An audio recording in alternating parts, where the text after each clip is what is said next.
Hey family, what's up? You guys already know I uploaded my DNA yesterday, right?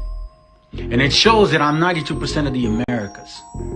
Now, I also show that generationally, we've been here for more than 2,000 years. And on top of that, the icing on the cake, I show that my haplogroup, my forefathers, where they originate from. And it happens to be from where Abraham, Isaac, and Jacob were actually traveling and migrating. So now, I've showed through Bible that we're the Hebrews of the book. I've showed through history, Spanish and English, that we're the people of the book. I'm also showing it now with bloodline. And what ends up happening? People laugh. Whatever, it don't matter. Here's the reality. I know who I am. And I know who you guys are. Raza, grab your heritage back. Because this is what they want. And I'm going to say it with this. If I'm a Hebrew, and I'm over here, how the hell did I get here? I didn't come on ships. Neither did you.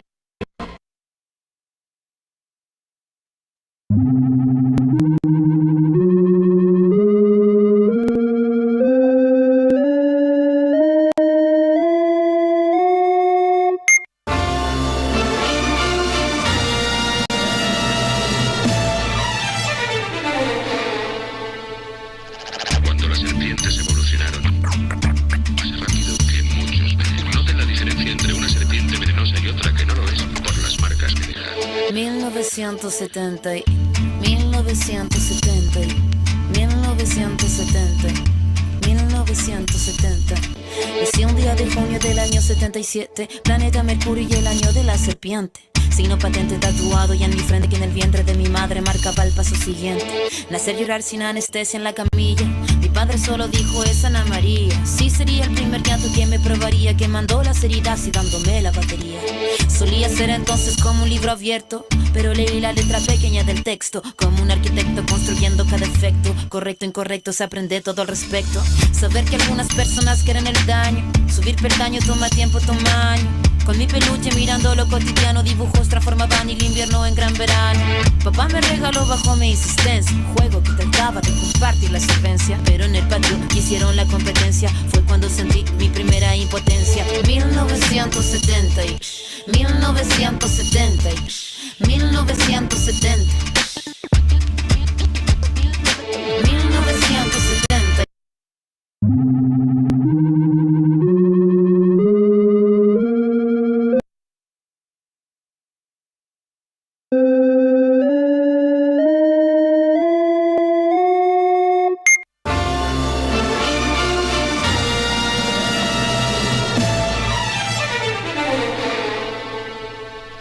Cuando las serpientes evolucionaron, más rápido que muchos veces. Noten la diferencia entre una serpiente venenosa y otra que no lo es por las marcas que deja. 1970, 1970, 1970, 1970. Nací un día de junio del año 77, planeta Mercurio y el año de la serpiente. Signo patente tatuado y en mi frente que en el vientre de mi madre marcaba el paso siguiente. Nacer, llorar sin anestesia en la camilla. Mi padre solo dijo es Ana María. Sí sería el primer llanto que me probaría, quemando las heridas y dándome la batería. Solía ser entonces como un libro abierto, pero leí la letra pequeña del texto. Como un arquitecto construyendo cada efecto. Correcto, incorrecto, se aprende todo al respecto. Saber que algunas personas quieren el daño. Subir peldaño toma tiempo, toma años. Con mi peluche mirando lo cotidiano, dibujos transformaban el invierno en gran verano. Papá me regaló bajo mi insistencia un juego que trataba de compartir la solvencia, pero en el patio hicieron la competencia. Fue cuando sentí mi primera impotencia. 1970 y 1970 y 1970 1977. No me diga no, que no lo presiento. Todo lo que cambia lo hará diferente en el año que nació la serpiente. 1977. No me diga no, que no lo presiento. Todo lo que cambia lo hará diferente en el año que nació la serpiente.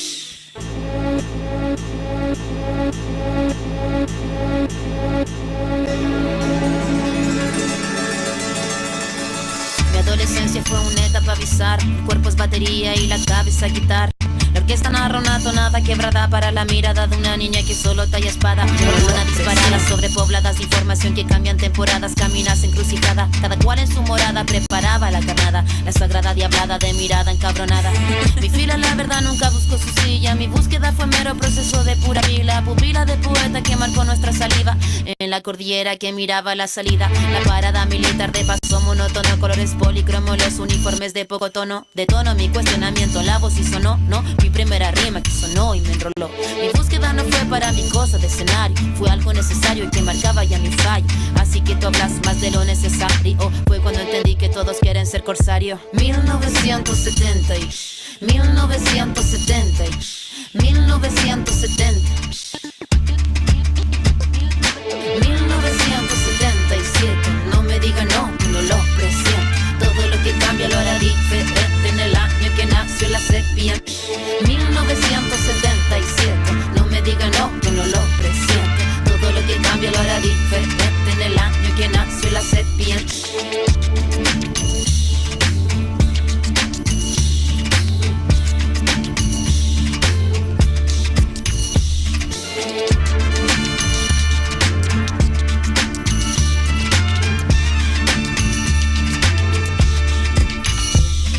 Copyright disclaimer. This content does not belong to Bible Chronicles or claim this intellectual property. The content provided today has and always will belong to the content owner. Bible Chronicles does not have any affiliation with the owner of this property. As mentioned, Bible Chronicles did not intend to make use of any material for the purpose of harvesting gain. However, Title 17 of United States copyright law states material in use can only be done when it's for theological or general educational purposes, and thus Bible Chronicles believes that this principal material falls under fair use, which honors protection under Section 107 of the same U.S. copyright law. Isaiah chapter 58 and verse 1. Cry aloud, spare not, lift up thy voice like a trumpet, and show my people their transgressions, and the house of Jacob their sins.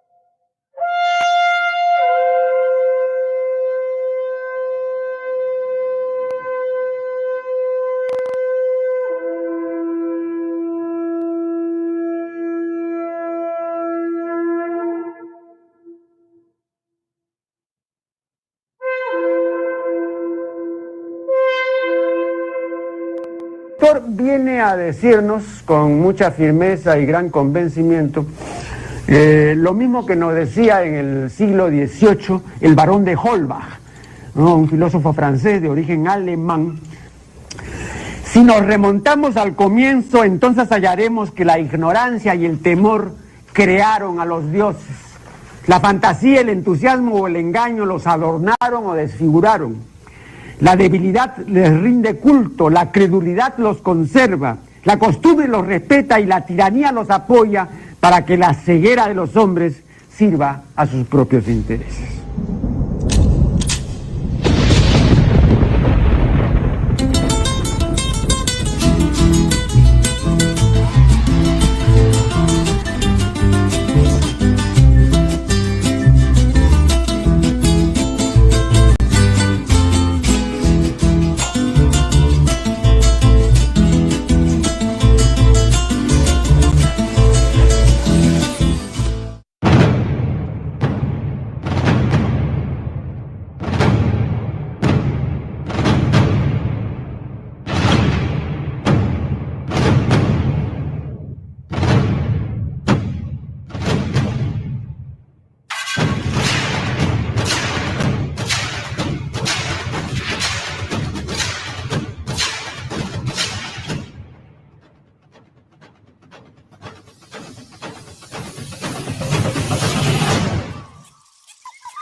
Check this out, family. I'm gonna show you a couple of things, a couple of videos, and then I'm going to play a class. For you that are new, I've seen some recent subscribers, so all glory to our Father for that, man. As you know, this is not a channel that tries to generate money. It's just about learning and truth. You know what I'm saying? Whether you like it or not, whether it tastes good or not. You know what I'm saying? Scriptures are clearly. I mean, scriptures are clear about bitter wisdom, and that's what has to be. That's what has to be taught. All right. So, anyways, I'm gonna play some videos, and then I'm gonna continue with the topic. Tomorrow's class, I am gonna prepare for that one. To be honest with you, that's why I'm not gonna be really talking live. But yeah, this is basically the whole concept here. All right. These Freemasons, what's up? All will be revealed. Shalom, Al. What's up, bro? These Freemasons believe they are the sons of the light that will come to save mankind. When everything is darkness, there will be the light bearers to shine the light. That's kind of like in that kind of realm. But now I do want to say this, man. I brought out this boule thing in 2022. Okay, I brought it out, and there wasn't really much talk about that. But now it seems to be clear. So then let's continue with that vein and continue to push back. All right. So this guy here, I don't know where I think he's a Egyptian, if I'm not mistaken, but he made something very clear, and I think it makes sense. I can see. I don't disagree with this man. Okay, let's in a way. Let's go. Race and lineage are two different things. Racially, the black people that is supposed to have no history and no lineage are in reality Hamites. The true identity of Mandinka people, Ibu, Yoruba, Bantus are Hamites, children of Ham or Chem, including Phut, Canaan, Cush, and Misraim or Egypt. We, the nomads, which the Europeans refer to as Hamitic race, the Berber, Tuareg, Tubu, Fulani, Tutsi, Ethiopian, Somalis, etc. The nomads are the Semites, the people of the book, the Ahlul Kitab. The Hamites of Black Africa don't like Abrahamic religion at all. But we, the Semites, we are obsessed with Abrahamic religion because it is our forefathers. We teach Judaism, Orthodox Christianity, or Islam. The people of the so-called white race, the Arabs, Ashkenazi Jews, Europeans, they are not Semite or Hamite, they are Japhites.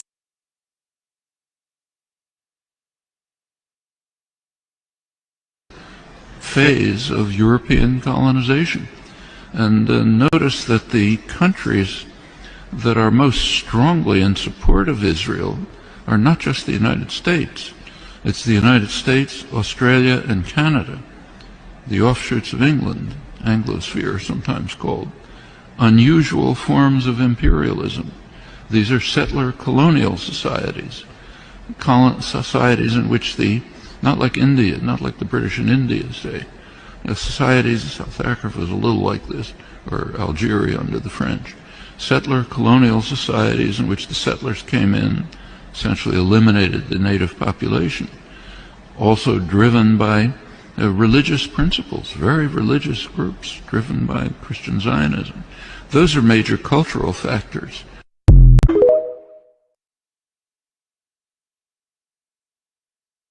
I'm actually finding that's a serious topic. A lot of them are saying, hey, it seems like you people here in the Americas were the ones actually benefiting from the slavery of some of the black folks over there. You know what I'm saying? Like, I'm not saying that some black folks didn't get enslaved. No.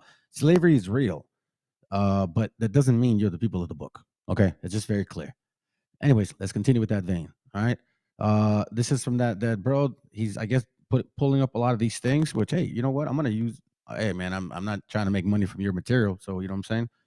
But I will take advantage of it. Matter of fact, let me read that, bro. Let me read that for you. Isaiah 33:1. Right. Let's see. Let me see what it says.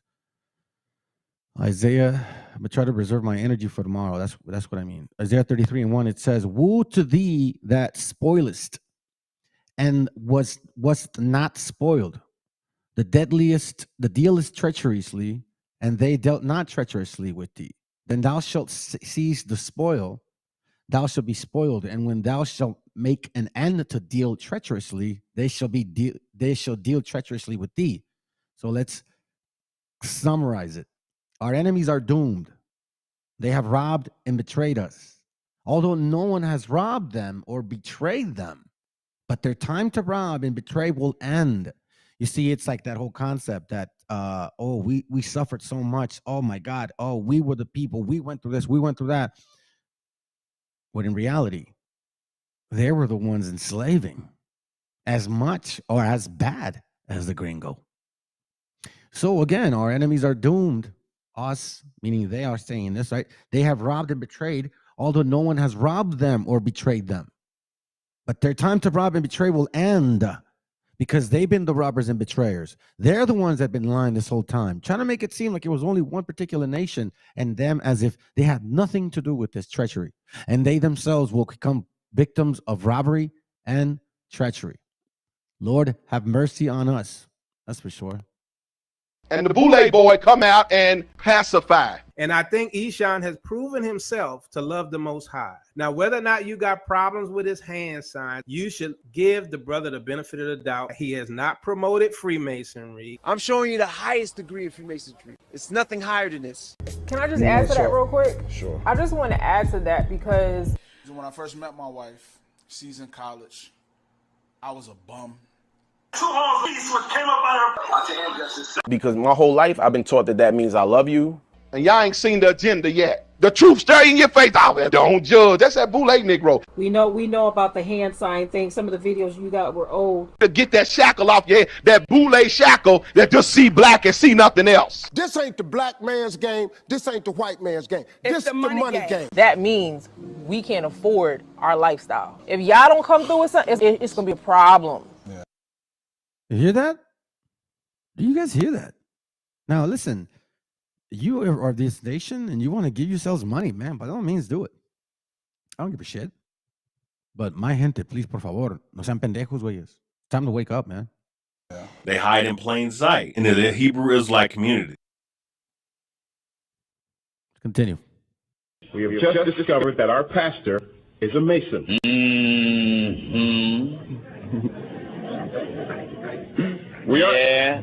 We are disturbed by this and would like your opinion about people who are supposedly serving and preaching the true and living word of God being in the Mason organization. So far in your broadcast, we have not heard Masons discussed. Yes, I discussed Masons before, but I'll do it again. If I got any Masons here? Amen. To my Masons that may be sitting here, why don't you tell your wife about the fun house? Why are you a Mason? Amen. Did God tell you to be a Mason? No. A Mason is a divine man of God. That's it. Who's given tools from heaven. That's right. That cut and shape the hearts of the world. That's right. And build a people for God. So if you got a preacher, amen, who's a Mason, that's right. You got a false prophet. That's right. On himself. I'm blown away by the obviousness that we have here in front of us. And our gente, they're still stupid. They're still like stickly dumb. Seriously. Proverbs 6:13, man, I like this one. They wink and make gestures to deceive you, all the while planning evil in their perverted minds, stirring up trouble everywhere. This is stirring up trouble everywhere. We know what kind of nation this is. I mean, shoot, even within themselves, they're stirring up trouble. Here, I'll show you. That's what we were talking about. Thank you, brother, for that. We are just mentioning right now how they're having the difficulty embracing their true history. You know, nobody told y'all. Listen, like when I first started doing these classes, I told people like, hey, man, what I'm gonna bring out, bro, most people are not gonna like me. Most people are gonna hate me for what I'm showing because I go hard. I don't do like half-ass effort on anything, man. If I'm going to be here and find out about some kind of history or whatever work it is that I do, I'm going to do it full 100%. Okay? So I'm not going to half-ass my shit at all. Excuse my language, but I'm just being real right now. And, you know, when it came to this information, hell yeah, man, it was pretty heavy. Like I did not want to bring this out, to be honest with you, family. I'm like, bro, this is crazy. I don't want to be the one. I remember sitting in my car, man, when it hit me like a ton of bricks, like boom, it hit me. Like, whoa, this is that last seduction. Our people have no clue. They're walking right into this, man. They created a history to match the Bible. Everybody would believe it if it's based on that. Well, of course, shoot, we did. And that's why when I found this out, it was heavy duty, man. It was heavy duty. And typically, you know, you don't see so-called Hispanics bringing stuff out like this. We're not really outspoken like that. You know what I'm saying? So that was like another thing. That's why brothers didn't want to hear me. They're calling me a racist. I was like, no, man, this is what I find. First Maccabees 3:20. They come against us in much pride. They come against us in much pride and iniquity to destroy us and our wives and children and to spoil us. But we fight for our lives and our laws, which is our heritage. That's what the Most High gave us, the understanding. Wherefore the Lord himself will overthrow them before our face. And as for you, be ye not afraid of them. That's why, man. I was like, you know what? I got to do it. So let's listen into this real quick. I'm just going to show a little bit. I haven't actually seen it, man. So, you know, bear with me here. Brother, send it to me right now. Let's go.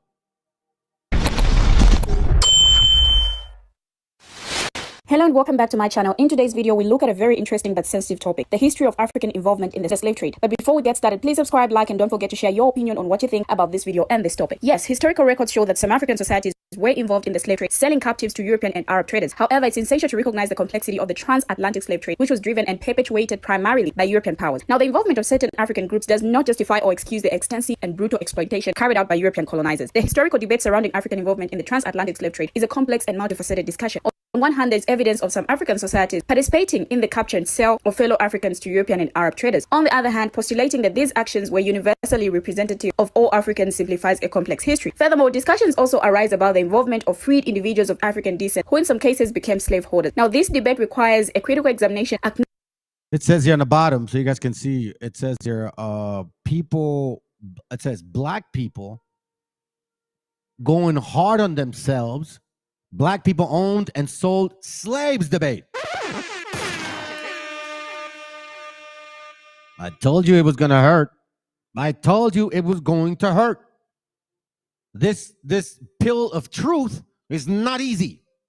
You thought it was just going to be like, I'm just going to go ahead and dangle myself into the so-called kingdom. You guys don't see my lies. No, you got caught. And now ahora te estás limpiando, cabrón.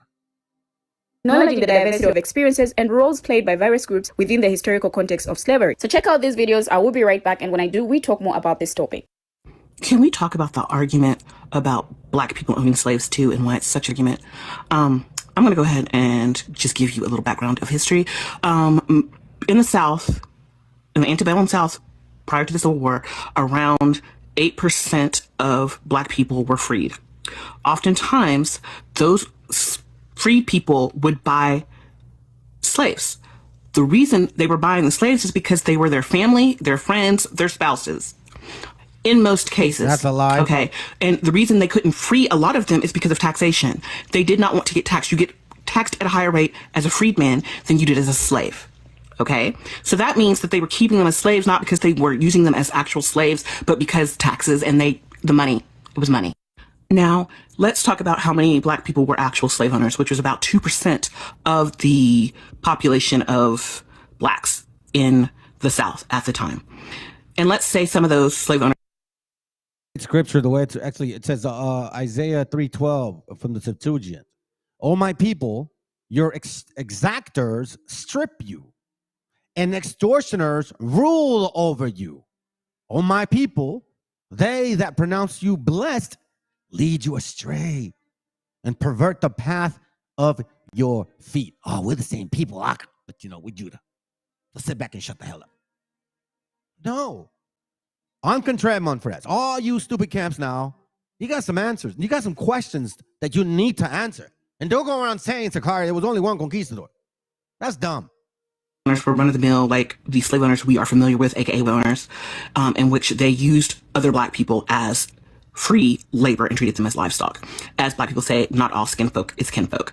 Does that still make slavery okay? Is that because I don't understand why it's a gotcha that black people owned slaves, because it's still wrong. It's still slavery. And so let's talk about post-slavery. Those black slave owners, like all black people in the South, were subject to segregation. So that means that the legacy of slavery also led to the legacy of segregation, which lasted well into the 1960s. Just for frame of reference, both my parents remember segregation. And I was born 11 years after the Civil Rights Act of 1965. And I was born 6 miles from a sundown town that did not integrate well into the 1990s. So the legacy of slavery is vast and long. Black Africans from their homes and forced them into labor. But we rarely ever talk about the part that Black Africans themselves had to play within this notorious historical event. Slavery was an ancient practice within Africa, but on an extremely small scale. People who purchased slaves did so in of years, as far back as you can trace human history. And what we're looking at is if slavery is something that happened to one race of people in one country, when in fact the spread of it was around the world. In 1776, which is when Adam Smith published The Wealth of Nations, as well as when the United States got started, he said that Western Europe is the only place in the world where there is no slavery. For slavery, they took no accountability, love beyond color. Hi, I'm Christine, founder of UNI.com. What is UNI.com?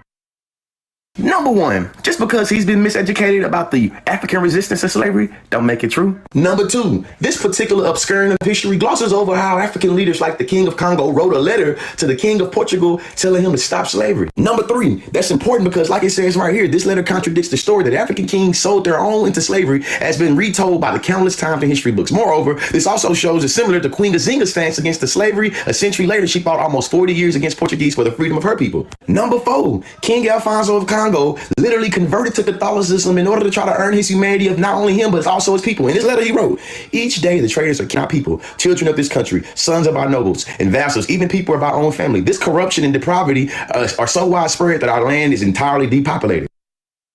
Damn, they were doing it to their own families. Wow, wow, man, that's crazy, bro. Woo. Psalms 10:3, for the wicked boasted of their heart's desire and blessed the covetous. Yes, that's why they give these people money. You're being told lies. I know it feels good. It sounds good to be the people of the book. But you're now merchandise of your own gente. They lied to you guys. And this is why, when I found this out, it's like, wait a minute. You can't be the slaver and the slave and say you're the people of the Bible. That is not possible. You can't be so-called Southern Kingdom and rule Europe while Northern Kingdom, so-called, is not.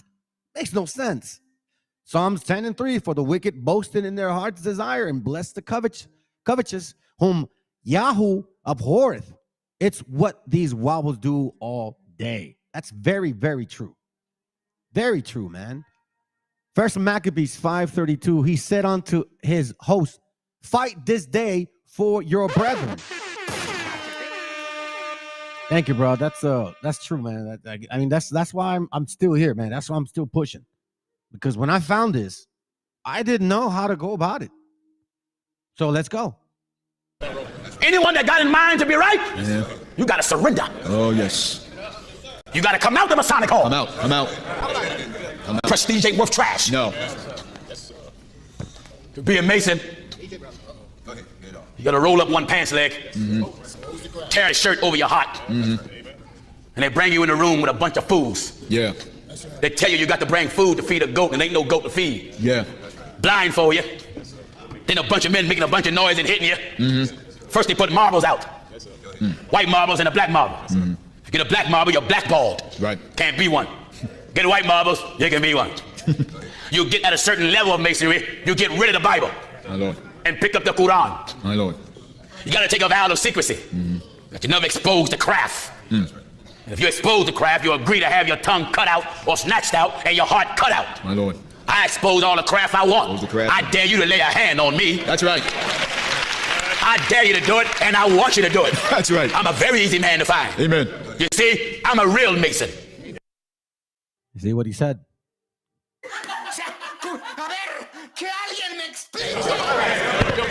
Go ahead, brother. Go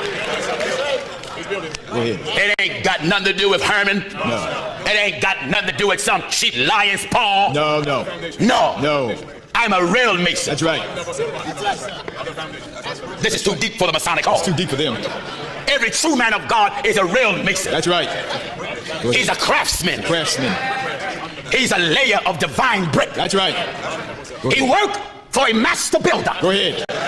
For the book says one is your master. One is your master. Even Christ. That's right. Peter called the church and said, you as lively stones. That's right. So the preacher are given tools. Yes. He's given a hammer that breaks rocks in pieces. Oh, yeah. His wisdom is a divine chisel. Go ahead. That cut and carves women and shape men. Go ahead. To be the people of God. That's it.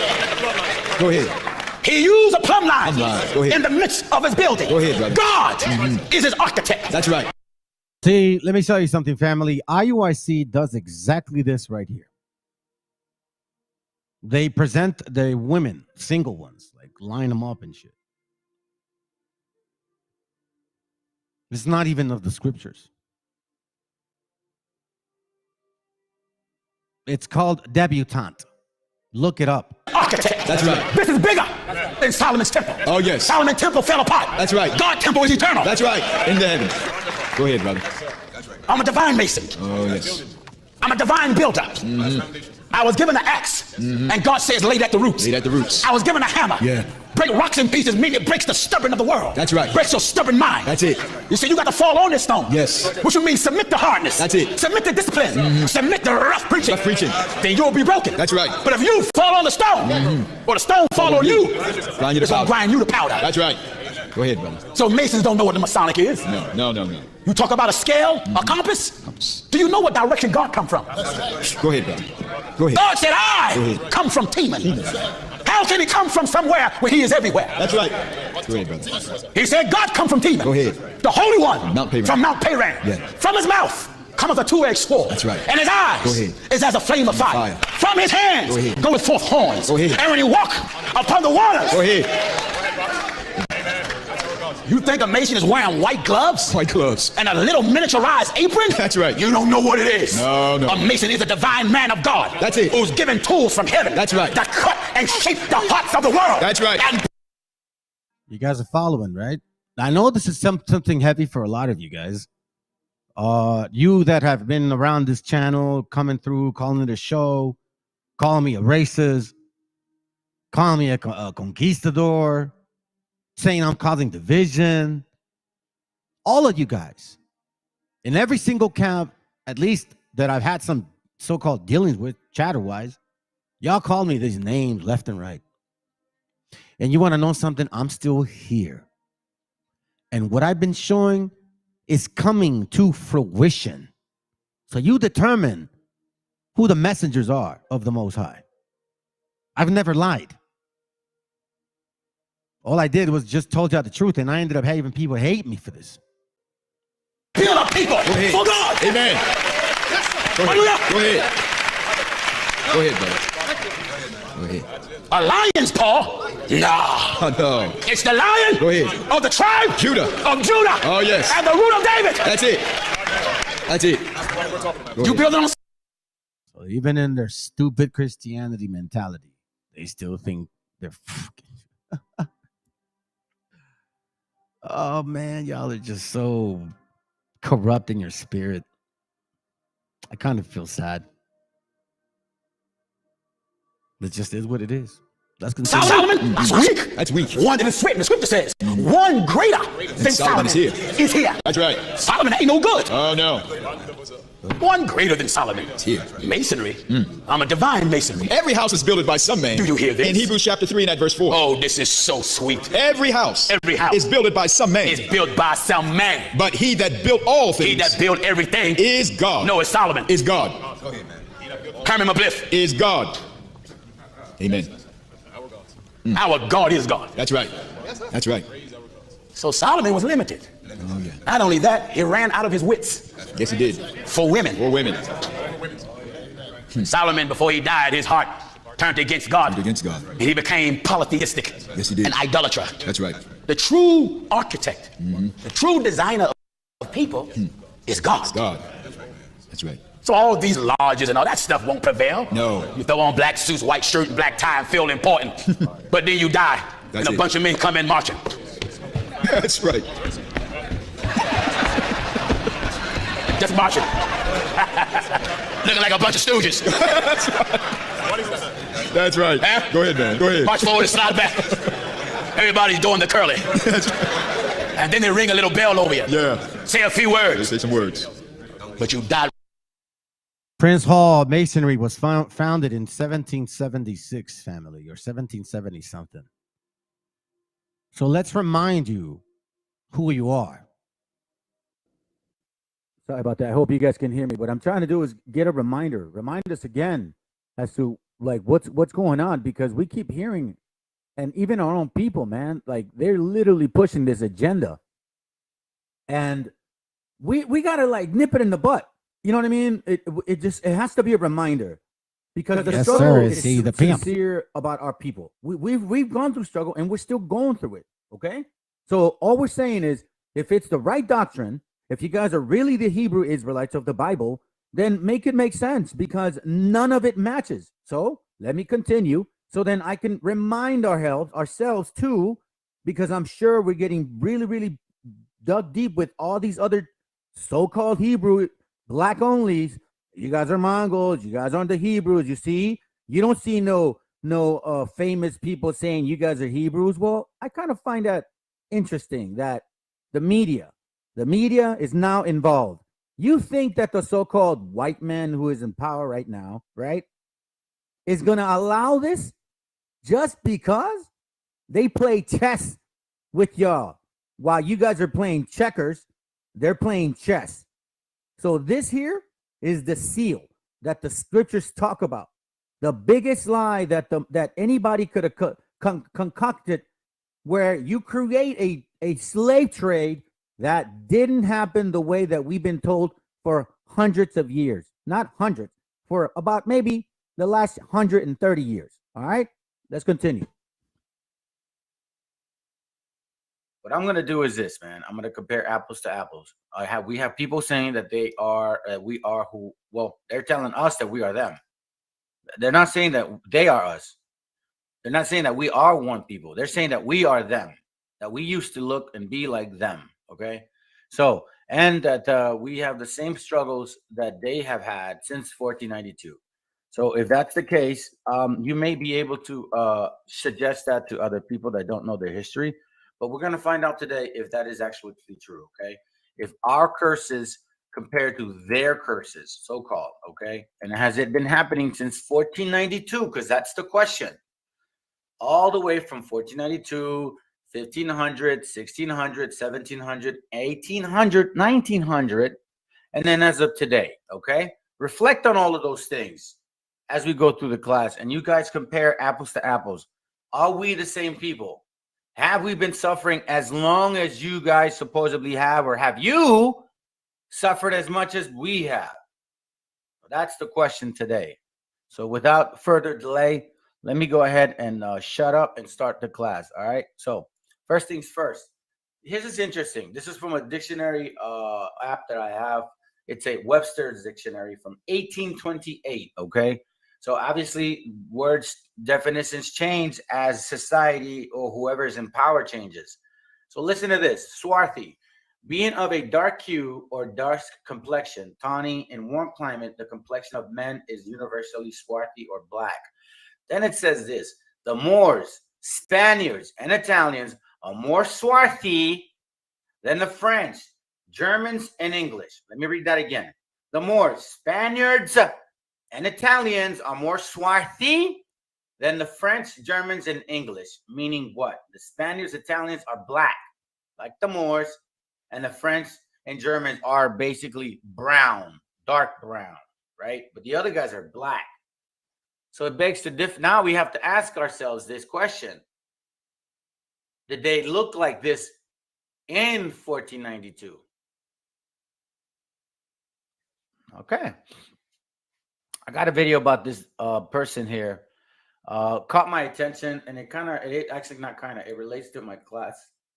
So interesting. Listen, I'm gonna let this play. There is a word called boule. So let me actually explain it now, so then we can just skip all of that. Boule is an ancient Greek word It means, well, it was representing over 500 citizens, which were part of the council, appointed to run daily affairs of the city. Okay, so these guys consider themselves high and mighty. Okay, remember this, man. Remember this. Okay, we went through slavery. We went through slavery, supposedly the same thing, the same suffering. And we progress about the same. That's what we're being told. Well, let's find out. All right, let's begin. It's gonna be 1, 2. I'm gonna skip a couple, and then I'll start basically, continuing to show my things. All right, here we go.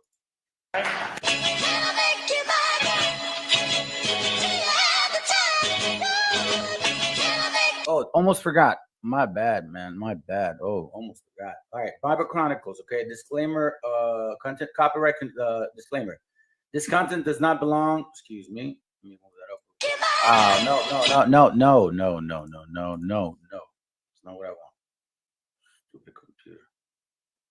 Hold on a second, guys. This is acting funny. If it ain't one thing, it's another. Anyways. This content does not belong to Bible Chronicles, nor does Bible Chronicles claim this intellectual property. The content provided today has and always will belong to the content owner. Bible Chronicles does not have any affiliation with the owner of this property. As mentioned, Bible Chronicles does not intend to make use of any material for the purpose of to harvest any financial gain. However, due under Title 17 of United States copyright law, states material in use can only be done when it's for theological, scholastic, misspelled, and general educational purposes. And thus, Bible Chronicles believes that this principal material falls under fair use, which honors protection under Section 107 of the same U.S. copyright law. Okay, here we go.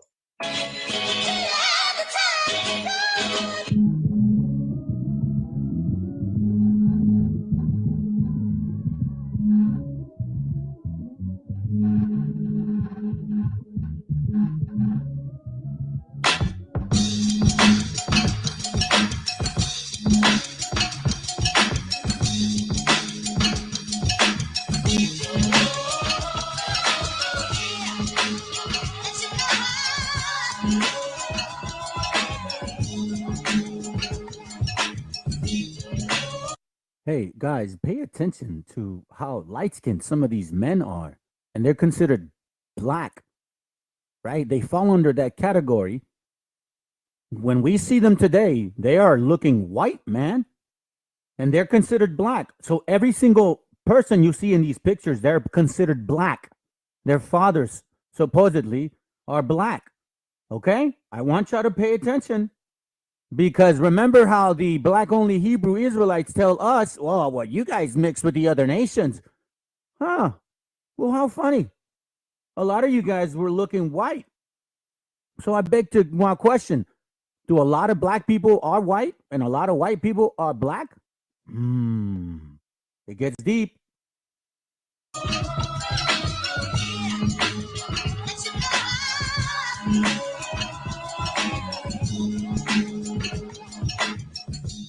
At this point, it should go without saying, Prince Hall Freemasonry and Sigma Pi Phi are not the same in connection or principle.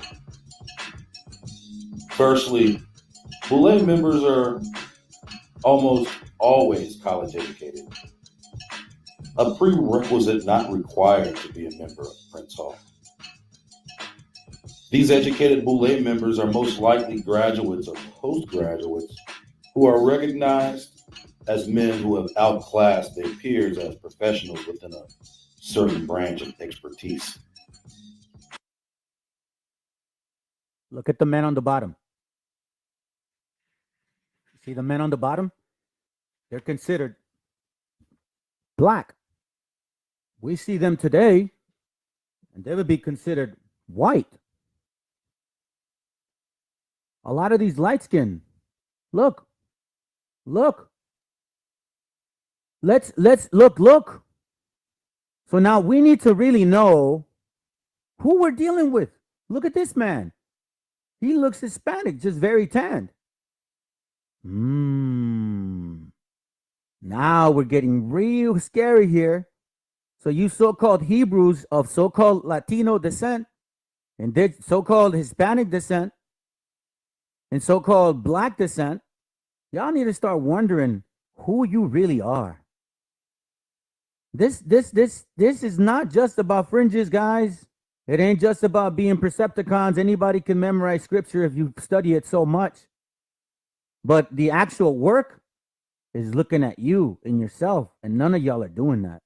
That's what I can tell. Because you're still doing Passovers.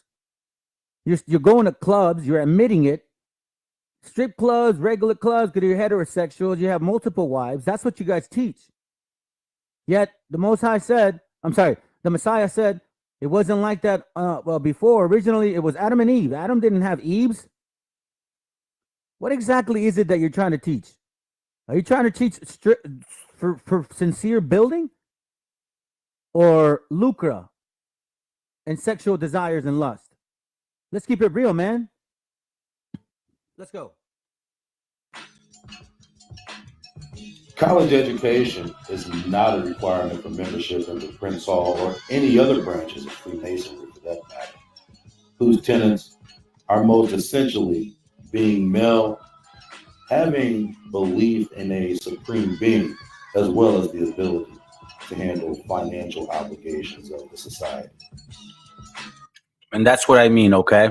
So pay attention to that too. Excuse me, sorry. I had ice in my mouth. Pay attention to that. The statements that are being made. Okay. Remember, we're doing a comparable. We're gonna go back to 1492.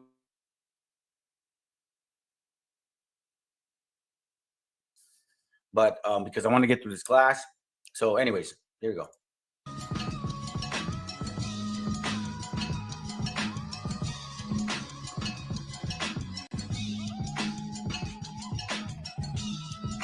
Although Boule members can be Prince Hall members and vice versa, they play different roles within the structure of Black society. All right, so let me go ahead and fast forward this real quick so you guys have an idea of what they're saying so far. Here's a little more of who these people are. And again, I'm saying this and I'm sharing this because, again, these guys are apparently representing the so-called Black people. Okay, you'll see. You'll see. All right. I know that the Boule is typically a closed social group that I would characterize maybe somewhat secretive. How did they react to you exposing them, discussing their being and their principles in your book? Okay, Sigma Pi Phi Boule, which was founded at the turn of the century, was founded as a secret organization. It actually Turn of the century is at the end of 1800 into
Almost all of them, if not maybe this guy and that guy, look white.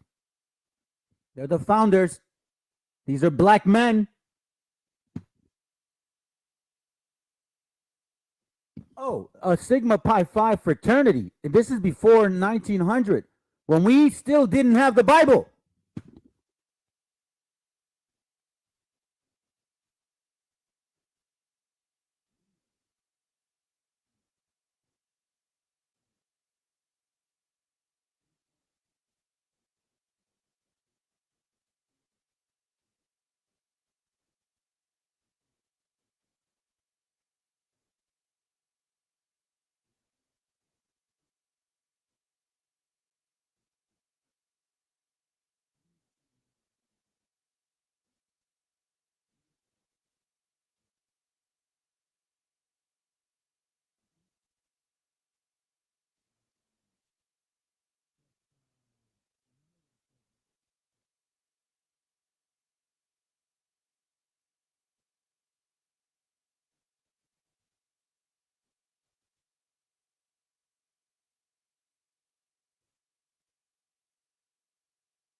Hey, I'm having issues on sound. Give me a second, all right? Hold on. It's probably gonna be a few minutes, man. I don't know if you guys gonna. Anyways, just letting you know, okay? Just give me a second.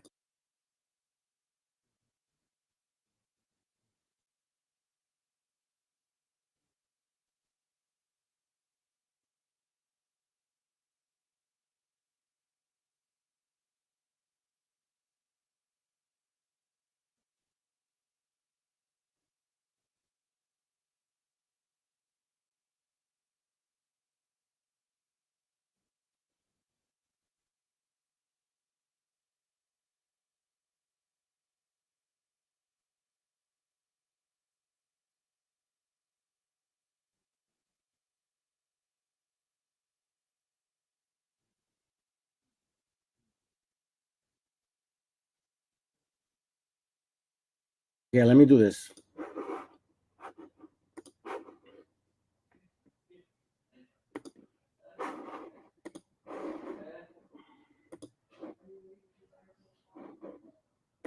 Hold on a second, family. Let me. I gotta switch this around. All right, here we go.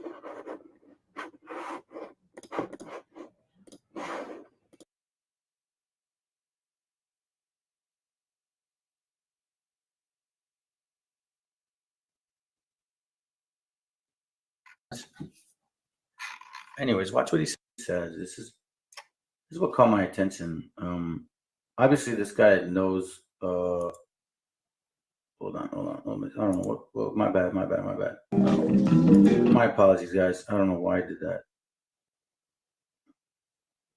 Go back. Born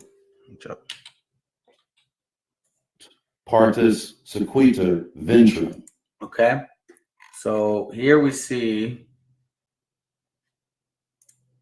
a picture of people being sold. They don't look like they're being sold. They have, look, you can see the commonality between them. Look, he's even bending down to speak to her. There's no need for that when you got power. You don't have to bend down. You talk down to them. But this woman is being sold, and she looks like who? Yeah, our hermanas, our mothers. Yep. And who's this guy right here? He's black, right? And he's selling her. I mean, that's what I see. I don't know what you guys see. These are all white men, supposedly. But then you look further in, and they're not bright white, you know? Look at her skin and look at their skin. That has to trigger you guys with the thought, man. Why is their skin almost the same as theirs? And then look at these women. Why is that erased? But these are shown. They're not showing these guys. Anyways, watch what he says. That which is brought forth follows the womb, meaning the legal status of a child born of an enslaved Indian woman will always remain enslaved. This law gave planters and free white men in general carte blanche authority to impregnate captured women without having to so much as even claim responsibility for their mixed race children. Just as common, these children were sold on the mulatto maid market as house niggas for an added sticker price as compared to their darker skinned counterparts. So just to let y'all know that term was first placed upon our people, okay? And that's confirmed. So it's an unfortunate term, you know what I'm saying? But it unfortunately belonged to us. Okay. So anyways, let's continue. It unfortunately belonged to us first. In this aspect, Virginia colonial law was totally contradictory to English common law, which states that a child's status follows the father. Of course, this law extending from the earlier Virginia codes was designed this way to assure. Yeah, that's actually really funny. Planters. He calls them planters, right? He calls them. Yeah, I caught that. All praises, man. You caught that. All praises. There you go. Let's continue. Legalized rape of indigenous women without consequence, and naturally the perpetuation of slavery through a duplicitous modification of English common law. If you listen to him, what he's standing on a ground that it was the white man that did it. Okay, we'll see. It was only the white man, and then there's these black children. They were not our people, but then he mentions that the only people that were being sold as slaves, in a sense, where you can actually rape them, and then through the slave owner's children, it's not hers necessarily. If you believe in the Bible, then they go into slavery. So they were enslaving their own children. Children born of a white mother and black father were considered free. Remember that. Children born of a white mother and a white father were considered free in this particular year of 1600. Remember, he's mentioning the topic of partis sequitur ventrum. Okay, just remember that. So in this time, if you're black and you had a child with a white woman, that black child was not a slave. We were told the other way. This is coming from a so-called educated black man who is, I'm assuming, he's part of this masonry. I'm assuming, I don't know, man. But, again, this is his material. I don't claim it. YouTube, that's him. I don't profit from this, so please don't block me. But anyways, I appreciate the information, though. I really do. It helps us out to know who you guys are. And we're counted among free people of color. So then at that point, it says we're counted upon free people of color, meaning that this was happening often, right? In order for them free people of color to be free, there would have to have been through a mother that was white, correct? That's my understanding. White men were freely allowed to abandon or kill their children without recourse. Again, that's an opinion because there's no facts to say that. But if you look at a nation historically, the spirit doesn't change. Which nation of people are actually doing that? You got to ask yourself. You know what I'm saying? We can't be naive, and we cannot be emotional, sensitive, or even so-called empathetic. I'm tired of that because all I ever see is our gente being stepped on. That's like that song from Kid Frost. It says, "Hey, I'm getting tired of these vatos getting over la raza." You know, that's deep in my spirit, man. Because as I've mentioned before, at least I know, since the so-called white man and the so-called black man have been in this continent, nothing has been the same for our people, especially our lovely, beautiful women, our mothers. And I mean that like in a mother sense. I don't mean that in a sexual sense, because I have respect for our sisters. That's a Hebrew thing, by the way, in case somebody don't understand that. Solidifying their position as the first deadbeat dads in American history. Who's actually manifesting that? I'm just asking, you know what I'm saying? Because we went through slavery, and it's not something that we typically practice as so-called Hispanics for the most part. I know we have a few deadbeat losers, good portion, but for the most part, that's not who we are. Then or now.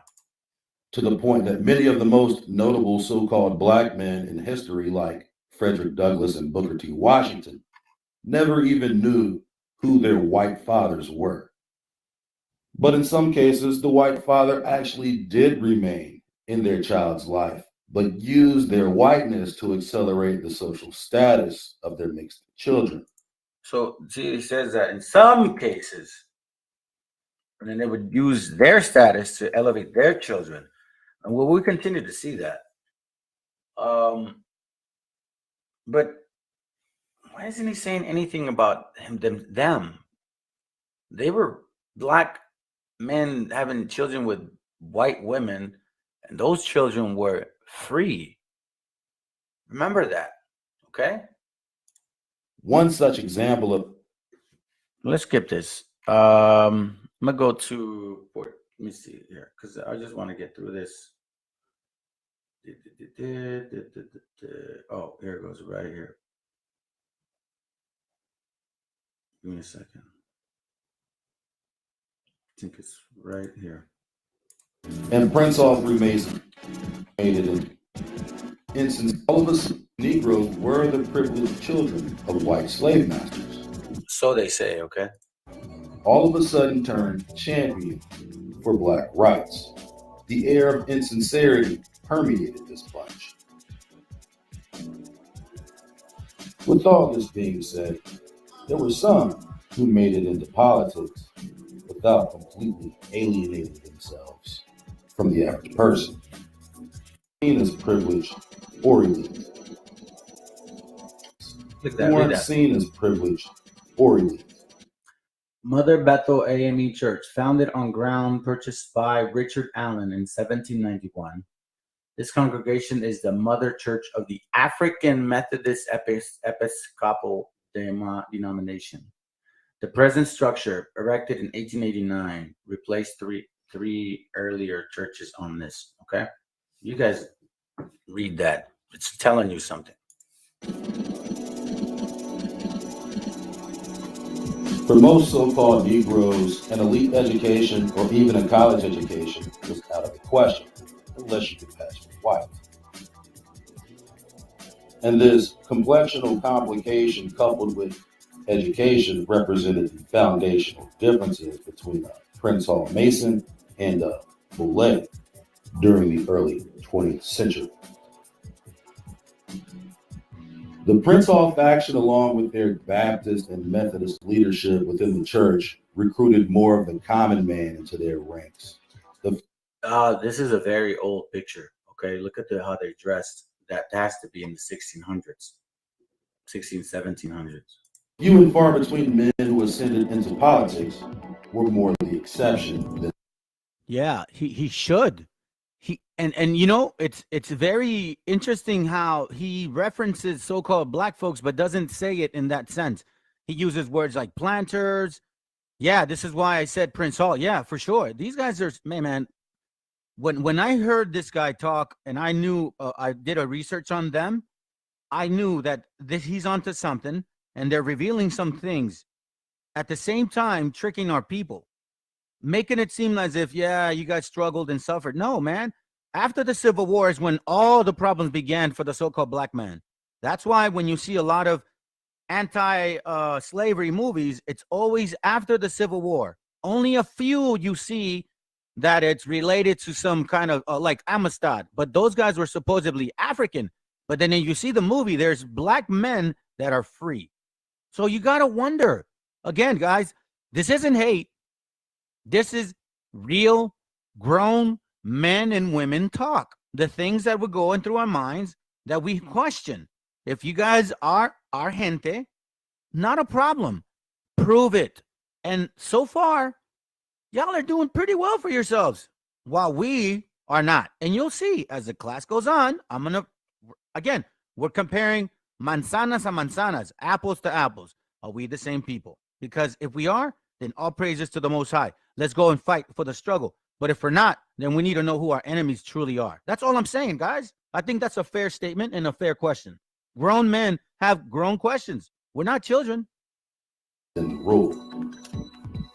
During these times, barbering was a trade that provided opportunities for black men to facilitate respectable positions within their communities. In some cases, developing clienteles with wealthy men, which led to other work for family and friends. Let's skip this real quick. Let me get to this point.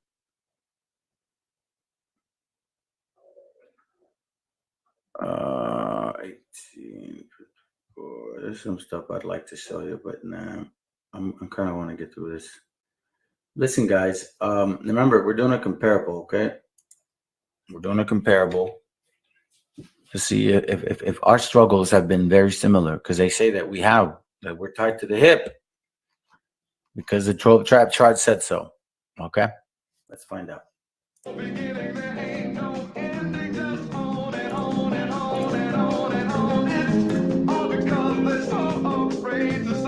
attention to these pictures. They're trying to tell us something.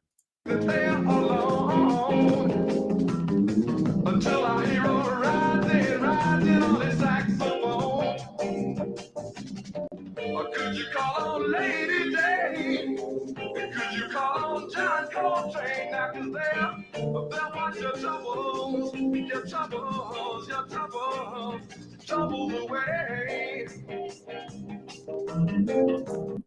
this picture. Look at the fur. That's buffalo fur. These guys are buffalo. They were buffalo soldiers between 1870 and 1876. That's around the time where the Buffalo Massacre happened. Those are facts. I'm not saying anything. I'm just comparing the timeline.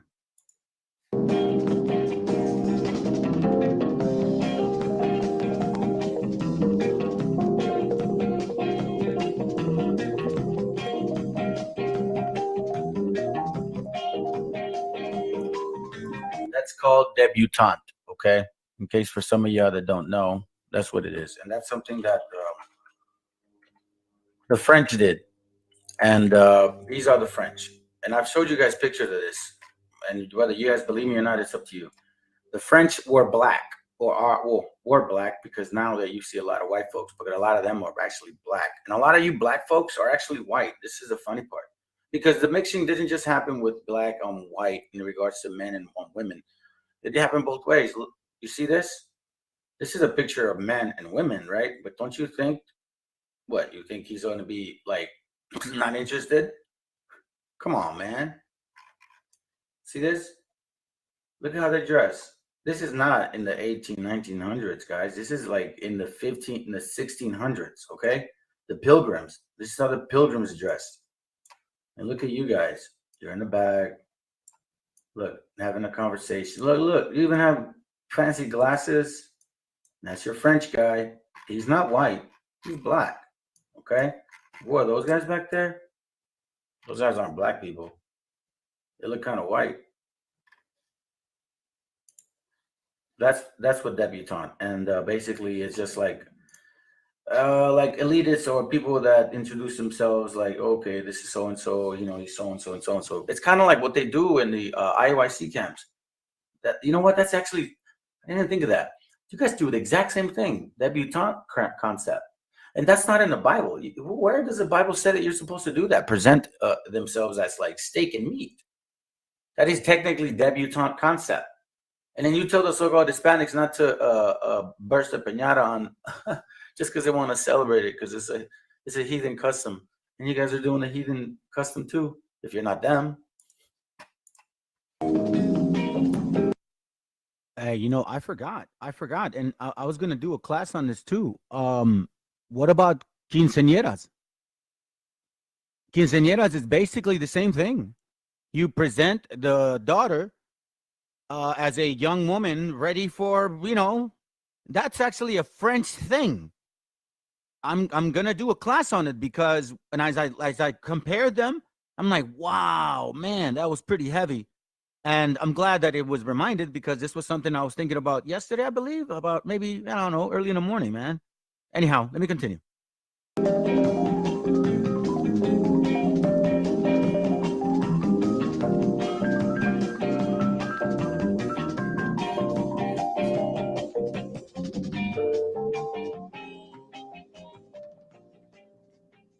As mentioned earlier, the forced migration of slaves in the Upper South is a tale untold.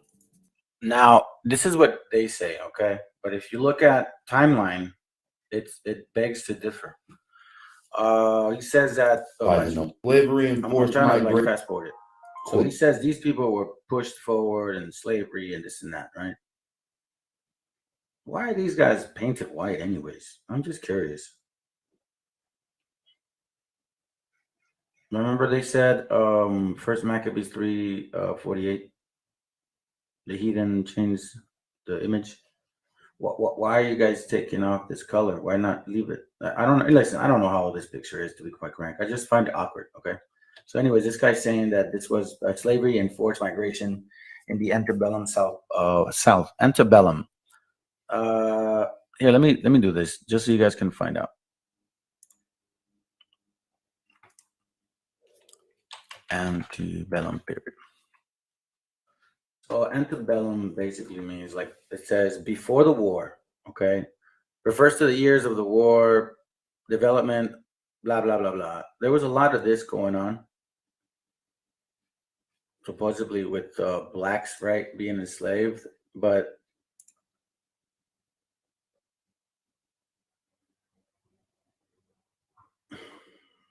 I don't know, man. They look like they're really trying. I mean, I'm just saying, you know. I see our people busting our butts in the field, bro. Anyways, I'm not here to like make comments about that. I wasn't really necessarily trying to show you guys this picture, but antebellum period is, it's just like a history of the South period before the war, supposedly. Okay. In reality, look, I'm just going to tell you what it is. You guys can find out on your own. Antebellum is just when the so-called blacks and the so-called black man, the so-called white black woman had it good way prior to antebellum. Okay. But again, you guys could consider that my opinion. So let's continue. He's showing this stuff here. Importers. He's saying that they were pushed down. But here's what I want to show you. 207 rooms to more than 500. So they were all pushed from the north to the south, okay? Between, they called them domestic slave trade. Between 1808 and 1865, remember that year, those years, 1808 and 1865, all of a sudden now they're being pushed down, okay? Remember that. 1800 to all. So I think at this point, I think this is all what we need to see. Because, yeah, I think this is all we need to see. Perfect. Okay, good. All right, let's move on from this. Let me take this off here. All right, I'm gonna change the video now because we're gonna watch a different one. And give me a second. Let me at least set it up. Yes. Okay, hold on a second here.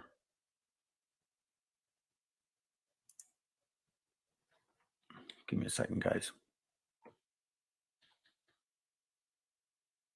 All right. Person, and I want to do this. This is, nah, you know what? Nah, I'll show it later. Okay, so anyways, here's what they're saying. Okay. So we heard all of that. And then now we're hearing that the so-called Judah ruled Europe, okay? Black Africans who ruled Europe between 711 AD, 1789 AD. And that's true.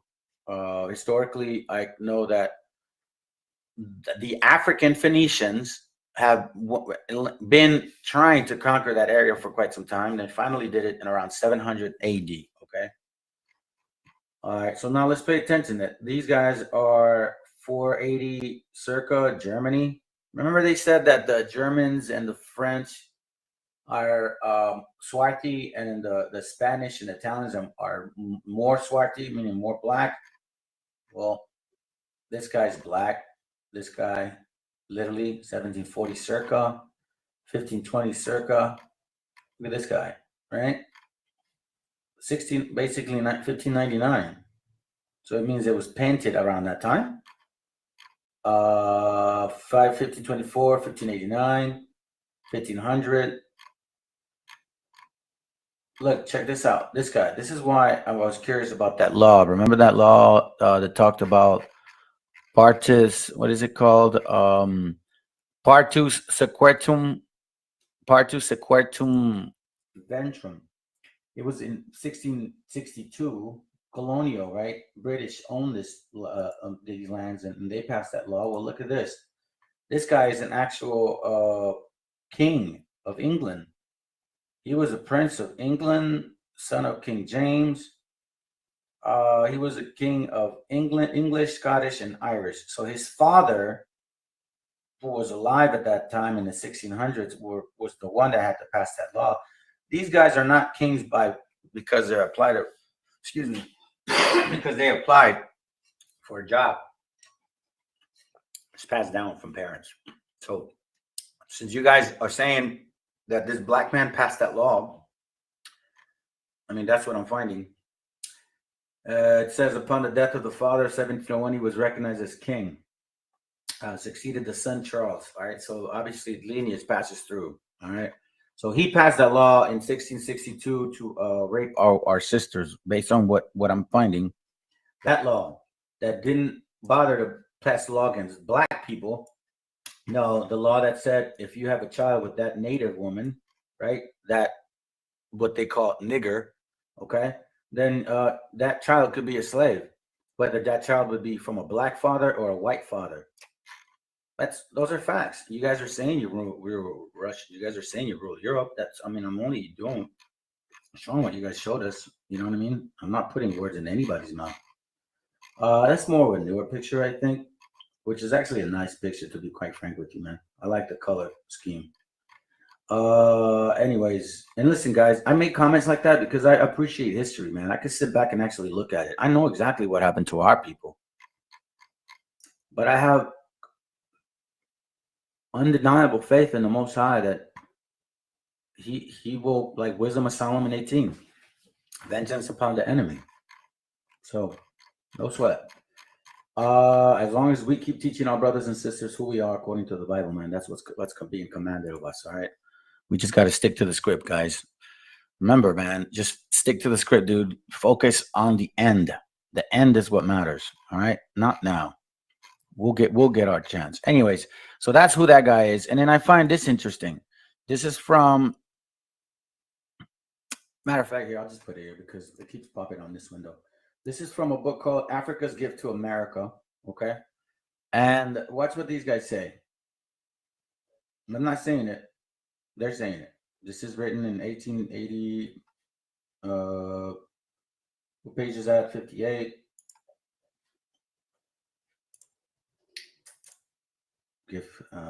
Africa's Gift to America. All right, page 58. Let me go to that now. It's an interesting book. It's a really interesting book, to be quite frank with you. A lot of history, and then a lot of it is actually I say this in connection with what I have. This right here, well, that's not my topic, so I don't care. But if you can see, I mean, these are slaves, basically. They're selling slave women, white women. They were selling white women. That's what they were doing. But that's not my topic. It's part of it. Look at First American Slave, page 59, I believe, okay? 58, my bad.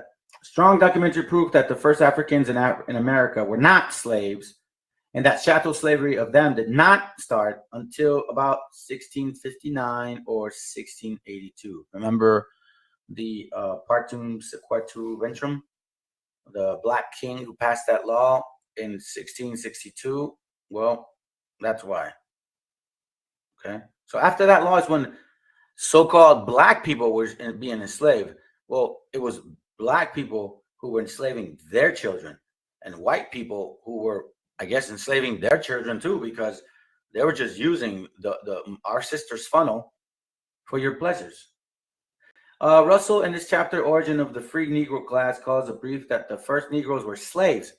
A popular error maintained and supported by a large number of writers. The evidence clearly points to the customary indentured for Virginia. Archive shows that throughout that indentured, it's very true. Watch this. Throughout the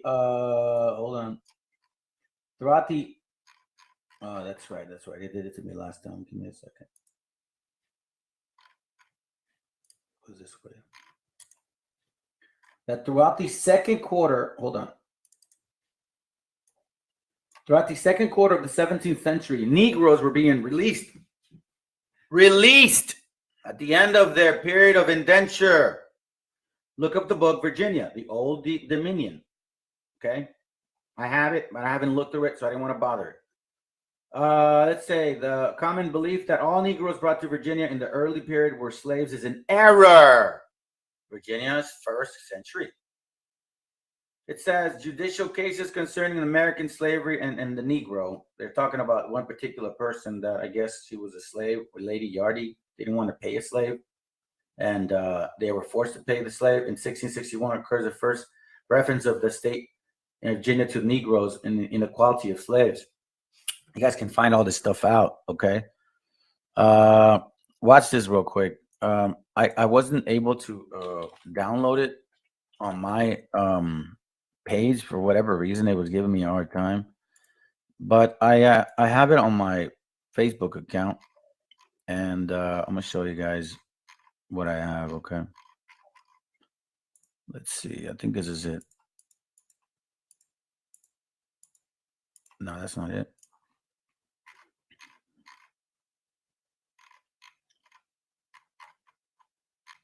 Oh, I think it is. My bad.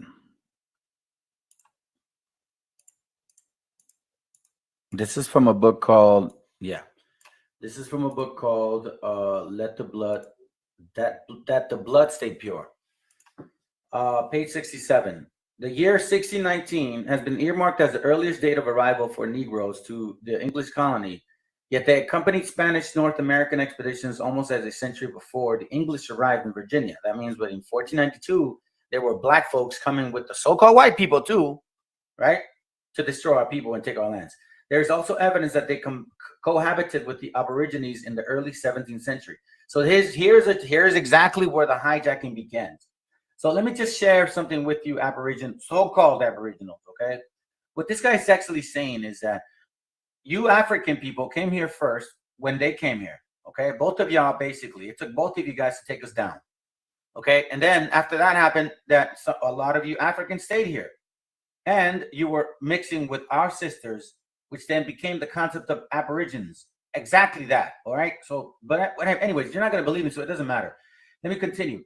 In 1603, 7 Negroes escaped St. Augustine, with some maintaining their freedom and marrying Indian women. Franciscans found Negroes. Now, these Franciscans, what? They weren't white, because watch what he says. Franciscans found Negroes, meaning the Africans, and Indians, our sisters, or maybe some of our men, cohabiting together in Florida, and repeatedly admonished the Aborigines that it was an unclean thing to keep Negro mistresses, meaning what? That the Africans shouldn't be mixing with the natives because it was unclean. They looked at us like pigs, like swine. That's exactly what the statement is. I don't know what other interpretation you want me to give you. This is from a book that they, meaning the other camps, actually no, the one camp, which is IOIC, loves to bring this book out, man. And you know, I find it so interesting because they love to bring this book out, but they don't show you guys everything of this book. Watch. They only read this part. This is from the a treatise on physical geography. They love to hide it. This is the funny part. They like to hide books, but you know what, guys? Whether you show it or not, the price goes up or down. And you want to know why I know this? Because I buy books. I collect books. I buy them, okay? I buy them.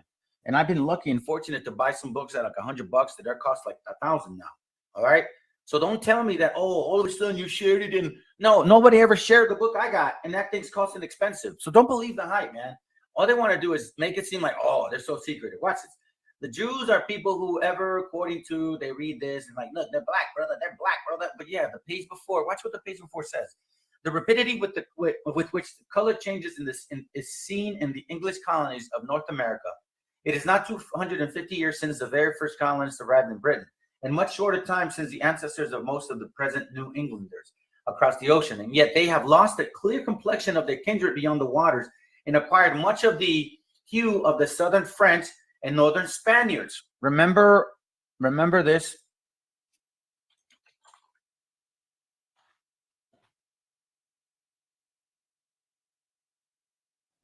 Remember that? The more Spaniards, Italians are more swarthy than the French.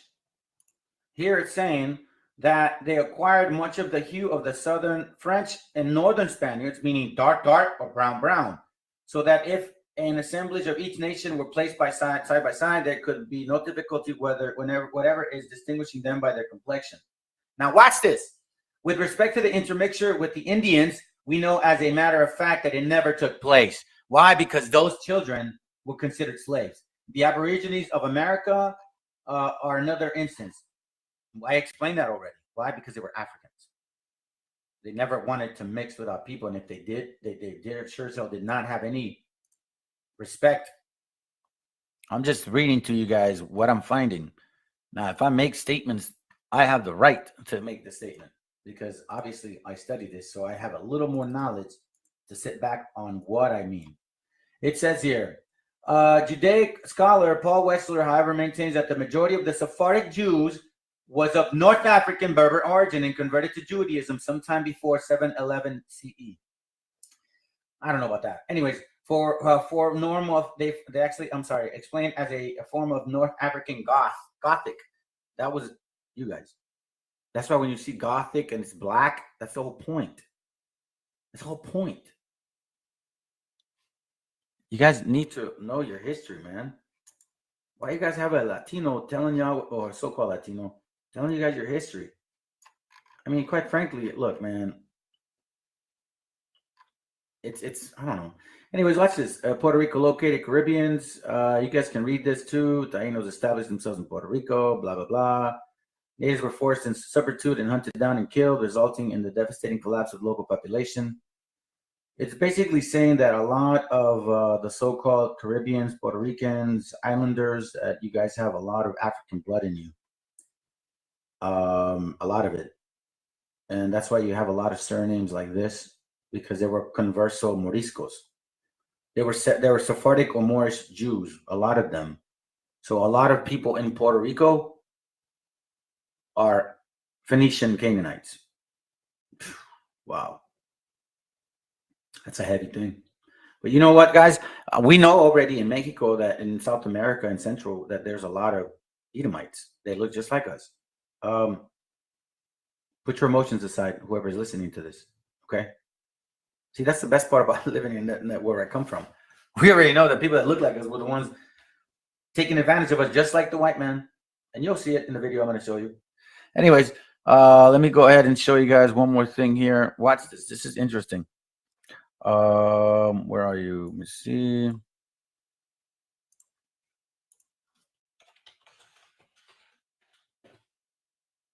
Show you guys this.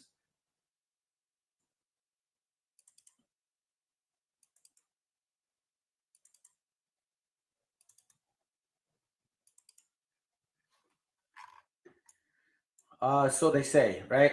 And like the other material that we found, that the slave trade or none of that was really happening. Because look, in 1630, almost 80,000 people left England. And who was ruling England? A black man.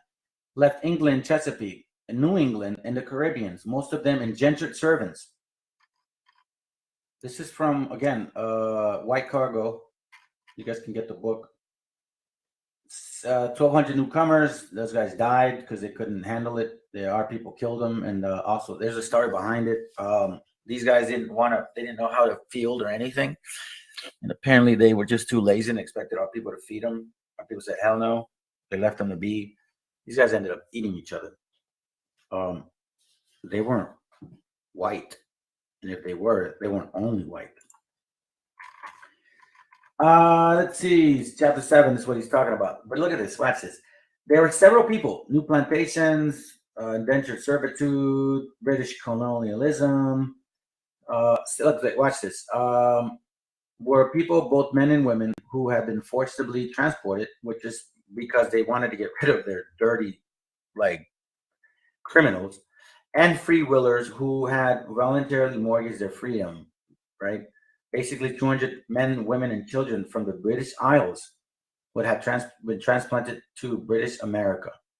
The vast majority of these British colonies would be indentured servants. Black people, indentured servants, okay? Unless you want to say they're white people, but then that goes against your doctrine, One West, so you're going to have to swallow this pill. The second episode occurred within a year. Large group of indentured servants from, well, you can see it. And then these guys were Puritans. Oh, man. The Puritans were the ones that gave our native brothers and sisters the turkey. So was it white people then?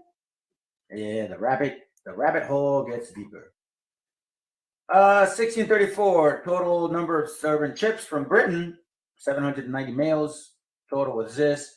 English convicts arrived in 1642. You see that? Worked on the new sugar crops. So basically, a lot of these convicts were also convicted, right? Like here, if you commit a crime, they go and they send you to some jails where you're actually doing this. So some of these black people were convicts and they were serving their time. So if you see those guys being like treated like crap, well, they're convicts. Don't they do that now here? Let's see what else. Okay, I think you guys get the point. You know what I'm saying? I don't want to close this. and make a mistake. So now, let me show you guys this real quick. I thought I had the but let me see. Let me see the.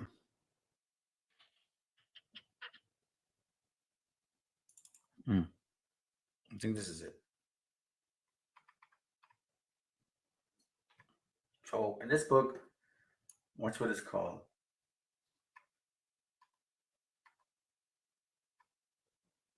Free Negro Owners of Slaves in 1830. Okay. So it's showing you guys that black people did have slaves, and it was recorded even up to 1830. From 1650 to 1850 is when there was a lot of slavery going on. And as you know, that from what we see, the partus equitum was more applicable towards our sisters. And the black people were mostly indentured servants because their family members were the ones helping them out. There's something called right start, I think, head right, something like that.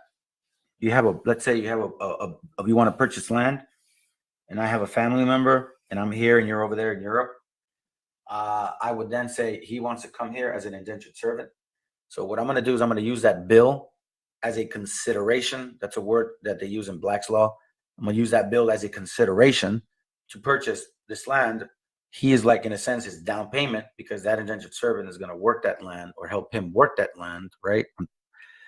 And he gets an acre. So for every indentured servant, you get like an acreage. It's a head right program, something like that. Anyways, you see this here? All these names are not white people. And by the way, these last names that so-called white people said, so-called black people said that they were through slavery, that's a lie. They already had these last names. And this is facts. Look, all these guys, the slaves, they're not black. And if they are, it's their children. I know, that's the sad part. A lot of them are our people, but a lot of them are their children. You know what I'm saying? Because if they trap our people, they enslave them. If they trap our women, they enslave them and force upon them. And through them, they basically have children. And they look at our children or their children as litter. Now, you so-called, well, you Indian people, you black folks, you're Phoenician blacks that think that you're natives and all that crap. And like, oh, yeah, look at me. I got feathers. Well, listen, dummies. No Latino and no native will ever turn their back on their child, even if it was from another nation. That is something that I know for a fact we don't do. Any Hispanic or Latino will attest to that. I have a daughter. She's 19. It would hurt me so much to even think that I would do that. Don't you think that would be a test in my faith? Of course it would. But that's not something that we do, okay? That's a fact. So if these sisters get raped by you and they take this child, black child, with them, they teach them their ways because your ways didn't work. And so that's why you guys have feathers and you have customs and you look black. Know your history.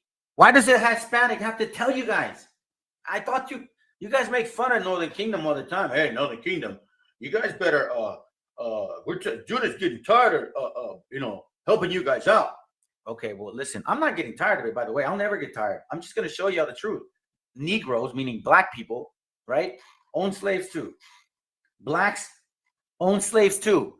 Blacks and whites own slaves too. Not just white people. Look, y'all own slaves all over. So what I wonder is, why does this guy say this? That the blacks who were colonized and enslaved are indeed the 12 tribes of Israel, according to the biblical text. The 12 tribes and enslaved are indeed blacks who were colonized, and enslaved are indeed the 12 tribes of Israel, according to the biblical text. There's no biblical text that can prove the Jews in the Bible were Caucasians or are Caucasian. And no, at least where we stand, we don't believe that either. There's no biblical text that says or proves Jesus Christ is a Caucasian or white man.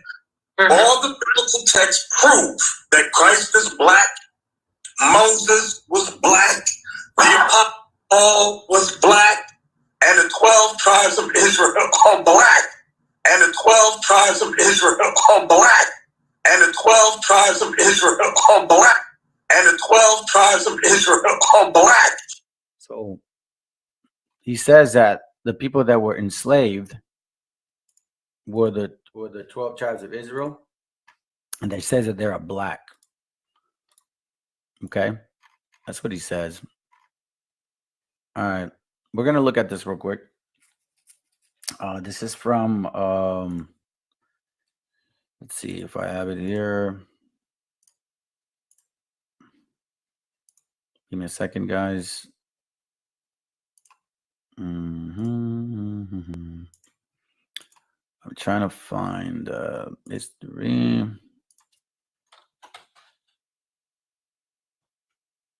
There it goes, right here. This is a book called Golden Age. Okay, by Ivan Sertima. Ivan Sertima is a so-called African. Okay. Listen to what he says himself.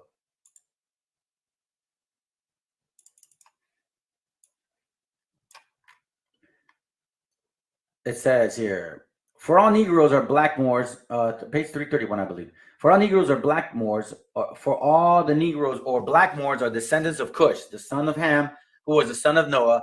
But whatever difference there is between the Negroes and the Tani Moors, it is a fact that they are all of the same ancestry. This Leo Africanus is a black man. Okay, so there's two things I want to mention. First of all, he was actually born in Grenada. Okay, so he was there when he makes this comment. And the whole thing about some African white man name in Africa, that's a lie.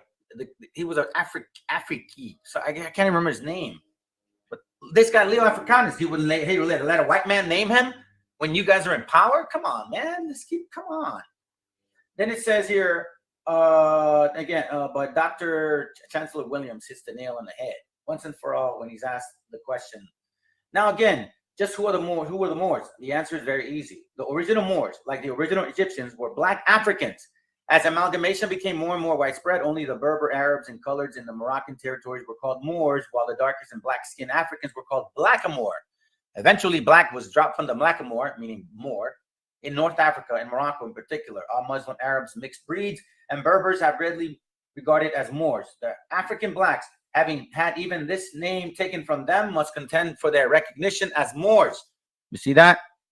Now, this guy, Leo Africanus, okay? So you're going to tell me, Nate, you're going to tell me that you know more than him? This guy was born there, okay?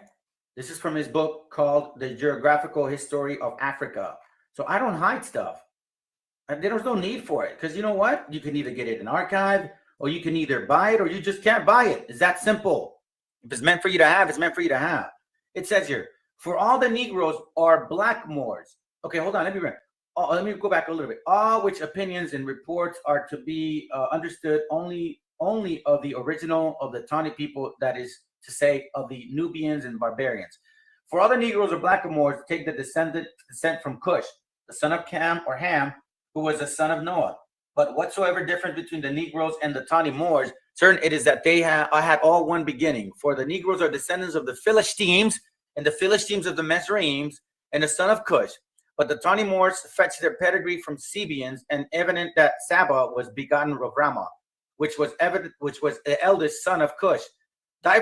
Listen to this. Diverse other opinions there be as touching this matter. Okay, watch what he means by that. Meaning that there's a list of things he starts behind on, which because they seem not so necessary, right? So we saw it, and we realized that they're not valid. We have purposely omitted. So because it's not valid, we don't agree with it. So we took it off. This man was born in that time. Let me see if I can get the page. Look, written in Arabic and Italian by Ion Leo Moore, born in Granada, brought up in Barbie. This man was there, okay? And this crest is a crest that does not mean what you guys think it means. 1600. So you know more than this guy?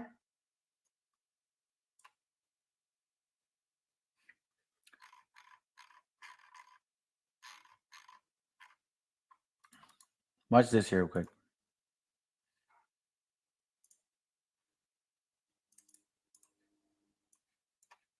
It says here, Judaic scholar Paul Wexler, however, maintains that the majority of Sephardic Jews of North Africa, Berber origin, converted to Judaism. And oh, I read that, I believe. My bad.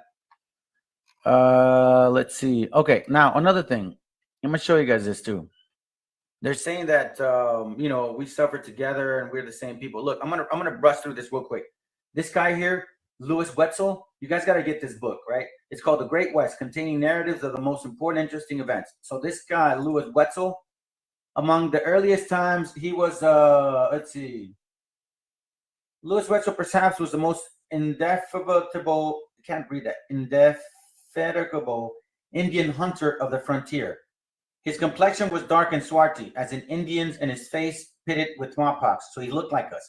His hair, of which he was very careful, reached and combed out to the calves of his legs. See, that's why you guys put those damn feathers on and act like you're our people, because you were already mixing way before. And these guys here, the so-called blacks, Africans, they were killing our people. Look at his sons. At the Wetzel grew up Ben Frontier Boys. Here, watch out. You guys can't see that.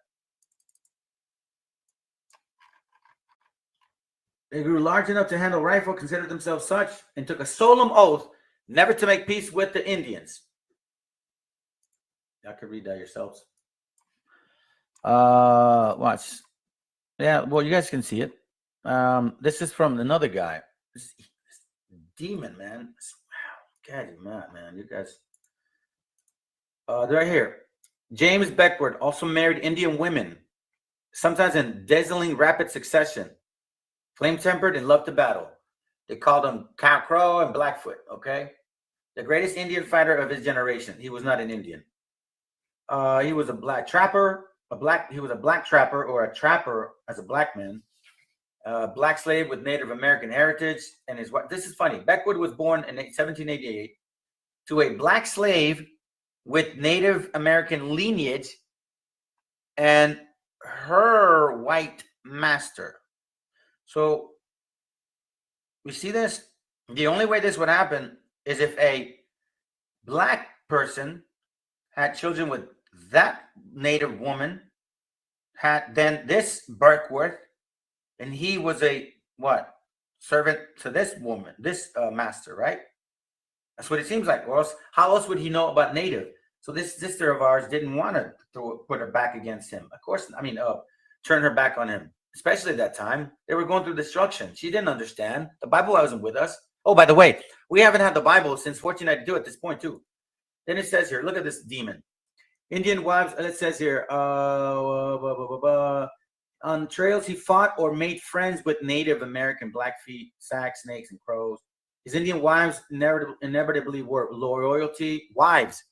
Chief, sounds like one West, multiple wives. Once again, he said Beckwourth did some good. You guys can read this book. I guess he's like, look, when he had asked this woman to dance, and he refused on the wedding night, so then he clobbers her with an axe. Then he turns and tells the father they must maintain discipline. And then so they give her a new wife, and then that other one he whips on, comes back, and then I guess he has sex with both of them and he leaves. You guys might think it's funny, you know, you so-called black men, they might be laughing, man, but you're gonna pay for all this, you know what I'm saying? So it's all good, man. Enjoy your time now. You can see this, man, and this guy's he's just a plain traitor. Because what ends up happening here is this guy Shevington, right, tells him, hey, come with me, I need to destroy these Indians. He doesn't want to go at first. He threatened him, so he saddles up. Then when you see this, he saw people shot dead as they held up their hands. Read the page. It explains it himself. So what do our people do? They feed his ass, excuse my language, and then poison him. That's what he deserves. And you guys probably don't know what that means, but that's basically you can even see it with the narcos, man. You don't do that. You're a traitor. I mean, come on, bro. Seriously? And this guy's glorified. Look, in the Mississippi, glorified for killing our people. And then remember about the Buffalo Soldiers?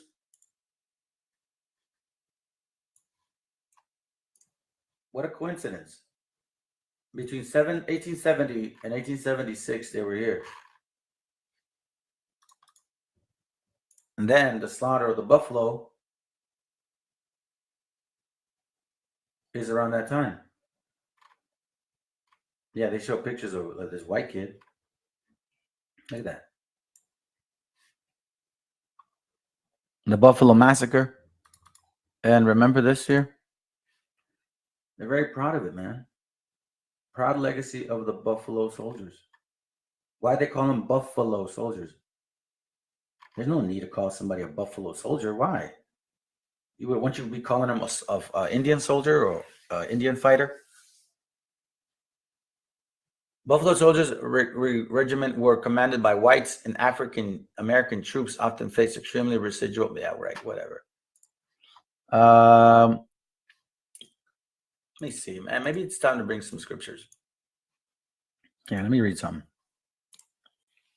By the way, I have this Bible called Scriptures. The Institute for Scripture Search is who's publishing it, and I want to read it this time or today. So if you guys don't mind, I'm not going to be really showing them. I'll only show the ones that are in the Apocrypha on the computer. Okay, so follow me, guys. Deuteronomy chapter 28, verse 43. Okay, and it reads, "The sojourner who is among you rises higher and higher above you, but you come down lower and lower." Okay, verse 44. "He lends to you, but you do not lend to him. He is the head, you are the tail."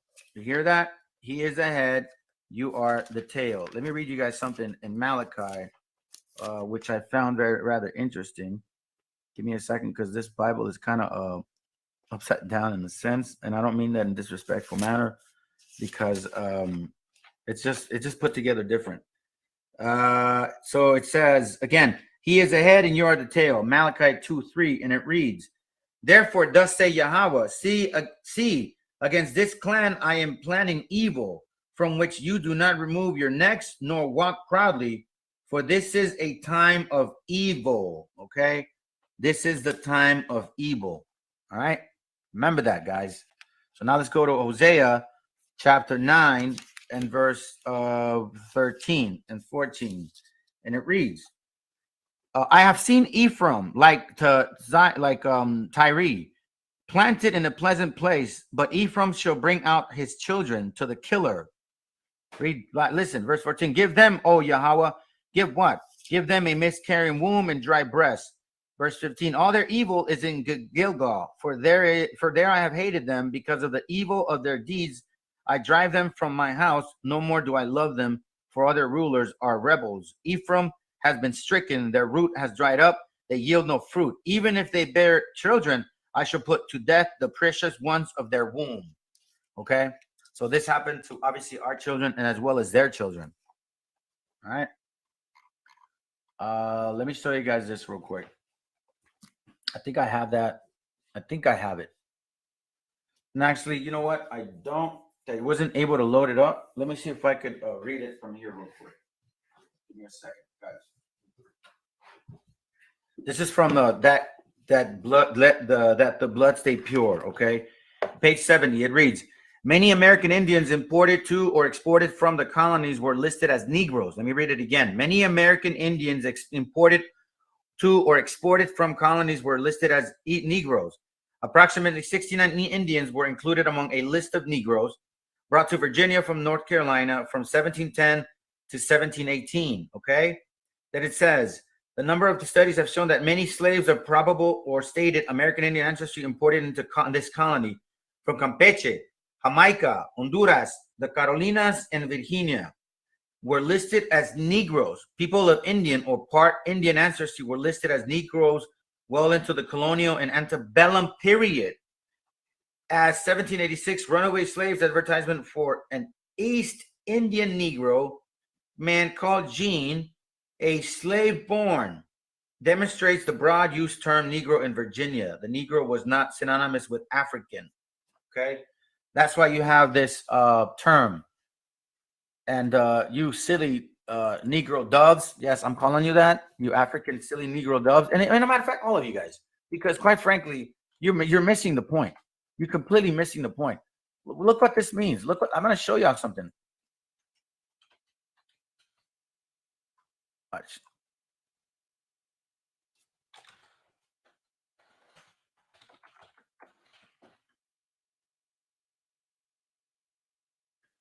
The Negro term, okay? This was in 1854. It was a law. It says the word black may include all Negroes, but the term Negro does not include all black persons. Why is that? Remember, it says that a white woman can have a child with a black man and he won't be a slave, right? Well, just same goes for the white man. If he has a child with a black woman of African descent, of Phoenician descent, that child won't be a slave. Only if that child was of a native, or if you slept with a. Actually, that's an interesting point. If you were a father Indian and you were, I don't think y'all were really mixing with black women. I don't think y'all would let it. And if they did, it was basically by chance. Not a lot of stories are heard about that. But then again, that's something that that would have to be explored. So now, again, all of these things are occurring, right? Why all of a sudden conclude all that? Well, for voting purposes, guys.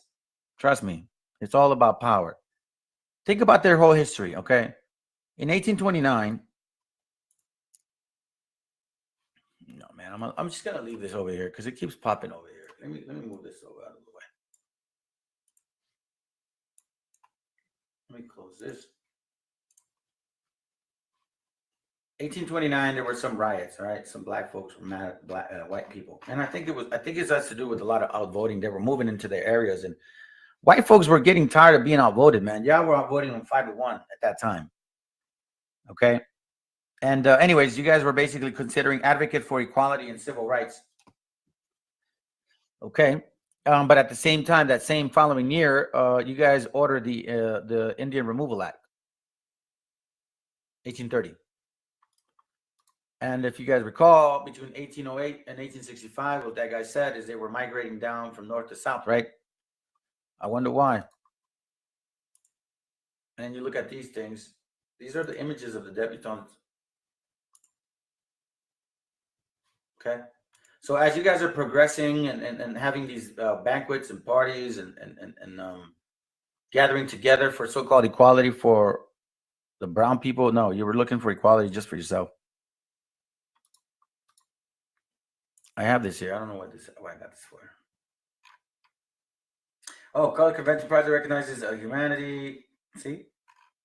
In the 1900s. In 1830.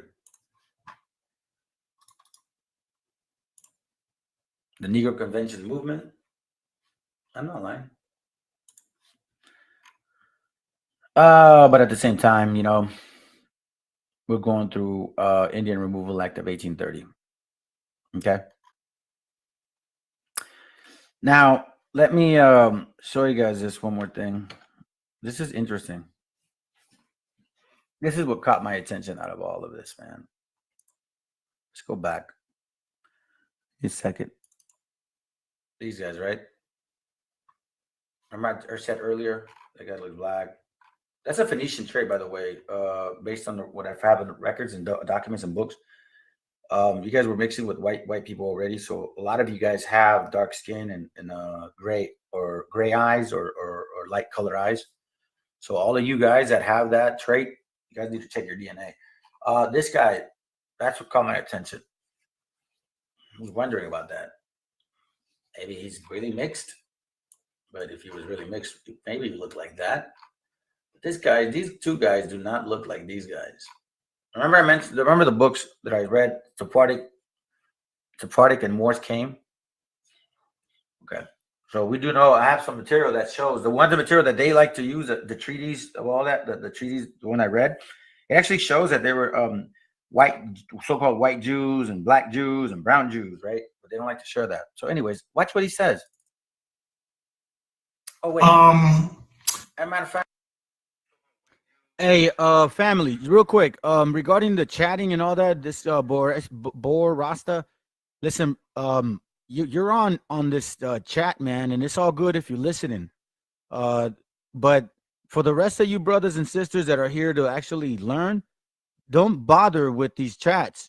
If anybody starts going crazy, I'm gonna block y'all. And I don't know why somebody would post something regarding like any sexual things or anything. If y'all do that, man, I'm gonna block it again. Again, this isn't a channel regarding education. In this channel, if you're emotional, you might as well like just change it. If you don't believe in facts, then if you believe in alternative facts, then you need to go to another channel. This is not entertainment. This is not entertainment. Listen, I don't get super chats. I don't require money. That's the scriptures for the real true Israelite or the true Hebrews should not cost you a damn thing. Even the Messiah said it himself. Give that to what is to Caesar, meaning money. Why would, and then I'll tell you one last just side point, guys. If you guys who are from camps are here listening, whatever, or if you guys are part of a camp, tell your camp to distribute the funds that they make because they sell merchandise, they make money. And the scripture said that all Israel was equal regarding in possessions or substance. I don't see them distributing anything. It's all profitable. If you guys want to keep it real, let's keep it real. There's a way to take arms, and it right now is this institution, in this society, in this system.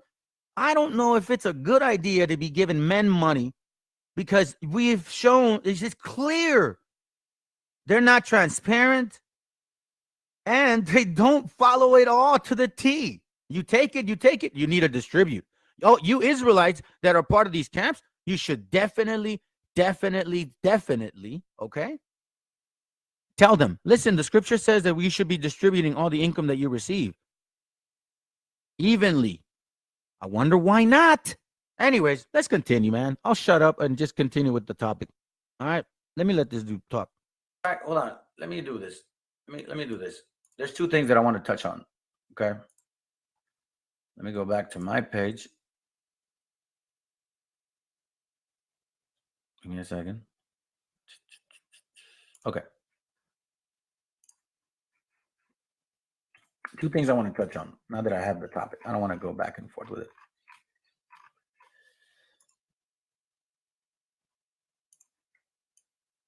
Okay. Watch. First, I'm going to have this there.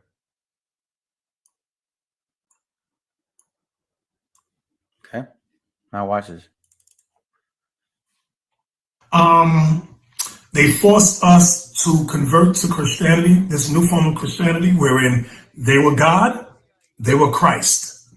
Okay. I'm going to repeat it so we can see, okay?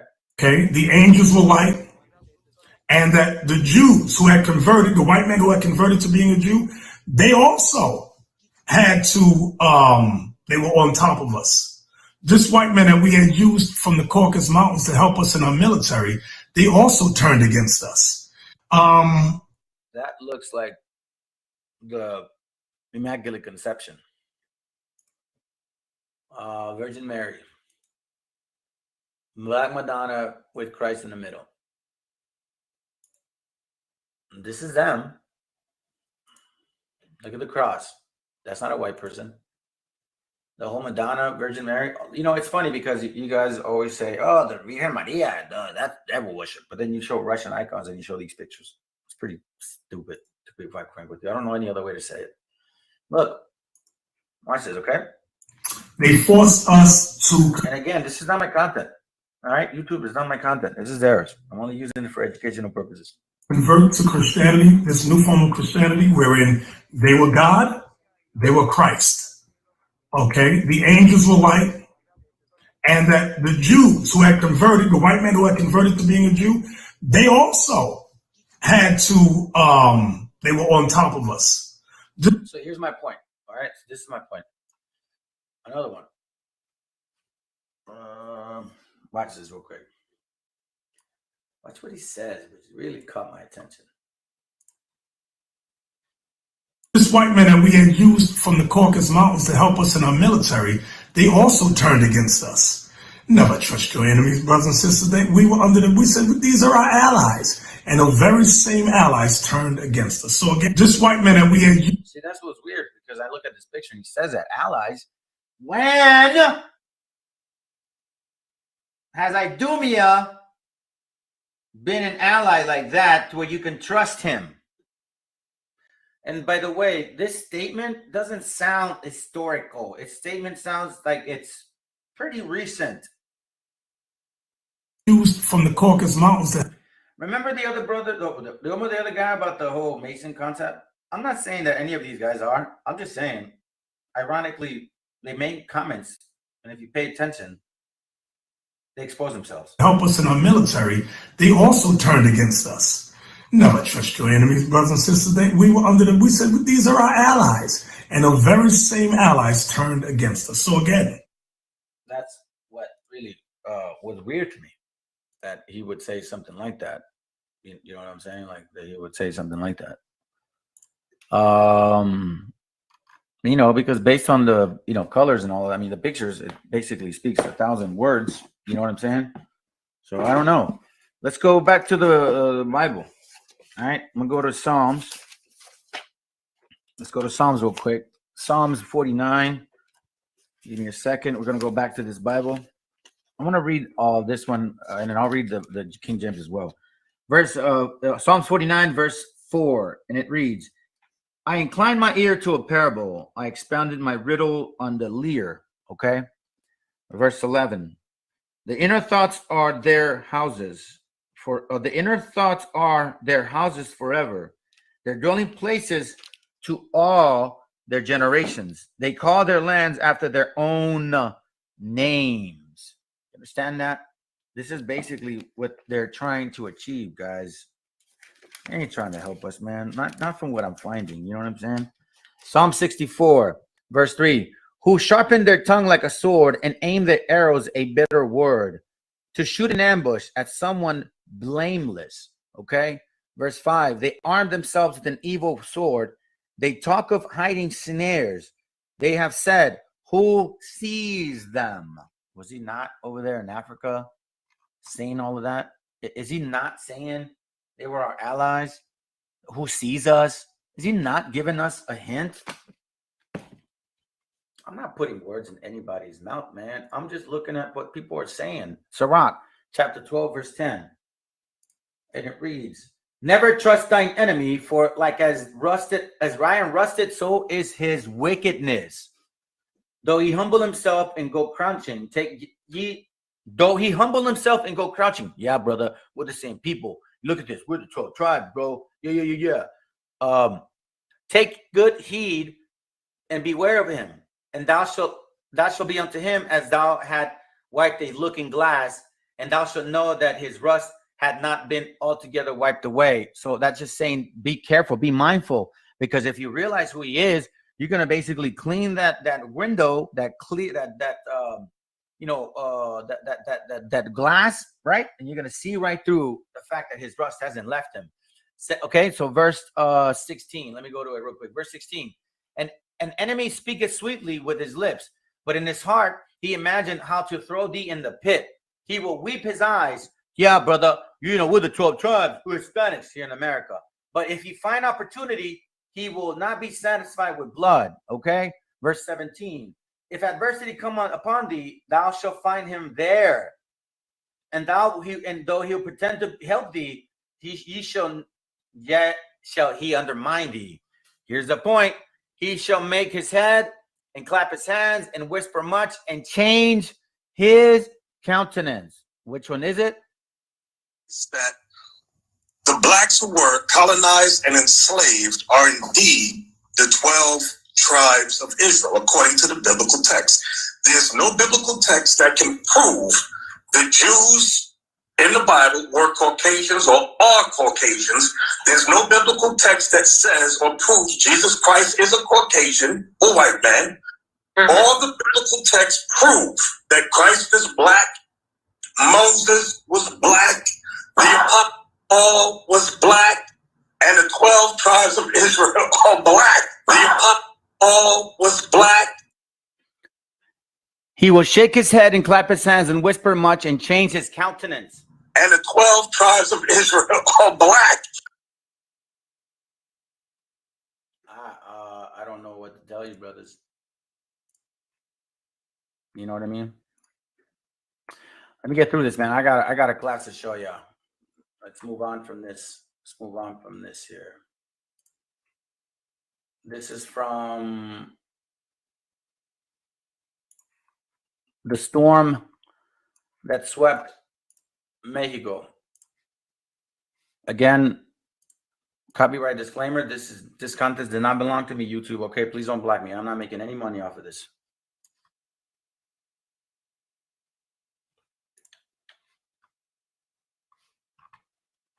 By the way, just in case, if they do start giving me a warning, I'm gonna move the video over, so then they don't block me. Because, man, YouTube, I don't know, man. I'm a little. This is like a little smart channel, man, and YouTube's messing with me so much that I can't even believe they even got their time to waste on me. But anyway, just giving you a heads up. All right, let it play. In 1876. My apologies.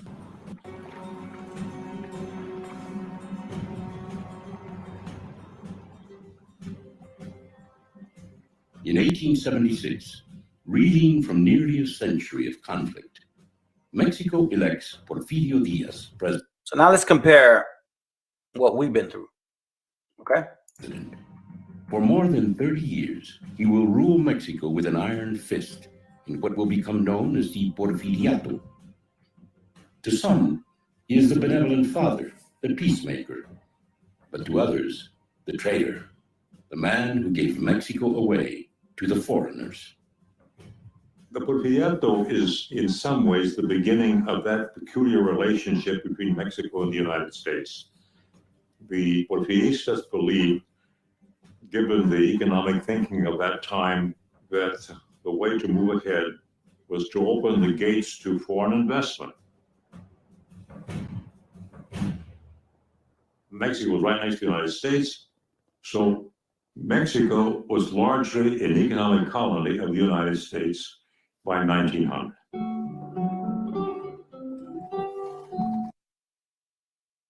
Did you guys hear that? We were an economic state by 1900. There were already Sigma Pi Phi and all these things, institutions. What else? They had Black Wall Street. They had banks. They had a lot more, and they also had the Americas. Remember, after 1848? Okay. Again, apples to apples. All we're doing is we're just comparing to see if we are the same people, if our struggles are the same, and if the period and timeline doesn't differ. Because if it differs, then the scriptures may have to be in question now. Let's continue.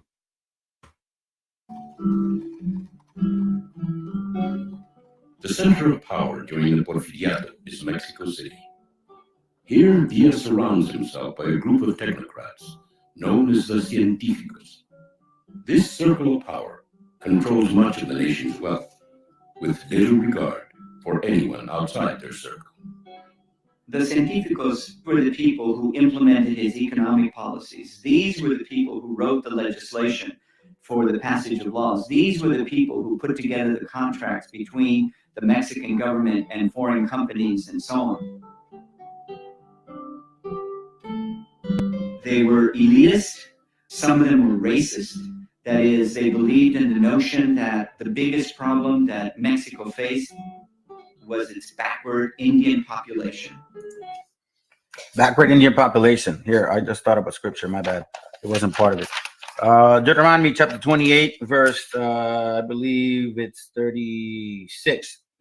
Watch this. Yahweh, it says, Yahweh brings you and the sovereign whom you set over you to a nation which neither you nor your fathers have known, and there you shall serve other mighty ones, wood and stone. I read this because as we see, these Científicos didn't give a damn about our people. So were they our people? The Spirit bear witness. Let me move forward to right here. Bueno, fundamentalmente durante el Porfiriato la expresión artística siempre estuvo viendo, o sea, con los ojos hacia Europa.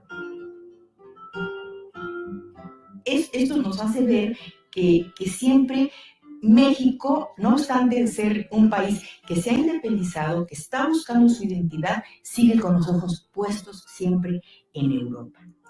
Deuteronomy chapter 28, verse 28. It reads, Yahweh shall strike you with madness and blindness and bewilderment of the heart or mind. Madness. The madness of you guys. You want to be like the other nations, the other heathens that enslaved our people, right? Blind to the fact that you don't know who you are because you're listening to this garbage of the past and even now. And it says here, and you shall be groping at noon as a blind man gropeth in darkness. It's daylight, guys, and you have no clue who you are according to the Bible, and not prosper in your ways. Have we prospered since 1492? And you shall be only oppressed, plundered all days with no one to save you. You know damn well that's been happening to us since 1492 and even till this day. Our children are separated at the border. You don't think I have the same fear? Oh yeah, I got family members that go through the same thing. Same damn thing. Isaiah chapter 1, verse 3. An ox knoweth his owner, and a donkey his master's crib. Israel does not know, my people have not understood. Why? Because you're looking upon the eyes of Europe. Really? The same people that enslaved us? Modernidad de las urbes. Por otra parte, tenemos a todo este pueblo. Listen, I didn't bring any rivals up for those guys because honestly, I was just showing who they are. But you guys are our people, our gente. I know what struggle we've been through. So you damn right I'm going to bring scriptures out because that Bible belongs to us. 500 years since we haven't had it. And they were introduced to white man as God. Now all of a sudden, in the last 20 years, supposedly we are Hebrews, and another nation tells us, and they bring another image.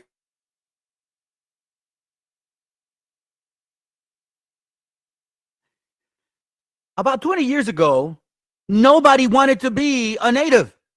Nobody wanted to be an Aboriginal. No, man. When hip-hop was strong, when NWA was strong, nobody cared about the so-called Hispanic heritage or Native Indian heritage. Nobody. We were spics, beaners, wetbags, and then, dumb Indians that are in reservations, that are a bunch of alcoholics, and you guys, whatever, you get free money. How is it fair? That's what we hear. Okay, so all of a sudden now, they care for this heritage. Like now we have all of this agenda. Y'all got to pay attention, man. I've read to y'all, brothers and sisters, a book on propaganda. I'll read it again today once I'm kind of done with my majority of my notes. I'm almost done. Remember, I was doing a comparable.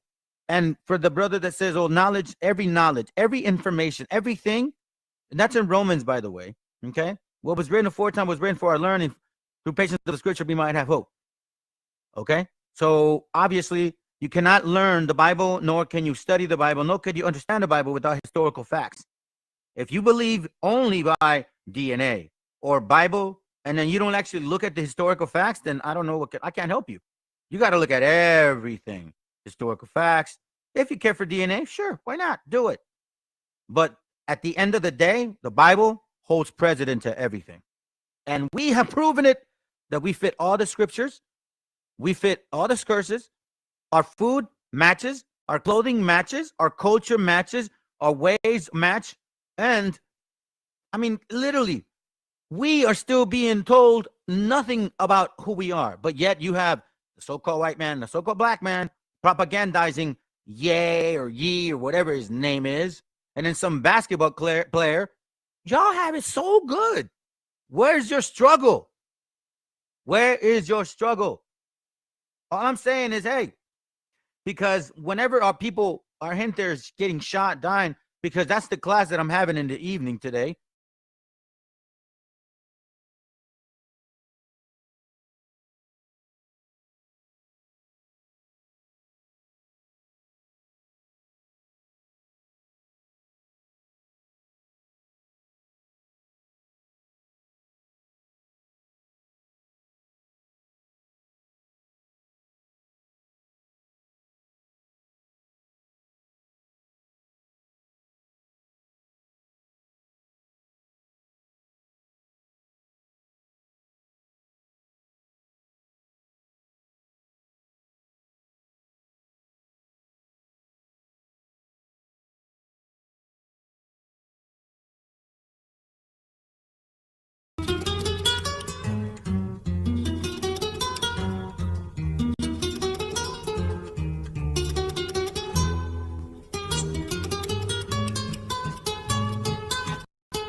Toma,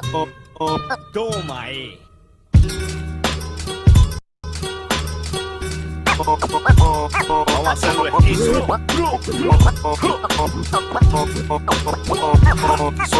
Disfruto un panorama, el drama sin pantalla plana. El devenir del marketing, un arlequín del Sina y me habla. Duendes y hadas, me apaga la pava, me aclara la rabia importada. Es la peor cruzada. Prostituta con sueños de monja, todavía se moja. Le meto reja hasta con la guata floja. Por las huevas te acomplejas, donde se aloja el mal. Si se te oxida el maxilar en orar el Corán. Ese dolor es temporal, cholaco. Que yo no me llamo Lito y tú no eres polaco. Pero está flaco un día más que peco. Seré guanaco ni huevón en nuco. Suficiente con tu grupo y el muñeco es trapo. Abro cerebro, no los lavo. Al buen entendedor todo le queda claro. Los malos triunfaron, no es de Cristo la codicia por el oro. Las hogueras, los esclavos. Tampoco tanto tarado robando estrado. ¿Quién es el jurado? Tu pecado es el bocado. El predicado estaba equivocado. Ha guardado la paz, vas a pegarla de santa porque la fe es un mercado que está ligado al Estado. Puño que se levanta, queman las llantas, queman la renta. Esa revolución nadie la inventa. Con casi 30 y sigue pensando en ventas. Pura mierda, se encuentra Dios en tus palabras. Las mías son puertas porque me tientas al instinto. Planta que me alimentó, pronto alimento en plantas. Entiendo el ciclo, no paga el circo. Menos de 5 desde ese disco en brinco. No era distinto ni en el intro. Bro, en esta ocasión lo que diga tu mandíbula me llega a la glándula. La farándula no es mi rubro. Mi otro yo te feca en la meca, la métrica, la discoteca. Solo un hipócrita predica poca ética. ¿Y tú qué tal? Oh, bro, en esta ocasión lo que diga tu mandíbula me llega a la glándula. La farándula no es mi rubro. Mi otro yo te feca en la meca, la métrica, la discoteca. Solo un hipócrita predica poca ética. ¿Y tú qué tal? ¿Quieres ser fighter, tener aguante? Que la gente levante la mano al verte, sentirte importante. Pero primero tienes que pararte, pueden golpearte que vas a tener que meterte cepillo por el culo para poder limpiarte los dientes. Te empalagas de la sociedad y sus llagas, en la nada naufraga como una plaga que todo lo traga. ¿Quién eres tú para saber que es prole si no pagas lo que comes? Sigue en tu mundo de anime, si no te me arrimes, tu novela no se eleva al cine. Por más que alucines, patanes son patines, a veces 13 te quieren coser, entonces no camines si no conoces. Si te importa más lo que dicen que lo que haces, posiblemente fracases y termines con frases en alquiler.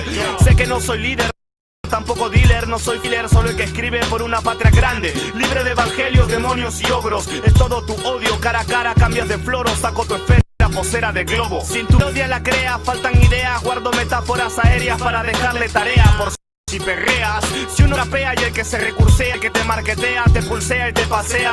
Plaza Bea ya pejamea. A la cana con tu chicha como con Magali. Prospecto de Cipriani, no llegarás ni a Noni. Con tu colita de pony, lo hago con pana y sin company. Mejor pa' ti, falsos MCs morirán en flashes como Lady. Revolucionario, mochilero, séptimo hijo de un obrero. Conoció el amor donde el clero gasta su dinero. Pero soy pordiosero del saber en una torre de Babel. Dejo este papel, único placer post-mortem. Obtén la fama con tu farsa y piensa. El cuarto clavo es tu iglesia. Me recordaron cierta tendencia a perder la elegancia. A tu vacío pasión por popularidad, solo pon un .com, te compraron. Toma,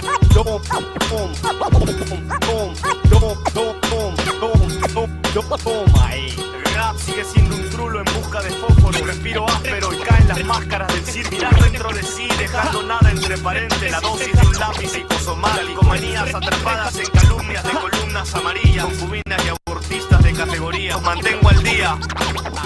2008. Resistencia. Él murió en la cruz por tus pecados y por los míos. Para decirle a nuestro Dios: hablas pura huel, hablas pura huel.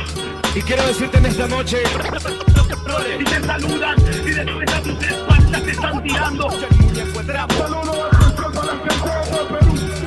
Pedro voy para la Perú. No te llamas Lito, yo no soy polaco. Tanto has hablado, comprado.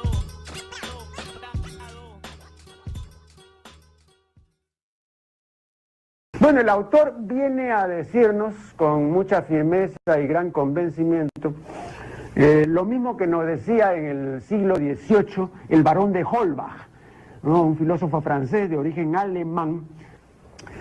Si nos remontamos al comienzo, entonces hallaremos que la ignorancia y el temor crearon a los dioses. La fantasía, el entusiasmo o el engaño los adornaron o desfiguraron. La debilidad les rinde culto, la credulidad los observa, la costumbre los respeta y la tiranía los apoya para que la ceguera de los hombres sirva a sus propios intereses. Isaiah chapter 58 and verse 1. Cry aloud, spare not, lift up thy voice like a trumpet, and show my people their transgressions and the house of Jacob their sins.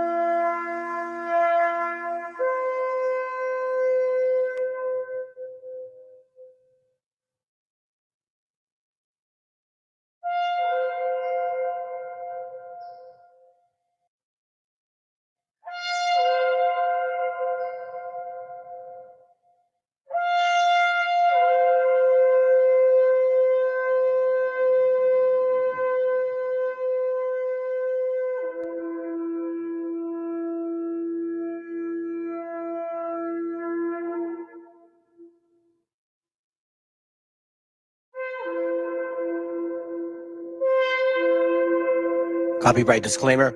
This content does not belong to Bible Chronicles or claim this intellectual property. The content provided today has and always will belong to the content owner. Bible Chronicles does not have any affiliation with the owner of this property. As mentioned, Bible Chronicles did not intend to make use of any material for the purpose of harvesting gain. However, Title 17 of United States copyright law states material and use can only be done when it's for theological or general educational purposes, and thus Bible Chronicles believes that this principal material falls under fair use, which honors protection under Section 107 of the same U.S. copyright law.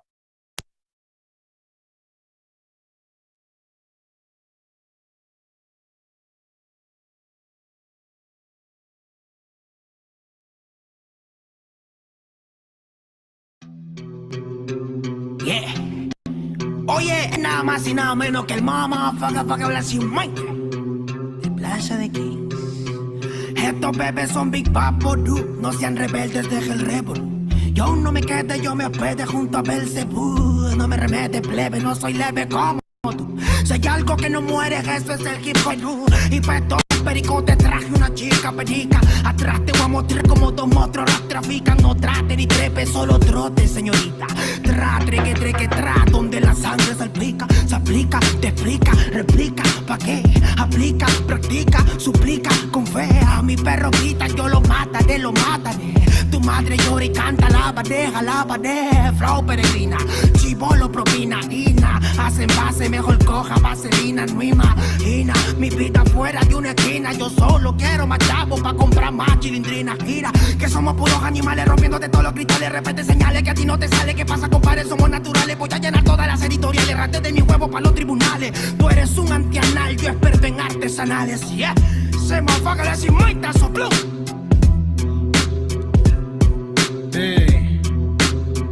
Cerco 92 B09 está en la casa, barrio. Escucha bien. Así se hace, Yo. Tengo problemas de actitud y poca paciencia. Hablo si me da la gana, nadie me silencia. No quieren aceptar que pa' muchos soy influencia. La voz de los barrios que llega a tocar tu conciencia. Yo sé que muchos quieren llegar a ser tendencia y hacen lo que sea sin pensar en las consecuencias. Es la diferencia, yo mantengo mi esencia y ustedes por pegar han cambiado hasta de apariencia.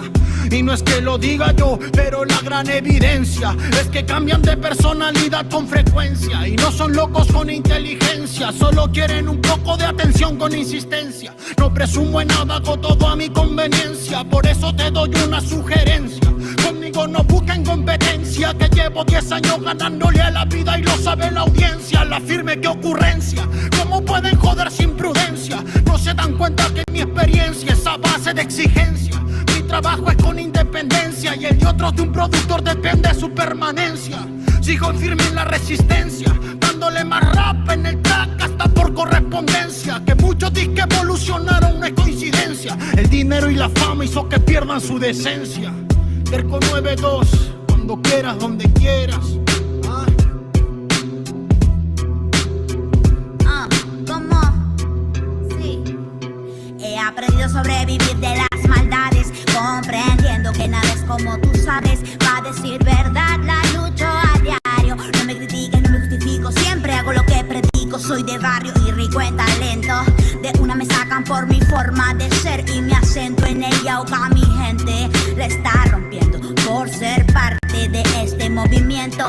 Quiero saludar a las personas que nunca confiaron en mí, que hoy por hoy se paltean cuando me ven venir. Bye bye motherfuckers en estas líneas. Bye bye a fluir. Déjate llevar como hay people in the street. Yo. Déjate llevar como hay people in the street. Hey, hey, hey. Oh, yeah. Hey. 1, 2, 3, 1, 2, 3 es la torita aquí en la casa, primo.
Bueno. All right, check this out, fam. I'm still with a cold, so this is actually for those brothers or sisters that are new to this channel. Let me read this to you. I'm going to play a short video, and then I'm going to play the actual class. This is from a book called by Brian Madden, The Way It Should Be Taught, The True History of Blacks in America, 1492-1700. Today is February 18, 2014, okay? I'm sorry, February 18, 2024, my bad. It's 2:14 my time. It reads on page 11. The Islamic Moors also expanded and created societies in southern Europe. Actually, no. Of course, you have to look at the type of environment of the times. The Moors, like every culture of the day, in parentheses, it says, including the Native Americans, considered slavery as the institution that provided bodies for work, which was the opportunity of circumstances, not as it was believed later on here in America, as unnatural and unhuman or based on one's skin color, meaning that they were doing this from the get-go. Slavery isn't new to black or white folks. As time went on, as Africans were brought to the Iberian Peninsula and worked as slaves in occupations of servitude by the native Spanish and the Islamic Moors, their offspring, pay attention, because this relates to my class about the sheep hear my voice. It says here, their offspring, interracially mixed with Spanish blood, began to increase in population. The local inhabitants of the area of Spain and Portugal termed this new younger population called Ladinos. Ladinos, like Latinos, but Ladinos. Simply put, there were considered Africanized Latinos who then served with their communities as soldiers, sailors, explorers, black conquistadors, and voluntary or involuntary colonists in the New World. Voluntary colonists. Now, in case you guys don't know this, but AMLO Obrador, he wrote a book called Gracias, and in that book, he calls out that lady that's running for presidency. She says that she tries to be a native, but that her descendants are Ladinos. Okay, now, that's a very important point because that has to do with this here. So let me play this. This you guys heard of this? Well, we have showed you some channels of some classes on this. This guy here did something real quick. It's 5 minutes. Then I'm gonna jump into class because it connects. It's all connecting, family. All right, so let's listen in to this Let's listen in. The whole world must see that Israel must exist and has the right to exist and is one of the great outposts of democracy in the world. My Jewish brothers and sisters said to me amid anti-Semitism anywhere, and we don't need your support, but would still take a stand against anti-Semitism because it's wrong, it's unjust, and it's evil. I'm not here because I'm your mayor. I've been in Israel as a state senator. I protected the community of this city in general, but specifically the Jewish community as a police officer. I stood with you as borough president. And now I'm here today to say not only am I the chief executive of this city, but I'm your brother. I'm your brother. Your fight is my fight. That swastika not only displays the pain of anti-Semitism, it displays the pain of racism among African Americans. You marched with us with Dr. King. You stood with us with all the fights we had. And I'm saying we're going to stand with you and stay united together. And we don't have to be all right. We should be angry at what we saw. Thank you, Israel.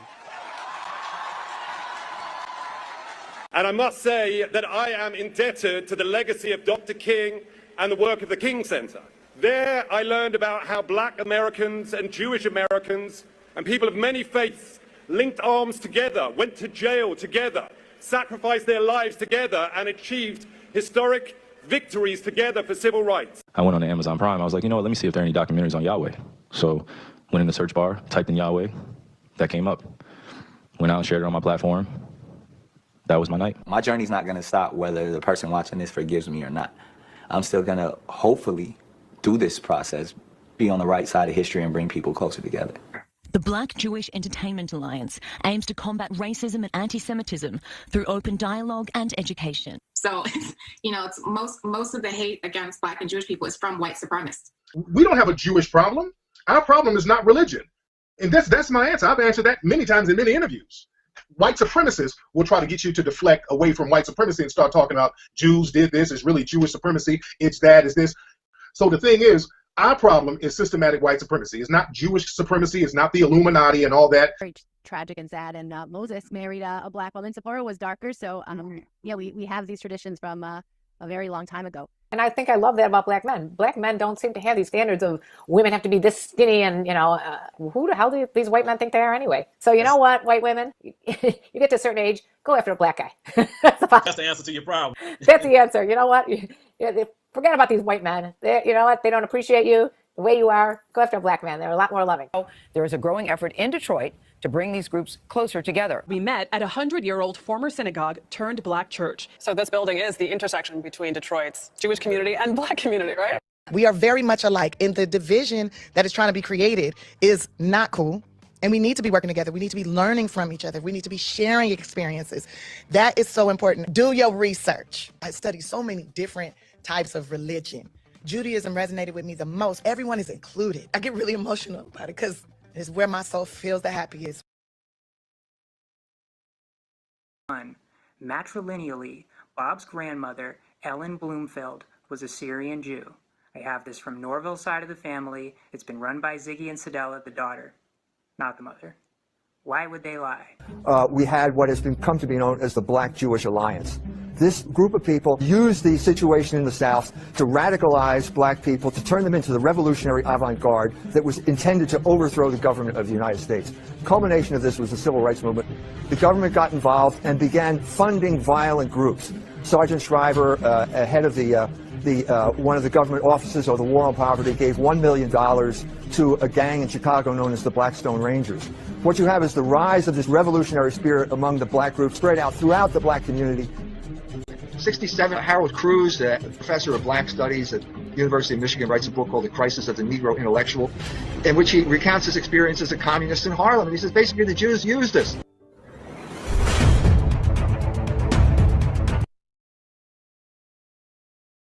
So you got a point. All we revealed, you don't have to agree with him.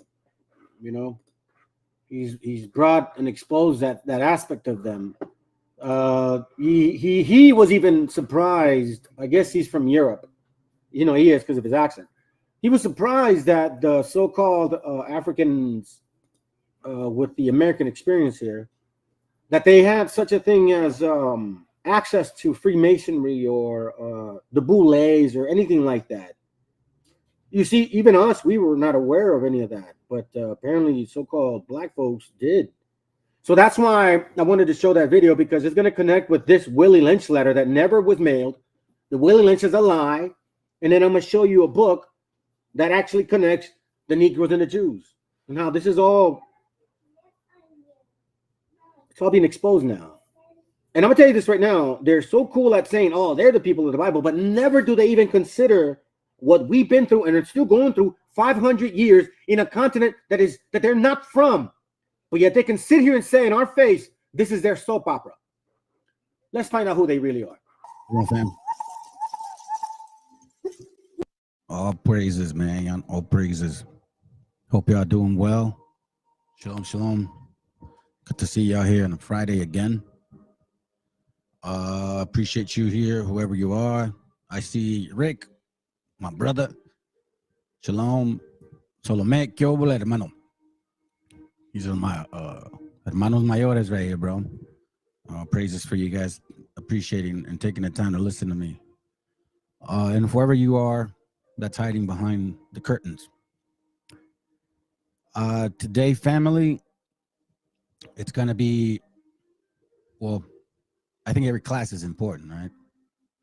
But today is going to be, yeah, all praises to the Most High, man. I appreciate the Father for what he does. I mean, it's amazing. You know, my wife and I were talking about this before I start the class. First of all, I want to thank the Father more than anything, right, for making this happen. More than anything. For allowing this class, this channel to continue for us, and, you know, Lord willing, we still get edified. So that first and foremost, all right?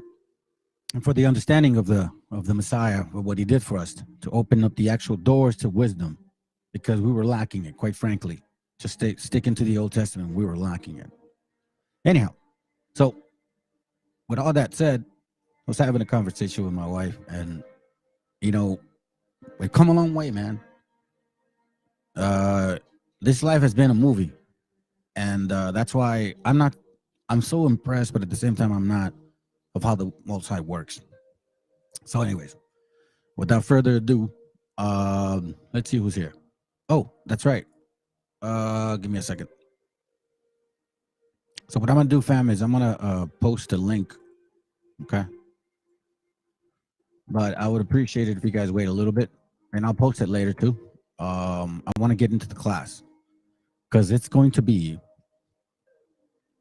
I don't believe anybody, and I don't want to take credit for it. I'm not saying it in that way, but I don't think anyone has ever touched on this the way I'm going to do it. I don't think they even consider it, because this is going to affect a lot of people. There are a lot of people out here that have fallen into the propaganda of the beast.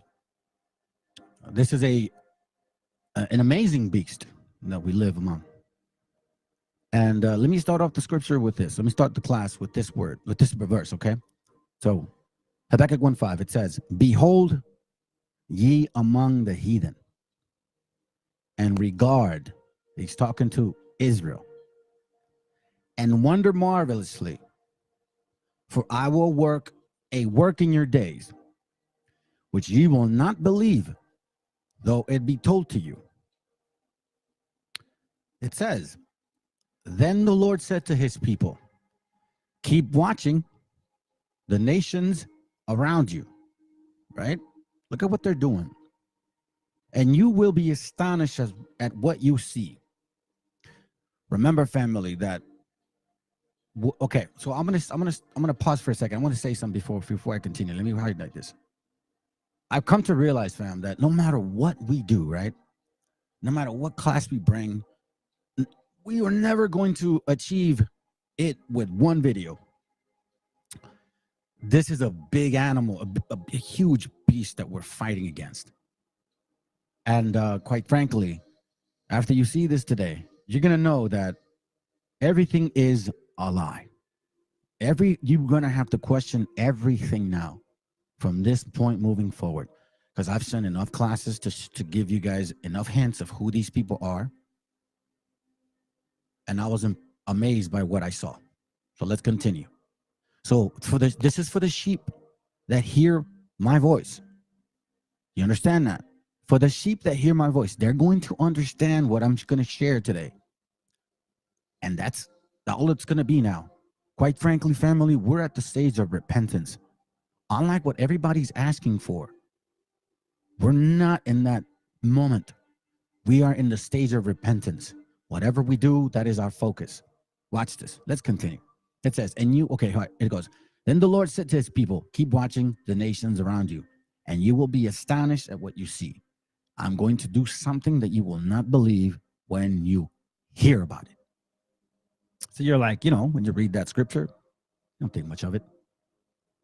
Like, well, what's going to be, huh? What can be so surprising that we haven't seen? Let me go to Sirach 19. Let's start the class.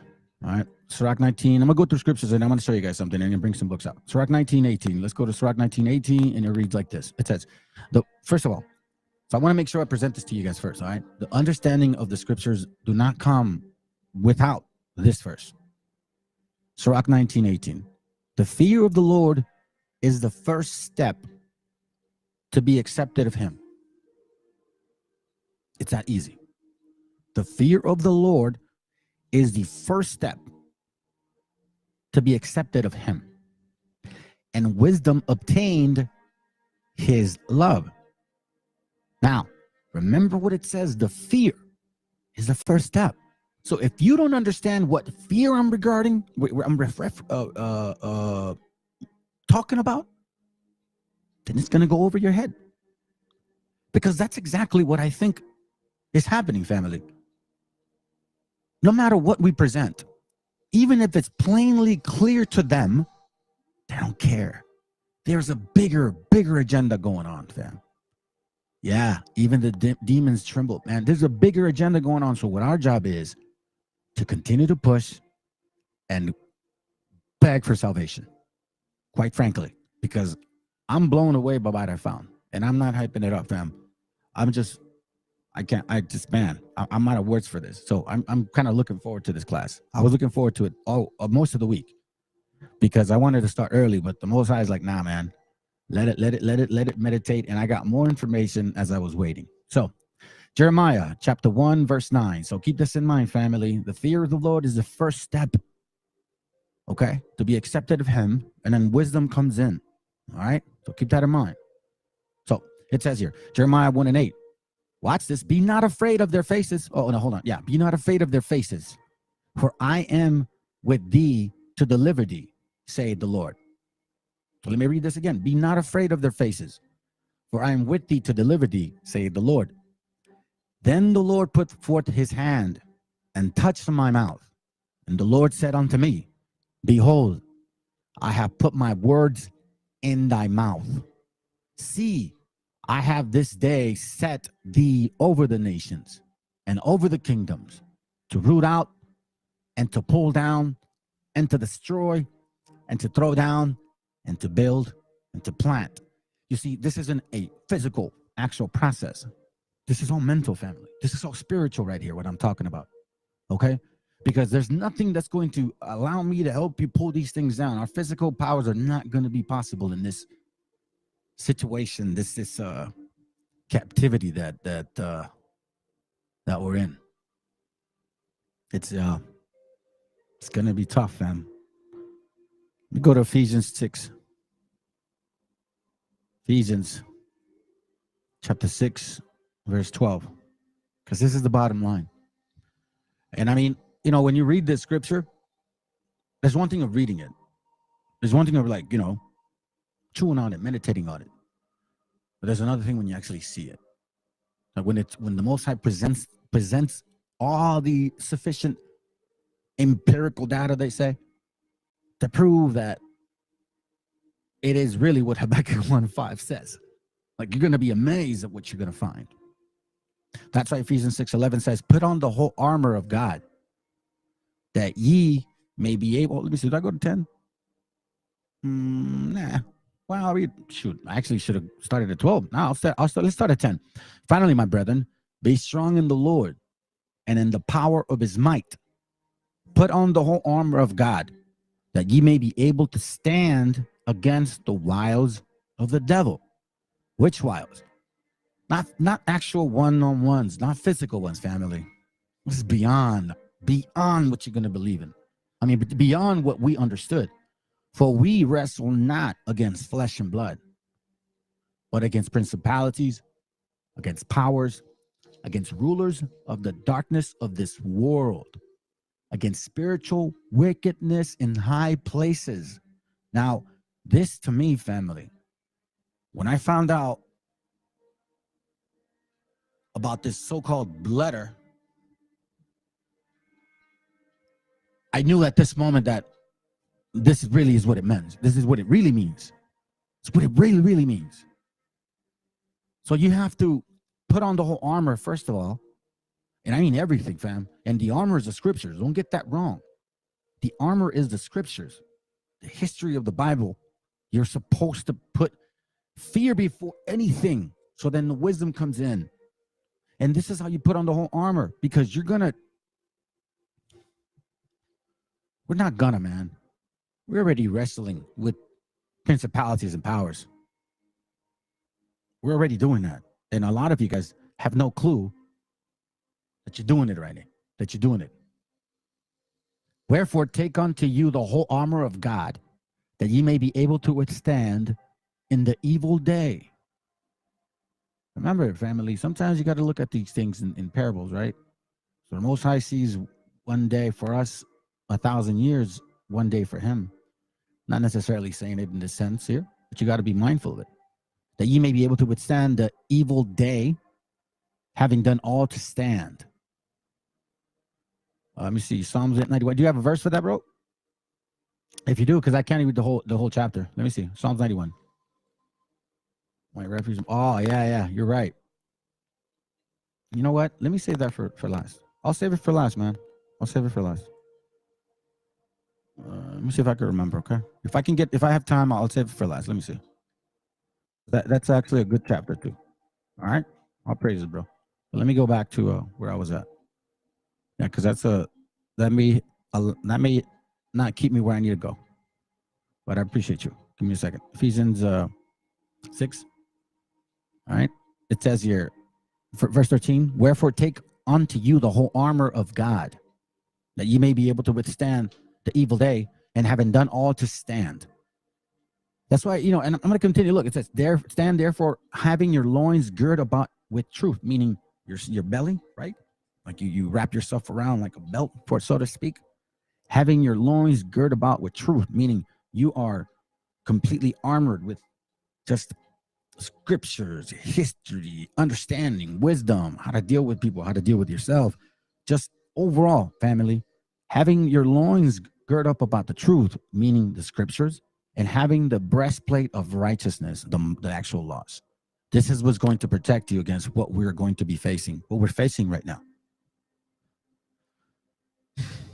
Man, I'm talking a little soft because I believe there's a lot of noise outside, so I don't want to create more noise, okay?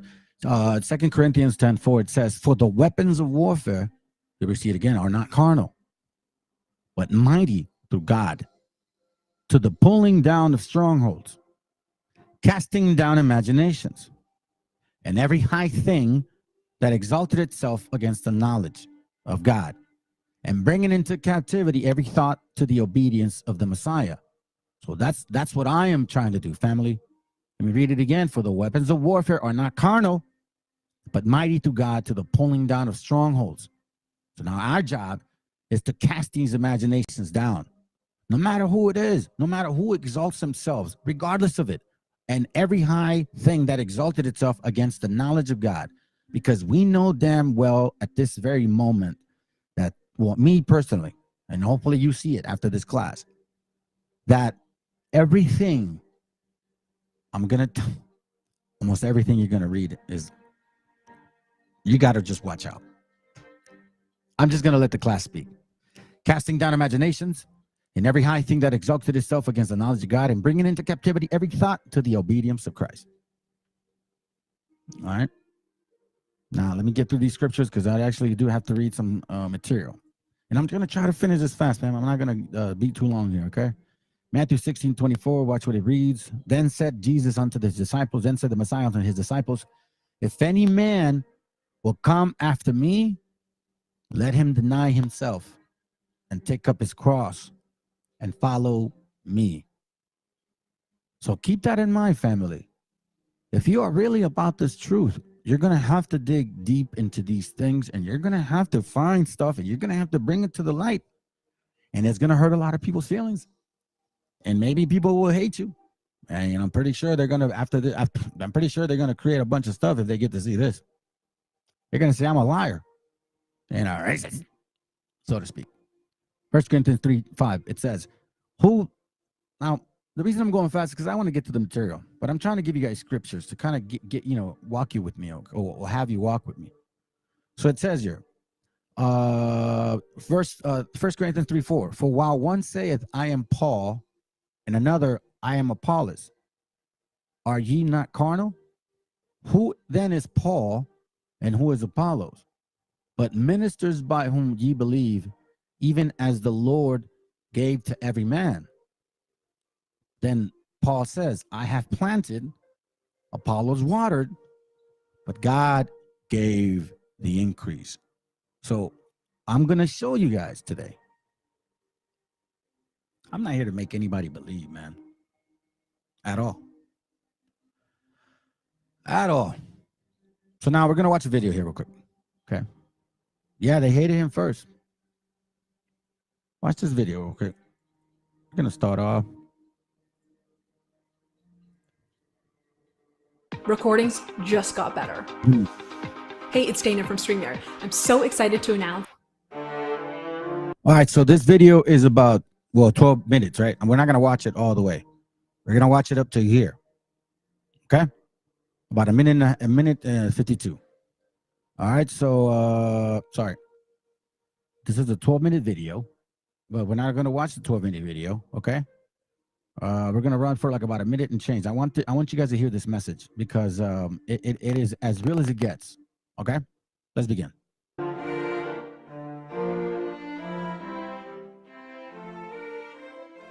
And the lie has, in fact, led us so far away from a normal society that you cannot even orient yourself any longer. In its dense, gray fog, not even one pillar can be seen. Lying has always been used for political purposes. Lies cover up corruption, past mistakes, and hidden motives, and they are an essential ingredient in political campaigning. Sometimes, however, political lies take on a much more sinister form. The lies become all-encompassing, embrace all aspects of life, and infect every corner of society. This occurrence is a sign that totalitarianism may be rising, for as the political philosopher Hannah Arendt noted, totalitarianism, at its essence, is an attempt at transforming reality into fiction. It is the attempt of corrupt and pathological state actors to impose a fictional account of the world onto the entire population. In Nazi Germany, it was the idea of a superior race and an unclean people that formed the big lie. In the Soviet Union, it was the belief that state communism could work and that all could be made equal. And from the big lie trickled down a stream of endless little lies. Referring to communist Russia, Alexander Solzhenitsyn wrote, "In our country, the lie has become not just a moral category, but a pillar of the state." Describing Czechoslovakia under Soviet rule, Václav Havel similarly explained, "Life in the system is so thoroughly permeated with hypocrisy and lies. Because the regime is captive to its own lies, it must falsify everything. It falsifies the past, it falsifies the present, and it falsifies the future. It falsifies statistics." Okay, fam. So, and again, you know what? I don't know if brothers understand how important this class is. I presented this and I sent the link to you, brothers, man. Honestly, if you guys aren't working, you should at least be listening because this is an important class, man. I don't know how to tell you this. Look, I brought this up because technically the system is this way. Life in the system is so thoroughly permeated with hypocrisy and lies because the regime is captive to its own lies. So once a liar, always a liar, right? And once you create a lie, you can't get around that lie. So then you create a bunch of other lies to make up that first lie. So then it just becomes a bunch of falsified information, just like it must falsify everything. It falsifies the past, it falsifies the present, and it falsifies the future. And it falsifies statistics.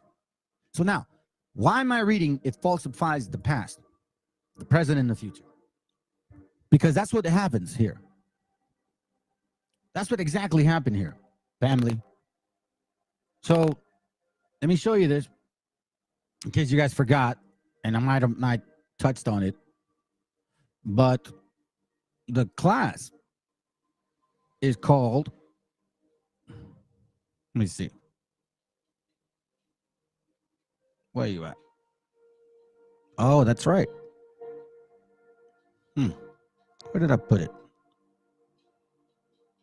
Thumbnail. Oh, that's right. I did it from the tablet. So the letter that never was, or I should say, the letter that is never real. The Willie Lynch letter. Family, I'm going to show you guys that this book is a blatant lie. This book right here, the Willie Lynch letter and Making of a Slave. They have lied to you, family. So in order to create the future, you got to create a past. And the only way to create a future in the past is by falsifying everything. Now, I know you guys are going to think I'm lying, but we're not. So let's go through this here. Watch this. I may get boring on you guys, but oh well. You either get it or you get it. You don't, man. I'm not here to convince anybody, bro. Straight up. Now at this point, it's really about that. It's no more. There's no need to beg you guys, man. There's no need to say, oh, you guys got to wake up to the truth. I don't care anymore. It doesn't matter to me anymore. You want to know why? Because it's either the Most High is calling your asses or he ain't calling you guys. Because quite frankly, that's what it comes down to, okay? That's what it really comes down to. There's nothing that there's not one class, family, that's going to convince people. Not one class. These people are done. They're I don't know. I don't think their spirit is going to be able to wake up from this. I don't believe so. I don't believe it, fam. We got family members in there, in these rooms, in these stupid cams, GMS, IOIC, all of them use this book. Scholars use this book. Teachers use this book. Professors, movies, directors. I'm going to show you how this book is a lie. But first, let's go here, because I don't think you guys understand this. You see, the reason why I said this, how the Most High puts this walk, man, like, how did he know? Like, he knew, hey, listen, I want you to learn about this so that when you find it, it's going to be easy for you to understand. Well, when I was younger, I was a computer tech. I went to get certified in computer networking, okay? I didn't have no job. I didn't really have schooling. I just took a trade. Oh, your whole year. I got my cert. So check this out. I know this. Watch this. The web before the web. A look at Gopher. Now, I don't know if you guys who know what Gopher is or who Gopher is, but there's called the Gopher server, okay? So let's get a history here. Before the rapid growth of the World Wide Web in the 90s, a protocol called Gopher briefly made internet easy to use by combining the world's only resources. Here's what made it special and why it was quickly eclipsed by the web. What is a Gopher? Gopher is a client-server directory system that launched in 1991. Remember these days that I give you. It allowed people to quickly browse sources on the internet. When you use Gopher client, you would see a hierarchical menu of links that either led you to documents, television applications, FTP sites, or other Gopher servers. You could also search across Gopher space to find documents instead of hunting through FTP servers one by one. So for example, for you guys that know about archive.org, that's one example. This server, Gopher, would search through that site, other sites, several sites, and it was a network. So there's a hub, the gopher, and then all of us would connect to this gopher, and through our network would share files. You'd find files that I would upload. You'd find files that I would upload. Okay? So there's a reason why I'm bringing this up. Don't think that this is the reason I'm giving you an understanding of the root of this lie. Okay? So in 1990, this program was launched. A lot of you guys don't know about this. Okay? That's how you get AOL and all that concept too. It came from these things. All right? It was a search engine in a sense. Now, a group of programmers, yada, yada, yada, yada. Okay? So it was basically like, it looked like this. The Gopher client. It was the old DOS program. In case you guys remember this screen back in school. Yeah, we are a little older. So you guys that are like in your 20s, 30s, you got no idea what the hell this is. So, you know, that's when you're out there so-called teaching and you think you know, shut up. You guys are kids. You guys don't know anything. I don't care what you guys think you know. You don't know. You don't know. And you're sitting here telling grown-ups that actually do study that you know more than them. Yeah, we've lived longer than you. Just stupidity. Just because you memorize a couple of verses, whatever. DOS program, that's what it used to be, right? So anyhow, that's the server concept of the gopher. So now, what does this have to do with the class? I'm going to show you something. So, and remember, family, the fear of the Lord is the first step for him to accept you and for him to bless you with wisdom, because that's really the bottom line. Now, here goes right here. And you guys can look up these links. I'm just showing you examples of what the Gopher is. Gopher was a competitor of the early World Wide Web, differing in the simpler, more structured interface. The flexibility of HTML, you guys are familiar with it, led to the World Wide Web eclipsing Gopher. And today, few people are aware of the Gopher even existed. Gopher, however, Gopher has not, however, entirely vanished, and over 100 Gopher servers will still provide access to blah, blah, blah. And here goes right here. So it's like you have to type in the ULR. The website that they have it. So you can look for statistics, development, blah, blah, blah. So this is what a server that was used at one point before the internet was launched fully. Okay? Now, you guys are going to probably be confused by who had access to this. Well, guess what? There was only certain people that had access to this. Let me see this real quick. Not everybody did. Now, watch this real quick. Let me see if it's here. So now, let's see. Hold on. Give me a second. All right. So now, this Gopher thing, right? What does this Gopher have to do with the Willie Lynch letter? All right. So now, let's read. This is what it has to do with the Willie Lynch letter, okay? It says, the Willie Lynch letter, also known as the Willie Lynch speech, also known as the Willie Lynch letter, is an address purportedly delivered by the William Lynch or Willie Lynch to an audience on the banks of James River in Virginia of 1712. Now, you that have following this class, you guys understand, and hopefully you got eyes and you're starting to see these things like, James River, Virginia? Like King James? 1712. Regarding control of slaves with the colony in recent years, it has been widely exposed as a hoax. I wonder why. Watch this.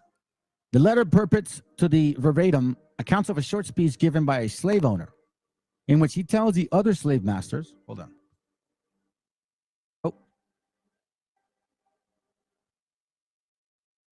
Says, which he tells other slave masters that he has discovered the secret, the controlling black slaves by setting them up against one another.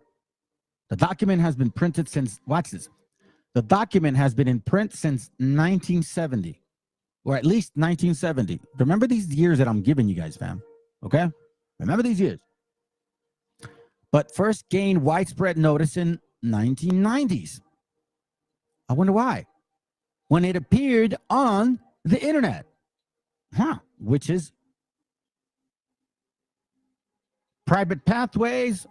And if you read here, the Journal of American History, yada, yada, yada, it talks about the Gopher server.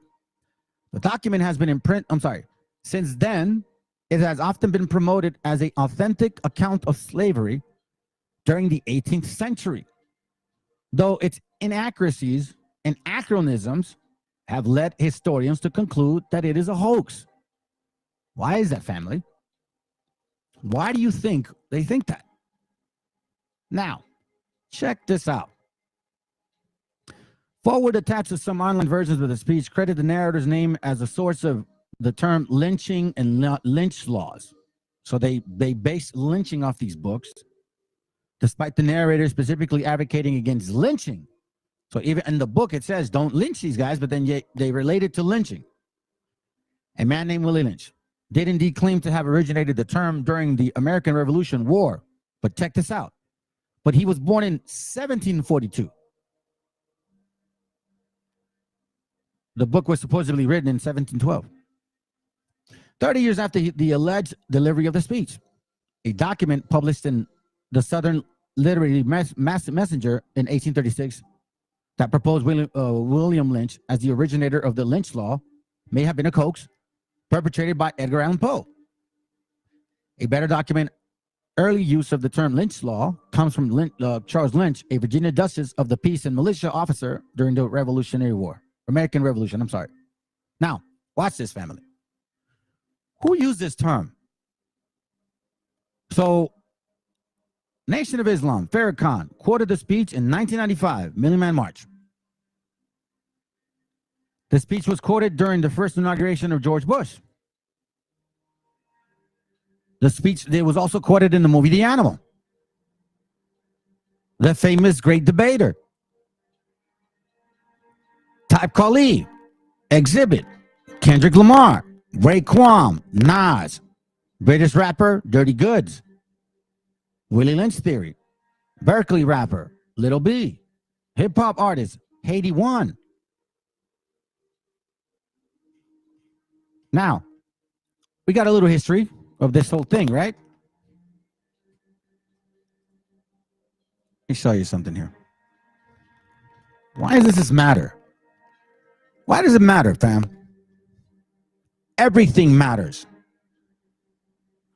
If you're going to say that this is the purpose and the reason of slavery mentality, and you have professors, teachers, movie stars, movie directors, rappers, singers, schools, churches, camps, BHIs, Black Hebrew Israelites, FOPI, GMS, Nate the Snake, IUIC, ISUPK, all of them use this book.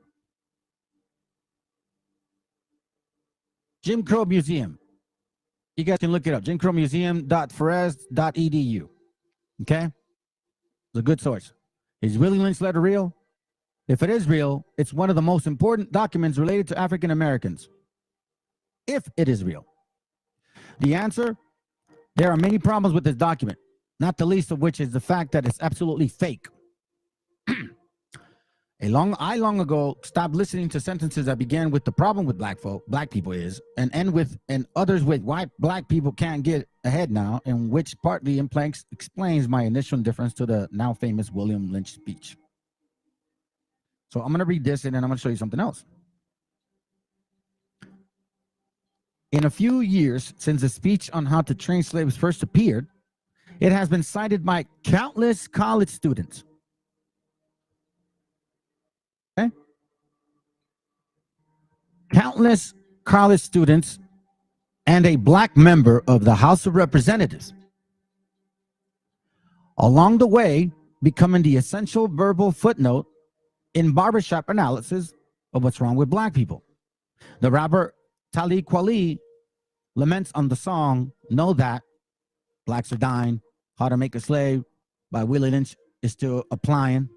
One professor at a university in Midwestern University made the speech required reading for her class. And one, I'm sorry, let me read that again. And one professor at a Midwestern University made the speech required reading for her class. Of late, the frequency of its citation seems to be increasing.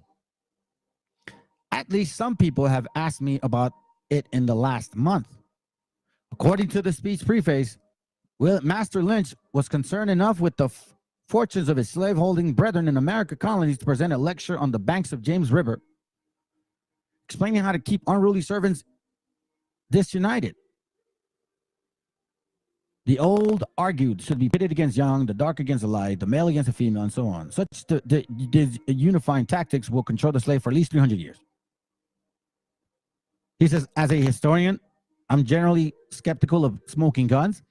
Historical work, like forensic science, isn't some flashy field. It depends on painstaking aggregation of facts that leads to researchers to the most likely explanation, but rarely the only one. Now, excuse me, slavery was an incredible complex set of social, economic, and legal relations that literally boiled down to black and white. But given the variation of this size of farms, number of slaves workers, regions, crops grown, law, gender ratio, religion, and local economy, it is unlikely that a single letter could explain the slave policy for at least 151 years of the institution and its ramifications to the present day, considering the limited number of exact sources of 18th century. If this speech has been discovered, it would have been the subject of incessant historical panels, scholarly articles, and debates. It would have literally been a career-making find. But the letter never discovered. I'm sorry, but the letter was never discovered. Rather, it simply appeared on the internet.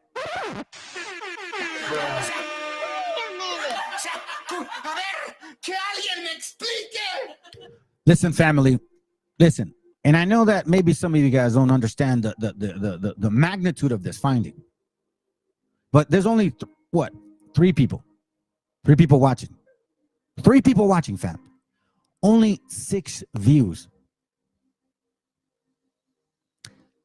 I've come to realize, and excuse my language, but you guys, and not the brothers that are watching, but you guys don't give a fuck about the Bible. Straight up. You guys don't care. You black Americans don't care about the Bible. You don't care about God. You are falling for this lie. You use this book. To confuse, to confound people, to get empathy for you. You guys knew better. This is your book, and you knew you found this information. See, black Americans, family, I'm sorry to tell you, you guys fucking knew what I found is true, but you guys never said anything. You so-called researchers, where are these researchers, family? Considering the limited number of extant sources from the 18th century, if this speech had been discovered, it would have been the subject of incessant historical panels. They use it as a tax write-off and to make money. Yeah, straight up. If this speech had been discovered, ma'am, I already told y'all. There's a link. There's a link. Somebody prove to me that I'm lying. Where are you guys at? I keep finding fake shit about you guys. I realize that all of this is a lie. We're not even, dude, we're like 50 minutes in and I'm probably halfway through. It says, if this speech had been discovered, here, let me do this, ma'am. Let me do this.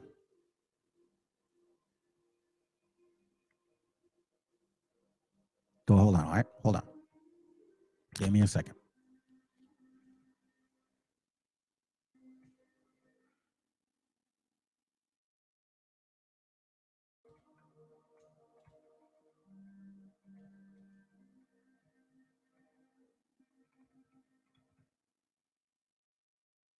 All right, here goes. So again, let's continue. It says, if it had been discovered, it would have been used in high debate. Hey, shalom, bro. It would have literally been a career-making find. But the letter was never discovered. Rather, it was simply appeared on the internet, bypassing, watch this, the official historical circuits and making its way directly into the canon of American racial conspiratoria. So remember the Gopher server, right? So apparently, at that time, there was a lot of people that with a PhD could have access to these servers. So at that time, people with PhDs, what they were doing was they were scanning like archives.org, right? They were scanning a bunch of material, a bunch of books, scanning them. And this librarian basically said that nobody really gave her the source of it, that the person didn't want to be exposed, or just not, they just didn't have a source, but they uploaded it because she said in her mind, well, and this is facts, like you can look it up, and I think I'm gonna probably read it. Well, you know, it only seemed logical considering the state of the African Americans. In 1990, though, see, you guys don't forget, in 1990, so now, this so-called book, material, whatever, it was around 1970, okay? Supposedly, my camera died. Okay, cool, sounds good. It was around 1970, okay? And around 1970 is when you first hear it. And it became popular in 1990, but that's when you see the Gopher server. So somebody uploaded this material. Nobody knows where it came from. Now, they did say that it came from some particular area. But when you actually see the book for what it reads, and this is what caught my attention, fam, okay? Because I was going through some stuff, I ain't gonna lie. And I don't know, man, I ain't gonna lie, I almost picked up, okay? And, you know, the Most High had me in his plan this whole time. So I'm walking around in my living room, you know, I'm kind of stressing out. So I just grabbed this random book. You know, and it happened to be the Willie Lynch. And I haven't read that in a long time.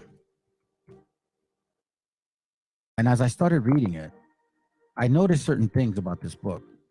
You see, fam, when you read often and you read a variety of books, you find out a different style of writing, the style of the century, it progressed. So as I'm reading this book, it's not making sense to me anymore, because I'm like, wait a minute. I start catching names and dates and particular people, and then it's like, this is not making sense. And all of a sudden, I totally forgot about my urge to drink. But the Most High then started giving me some information. So let's read here. This is from .chnm.gmu.ed, okay? Digital history. All right, so we're going to read right here. So it says, some documents found on the web are, in fact, not real documents at all. At least 3 web pages promise the voice of Eugene Debs, but the recording is actually that of Leon Spencer, who recorded one of Debs' speeches around 1905. Now, more than 24 different websites offer versions of what they call the Willie Lynch speech of 1712. Remember, fam, 1970, remember that day. 1990, remember that day. 1712, remember this day, okay? In which British slave owners from the West Indies allegedly advised Virginia slave owners to control slaves through a strategy of divide and rule. Sometimes the sites add an introduction supposedly written by Frederick Douglass, but it was never confirmed. Others falsely describe Lynch as the source of the word lynching, despite the site's repeated assurance about the speech's authenticity. Internal evidence readily betrays its 20th century origins. Watch why. The language it incorporates. That's my point. When you're used to reading, you start catching these things. Now it says, to be sure, a careful search of the web also turns up evidence that the dubious origin of the Lynch speech, still, those sites that take the speech entirely at face value overwhelm the web source that dispute it. You see? Basically saying no matter what we bring to the table, they're telling us, no, you're a liar. I don't care. It's not true. No, that's not true. I don't care. I believe in the book. It's the Bible for them. This book is a Bible for the Black Americans. Okay? This is your Bible. You've used this book for 50, I don't know, I'm sorry, for 20 years, or since the 30s. You publicize it with music, with movies, and no source has been confirmed. Then it says here, let's see, anyone who simply searches the Willie Lynch on the web would be more than 10 times likely to find evidence of the speech authenticity than information that casts doubt. But the web is a unique way it offers entry to the world of information and misinformation, in which most people operate, and allows us to consider the significance and spread of such urban legends as the Willie Lynch speech. Bruh. Wait a minute. Who are you? Which are originally transmitted as such an event as in the 1995 Million Man March or the 2001 inaugural I'm sorry, man. What the hell is wrong with me? Inaugural protest. The web itself cannot be blamed for misinformation or misrepresentation. The Lynch speech, in fact, appeared in print as early as 1990. Appeared as early as 1990, okay? And it says, as early as where you at? There's at 1990. The web increases our access to documents, information, both spurious and authentic, both better or worse. The virtual archives of the web distinguish itself from traditional libraries and archives by the discriminating inclusions of the best or worst that had been known and said. Despite the abundant misinformation available online, the internet is, somewhat paradoxically, a superb source for basic factual research, especially when one used by those who are carefully to determine source quality. My own rendering of the Willie Lynch story comes entirely from research on its online sources. Although I have a substantial reference library at home, I now do most of my historical fact-checking on the web. I can find correct spellings, birthdays, battle death, and election results in online sources more quickly than and more accurately than in most standard reference books. The key caveat, of course, is careful to determine source quality. But most professional historians, and probably most advanced history students, and most sophisticated general readers possess this skill. So if they possess this skill, why didn't they confirm it? Because look, fam, we know now this year, okay? I read this to you guys before. This was uploaded in the Gopher server by some stranger. Nobody knows who, okay? Where is it at? I had it here.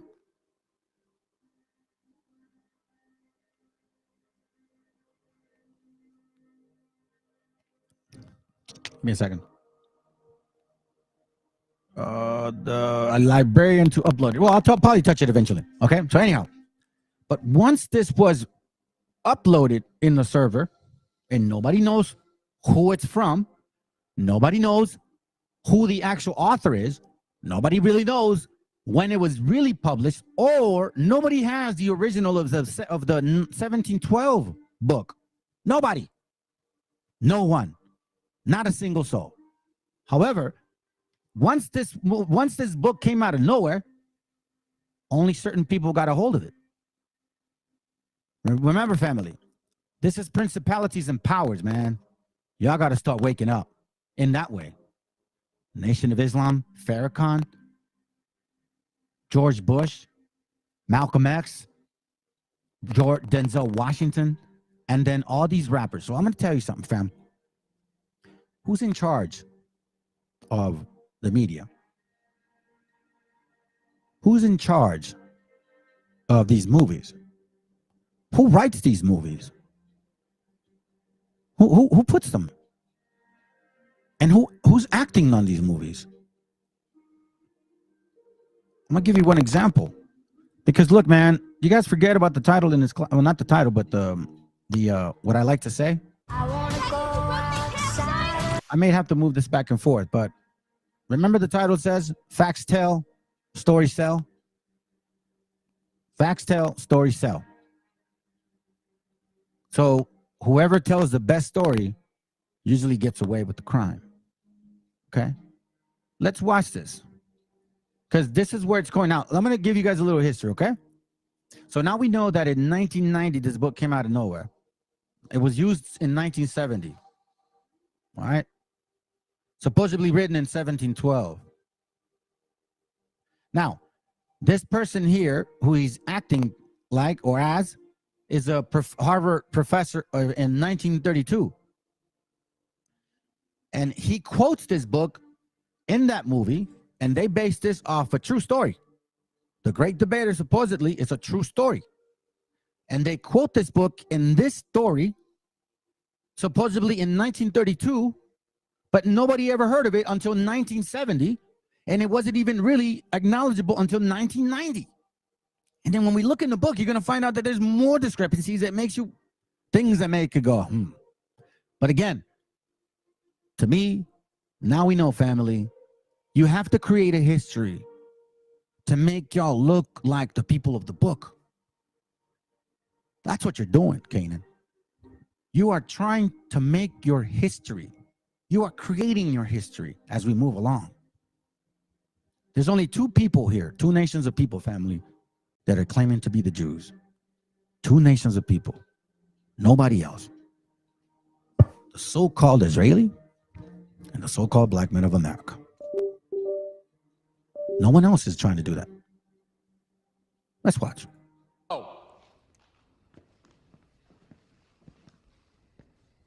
Tell us about your father. Why don't you tell us something about your father? We're trying to get to know each other, Mr. Lowe. I was trying to get to know you, Mr. Tolson. Well, I'm not the one on the debate team. Are we not engaged in a debate right now?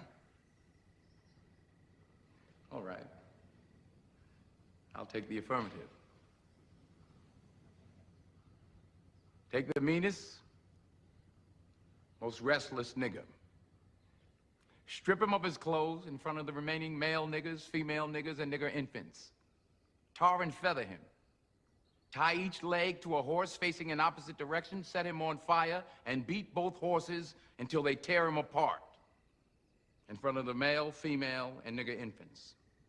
Bullwhip and beat the remaining nigger males within an inch of their life. Do not kill them, but put the fear of God in them, for they can be useful for future breeding.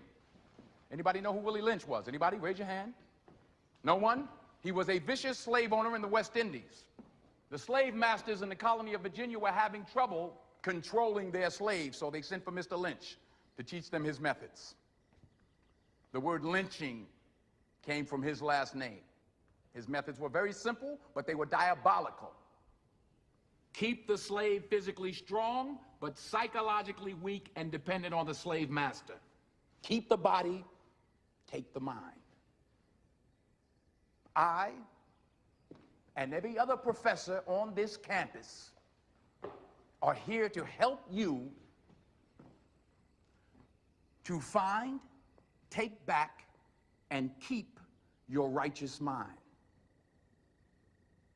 Because obviously you have lost it. That's all you need to know about me, Mr. Lowe. So after this, well, not after this, but we see a lot of these movies being pushed. And you know, the Million Man March, the rap music, all these things, right? And you know, if you say it's so dramatic, it's believable. Facts tell, stories sell. Let's just listen to this one more time. Direction, set him on fire, and beat both horses until they tear him apart in front of the male, female, and nigger infants. Now, when you're listening to this, then you get all bubbly in your belly. And then you want to get all teary-eyed and shit. You know what I'm saying? See, now we have two people that left. Why? Bye. I'm not here to please everybody. Y'all going to end up hating me. I'd rather have you hate me. I'd rather have you hate me, but at least I know that I'm telling you the truth. Because you're not going to, this ain't just going to ignore me. I'm not just going to ignore it and not bring it to your attention because it falls on me. Knowing this, I pay for a lot of people because I know this. So I have to share it. So now you know this. So now you have to share it. That's the way it goes. That's the way it goes. So you guys that leave and say whatever, this and that, and buy and don't care about this, it's fine. I don't care anymore. I'm not here to, I never was here to convince y'all. I never came to this position to create some kind of a church or whatnot. No, the Most High said you gotta share what you know. Empathy is what is being created for y'all right now.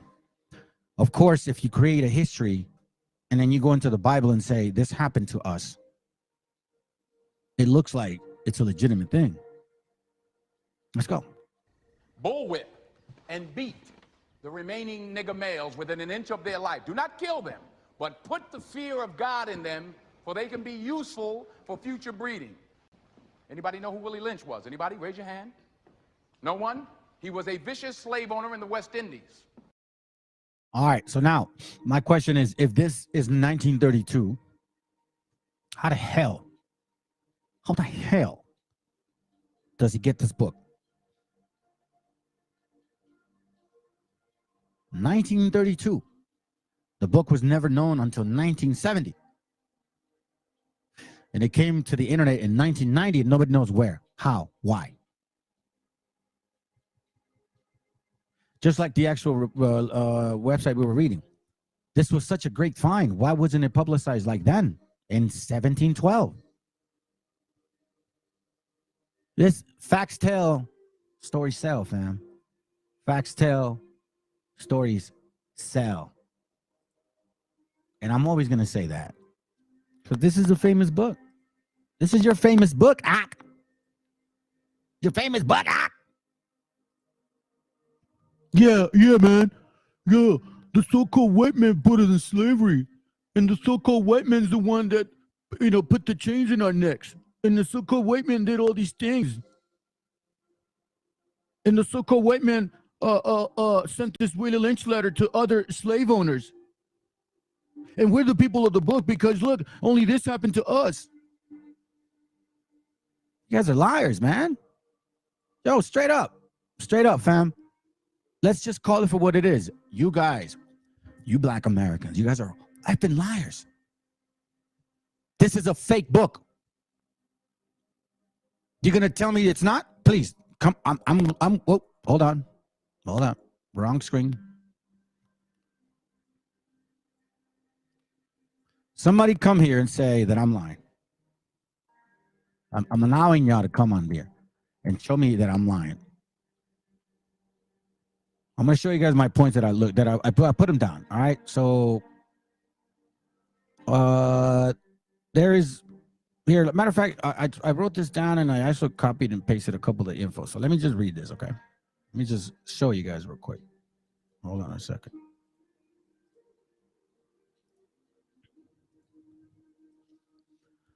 Before we start looking in this book, okay? So in this book, here's the things that I found that just seem very awkward to me, okay?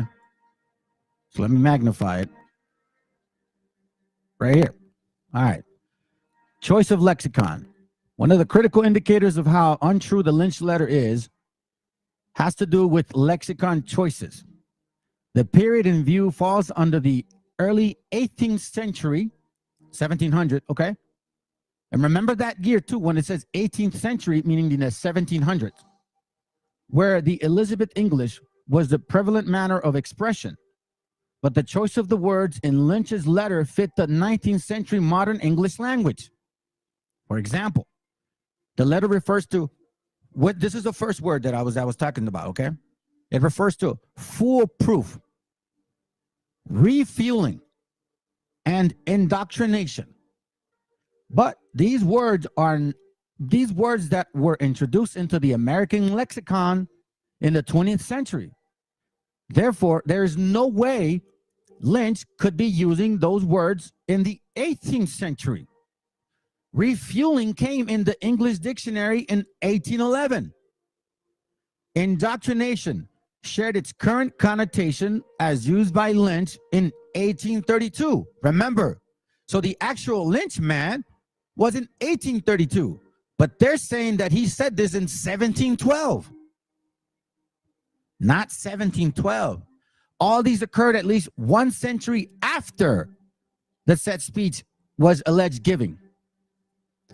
In the first paragraph, Lynch refers to the words program. That's another one, okay? Lynch promised that the ancient Rome will envy us if my program was implemented. And you see, family, when you read, right, and you start realizing that these things are not making sense, all right? Because the Most High has opened your eyes and he's opened my ears. He's opened my eyes and my ears. When I read this book, I saw right through it. Then it says, indoctrination shared its current connotation as used by Lynch in 1832, not in 1712. All these occurred at least 1 century after the said speech was alleged given. The link is up. The link is there. One West, IUIC, GMS, FOPI, anybody, please. The link is up. You guys are welcome to come and tell me that I'm wrong and that you have the source that says the Willie Lynch letter is a legitimate story, because I call bullshit on it. Okay? I'm waiting. Then it says in the first paragraph, Lynch referred to the word program. See, so to me, I know this word because it's a lot. It's used a lot in the old industry I was in computer tech. Lynch promised that ancient Rome would envy us if my program was implemented. As at the time it was allegedly used, the term referred to a written notice used during the theater event. It took until 1837 for program to take on the meaning ascribed to it today.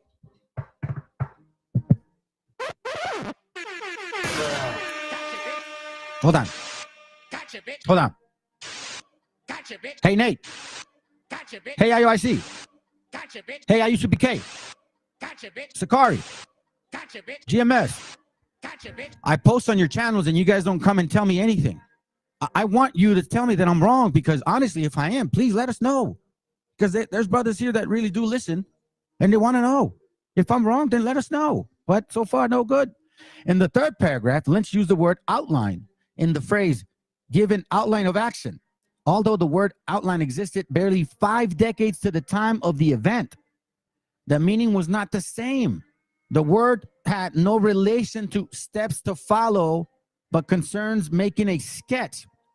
The current definition of outline came into existence in 1759. Wait a minute. Who are you? And that's not even it, fam. Because I went back and I started reading it again. And I'm like, okay, cool. Sounds good. Started reading it again. So now I'm going to show you something real quick before I continue with the class. So let's start dissecting this a little bit. And I'll go real quick just to show you. Now, you know in my classes that I provide everything, every documentation. So the first thing about this letter is the date. The first Africans in America arrived through Jamestown, Virginia, 1619. Lie. You guys came with the white conquistadors as indentured labor or servant. That is true. But check this out. Now, watch what it says, all right? So I need you to pay attention to this, family. Watch how it's put together, because it misleads you right off the bat. It says, so I'm going to read it and I'll read the next page and I'm going to show you something important. The first, because we know so far, 1712, lie. 1970 is when it first came up. It was really coined around that time. It was pushed in 1990. They made a movie in 2005 about supposedly that this was real, that the guy and the professor in Harvard, for that matter, they tainted Harvard now. Harvard, now you have to represent your name, because what you're saying, Harvard, is that you could confirm the source. Harvard University is now, you guys, I'm telling you, fam, I'm going to take this far, okay? Because Harvard University allowed this to be promoted. But it says here, the first Africans in America arrived through Jamestown, Virginia, 1619 as indentured labor servants. Check this, from 1619 to 1640, the law throughout Europe and the Americas removed all human individuality from abducted Africans and named them property. Watch this. Now, we know from the Africa's gift to America, that up until 1670, they were being released. African Americans, Black Americans were being released as indentured servants, the ones that were serving. But we know that even since the 1492, you guys were enslaving our people. You were part of the conquistadors. Yes, Black conquistadors, just like white conquistadors. You see, that's the history that's not being told. So this whole nonsense about, no, that's a lie. But now here's my point. He says between 1619 and 1640, right? So remember, it continues. It's a paragraph. This is a paragraph, okay? He's continuing in thought. Then it says, the U.S. Supreme Court and Chief Justice like Roger B. Taney instituted that the law did not protect slaves, but embowed their white oppressors who physically, mentally, and psychologically abused them with full supremacy. First of all, I'm going to already tackle two things here. No Negro, whether slave or free, could even be considered a citizen of the United States, the Honorable Judge wrote. Then he continues in 1640. Maryland became the first colony, yada, yada, yada. So if you read this first page and second page, you're thinking he's talking about the period of 1619 and 1640, correct? Am I wrong or right, fam? Please, somebody respond. Just say yes or no.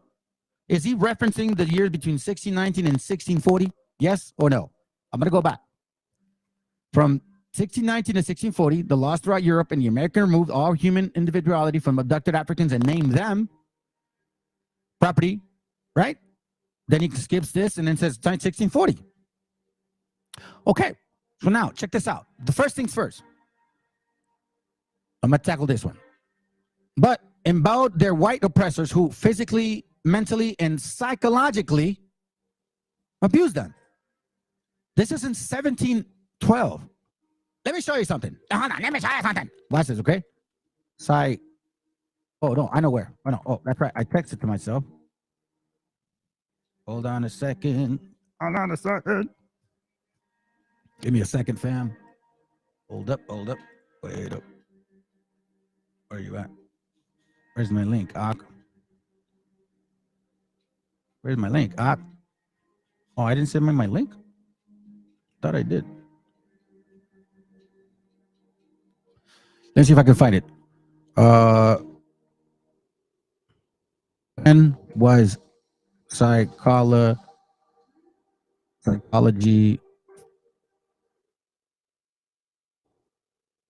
born? Look, watch this. Psychology is defined as a scientific study of behavior and mental process. The philosophical interest in the human mind, right, regarding urge or whatever. Psychology is a field of experimental study, began in 1854. For God's sake, man, come on, bro. In 1864, the even consideration of psychology. If you look through, look, 1752, 1783, 1890, there is no date, no time. And if you look at the actual, watch this. Here it goes right here. 1828, Webster's Dictionary. Watch this. Psychology.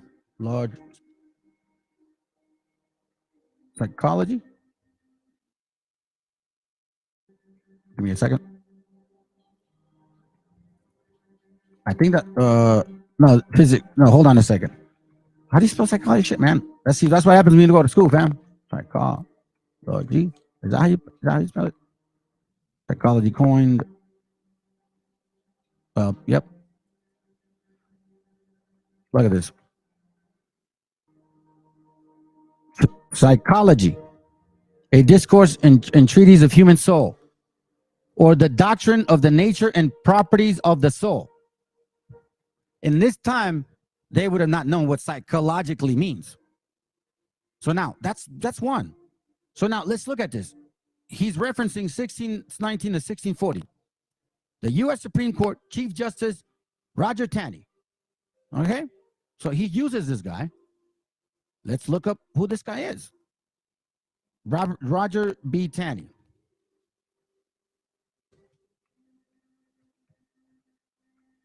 Roger B. Taney. There you have it, family. He quotes, so a book that's written in 1712 quotes a Chief Justice man that wasn't born until 1777? Come on, man.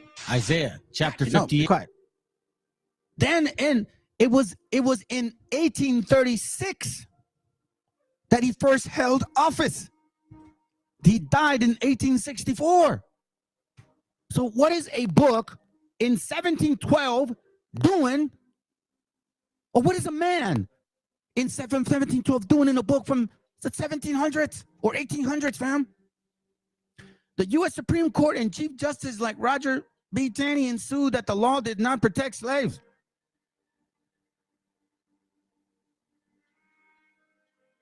Then he goes in 1640.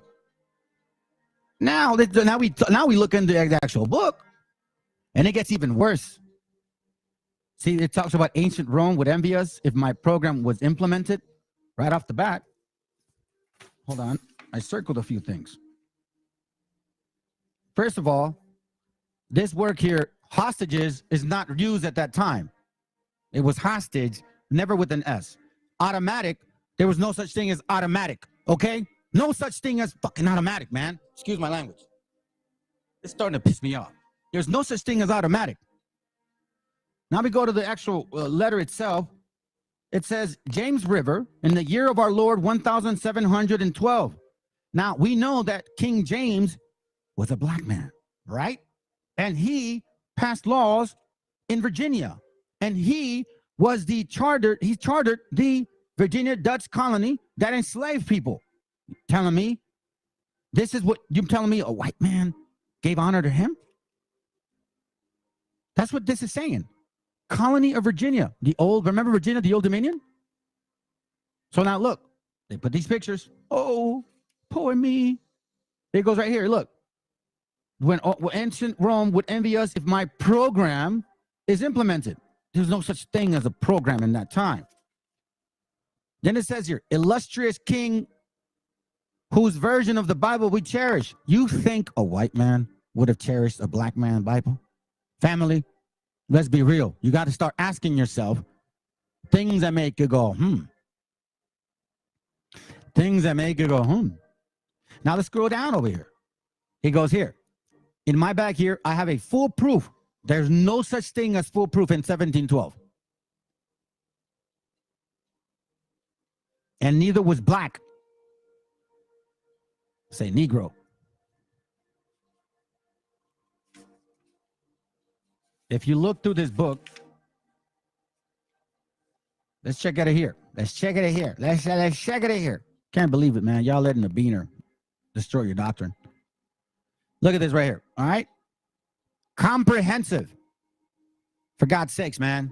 For God's sakes, man. Comprehensive. Let's see if it even is coined in 1828. Stop. Comprehensive. Comprehensive, right? Comprehensive. First used.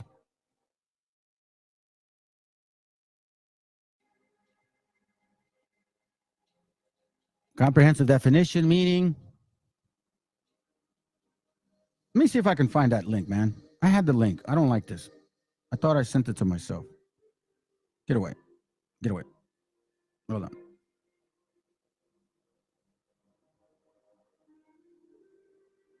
Hold on, fam.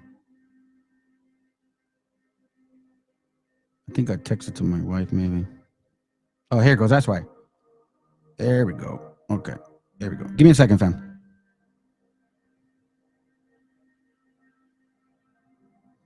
Okay.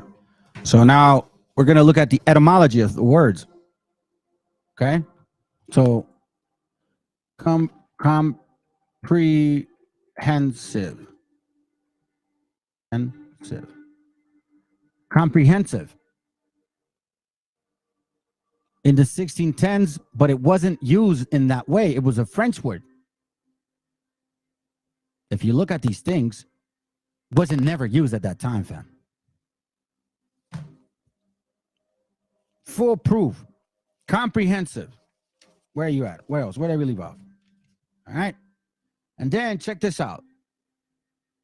Psychologically, that word is not used. So it says here that this man, both horse and nigger, and by the way, this word is not even used at that time. Watch this. Right? Red, because it's not even in existence, family. Both horse and niggers. It's not in existence. You got niggard. That's it. That's all. Niggardy, niggardly, niggardish, niggardized, niggardlessly, but not this word. Shoot, not even that word. Hey, not even this word. Not even this word. Or this word, or this word, or this word. No, These words were not in existence in 1712. But he continues, both must be broken and tied together for orderly production, for orderly future. Special and particular attention must be paid to the female and the youngest, blah, blah, blah, blah, blah. As you read this book, you are psychologically being already molested, family. You are literally being molested into believing that this is true. And it's not. Far from it. Watch this. Psychologically, which was not even talked about at that time. Watch this. Okay, now I know how to spell it, bastard. Oh, wait, no, I think it's an H, right? Is that an H? Oh, it's P-S-Y-C. P-S-Y-C-H. Look, psychologically, it's not in existence. Psychological, right? Not even that one. Somebody please. Hey, Fopi. One West, somebody please stop me. Please, somebody stop me. Somebody stop me. Then it says psychological and physical instructions of containment must be created for both. We hold the sixth cardinal as truth to the self-evident based upon the following discourse concerning the economics of breaking and tying the horse and the nigger. That word was not in existence. N-I-G-G-E-R was not in existence in 1712 because it wasn't in existence in 1828. So it says, together, all inclusive of the six principles laid down. Neither principle alone would suffice for good economics. All principles must be employed in orderly for good of the nation. Accordingly, both a wild horse and a wild natural nigger is dangerous even if captured. So this right here, keep the body and take the mind. Where you at, Denzel? Punk ass. You guys knew that this book was a lie. You guys knew the entire time this book was a fraud. Black Americans. Hey, Nate the Snake. You see, this is now we know, family, that this is a whole made up thing. These are not the people of the book. They need to create lies in order to fit prophecy. They are a self-made slave. You know what? Cayenne Pepper was right. Keep the body, take the mind. In other words, break the will to resist. Now the breaking process is the same for horse and the word that wasn't even used at that time. Pay little attention to the generation. Concentrate on future generations. Blah, blah, blah. Now they're talking about here, it's all saying that, okay, make sure that these people, right, they're uncivilized, put them against each other. You know what I'm saying? Put the white one against the black one and da-da-da-da. But all I see in these pictures, I don't even know how these pictures showed up, is blacks. I don't see no color, light skin at all. We here, family, now can say, and I know that the so-called white man is never going to bring this to you guys' attention. The so-called white man's going to keep their mouth shut and say, oh, no, you're probably right. No, I'm calling bullshit on your ass. Where are you? Where are you? BHIs, where are you? Family, post this link on your website. See, I want them to prove me wrong because I'm not done. Where are you? This was a fraud. The Willie Lynch letter is the biggest lie anybody could have told. I've been catching you guys with constant lying, psychological, all over this book. Submissive, independent mind, phenomenon, slave units. Slave units? What? Subconscious? These guys sound like they went to school. Breed them. Comprehensive planning. Family. Warning possible interloping. All of this here is what black folks. Access means upon, let's see.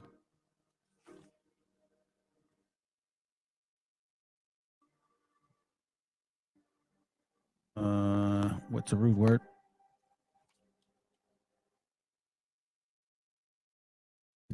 Okay.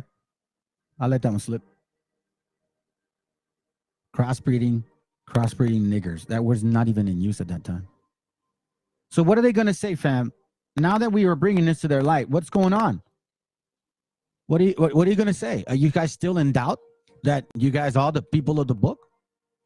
Why would we be able to find this information if the Most High was not dealing with us? So now let's move on from this because I'm going to show it probably a little bit. Hold on. I'll probably come back. But check this out.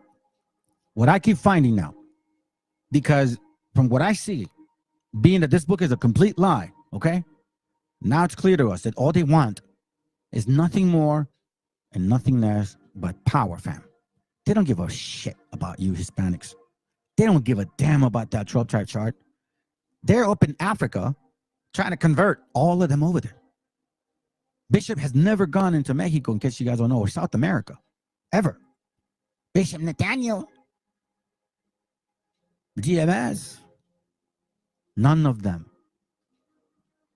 None of them. Look, I'm going to even, let me see if I got this. Is it here? Yeah, check it out.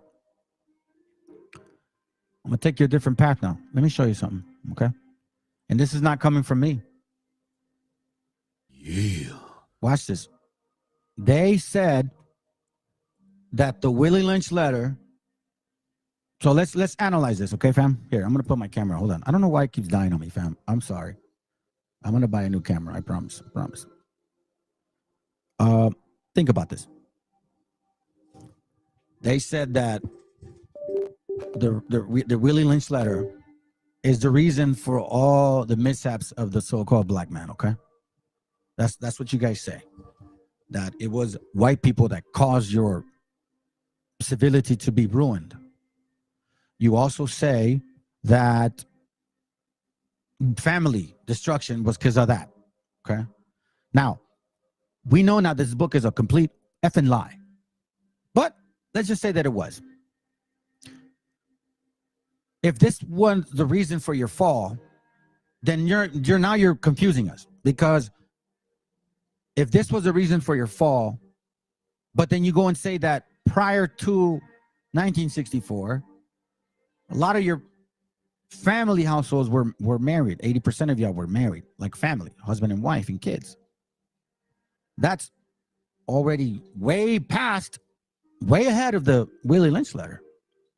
But then you go and use the Willie Lynch letter to say that. But now we know that the Willie Lynch letter was never real. A Willie Lynch letter is a fraud. Those are facts. Prove me wrong.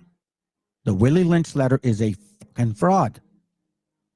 So now, you're saying that the Willie Lynch letter caused all this. This is why you guys are all the way you are. And I'm telling you that it's not true, that you're Canaan, that you are the people of Jubilees who shouldn't have been in our land in the first place. And that's why you guys are getting smashed around.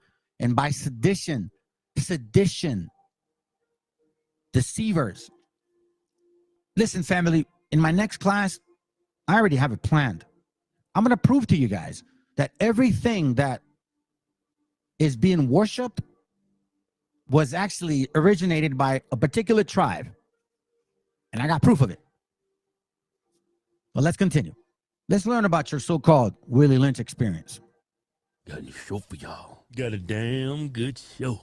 Juneteenth. I'm glad they gave us that holiday, gave us something. Yeah, gave a holiday for the Negroes, Yeah, man. White people, y'all got 4th of July, Y'all got Christopher Columbus Day. They got all the holidays. They got all the holidays. Finally, us niggas get a holiday. Juneteenth, man. It's actually, it's got some historical value to it, man. It's not made up. A lot of conservatives say it's made up. No, man, shit actually happened. It's not a cuss word. We know now Juneteenth is also a lie. Let's go. But anyway, when you give black people a holiday, what they got to do? They got to be criminals. Check this out.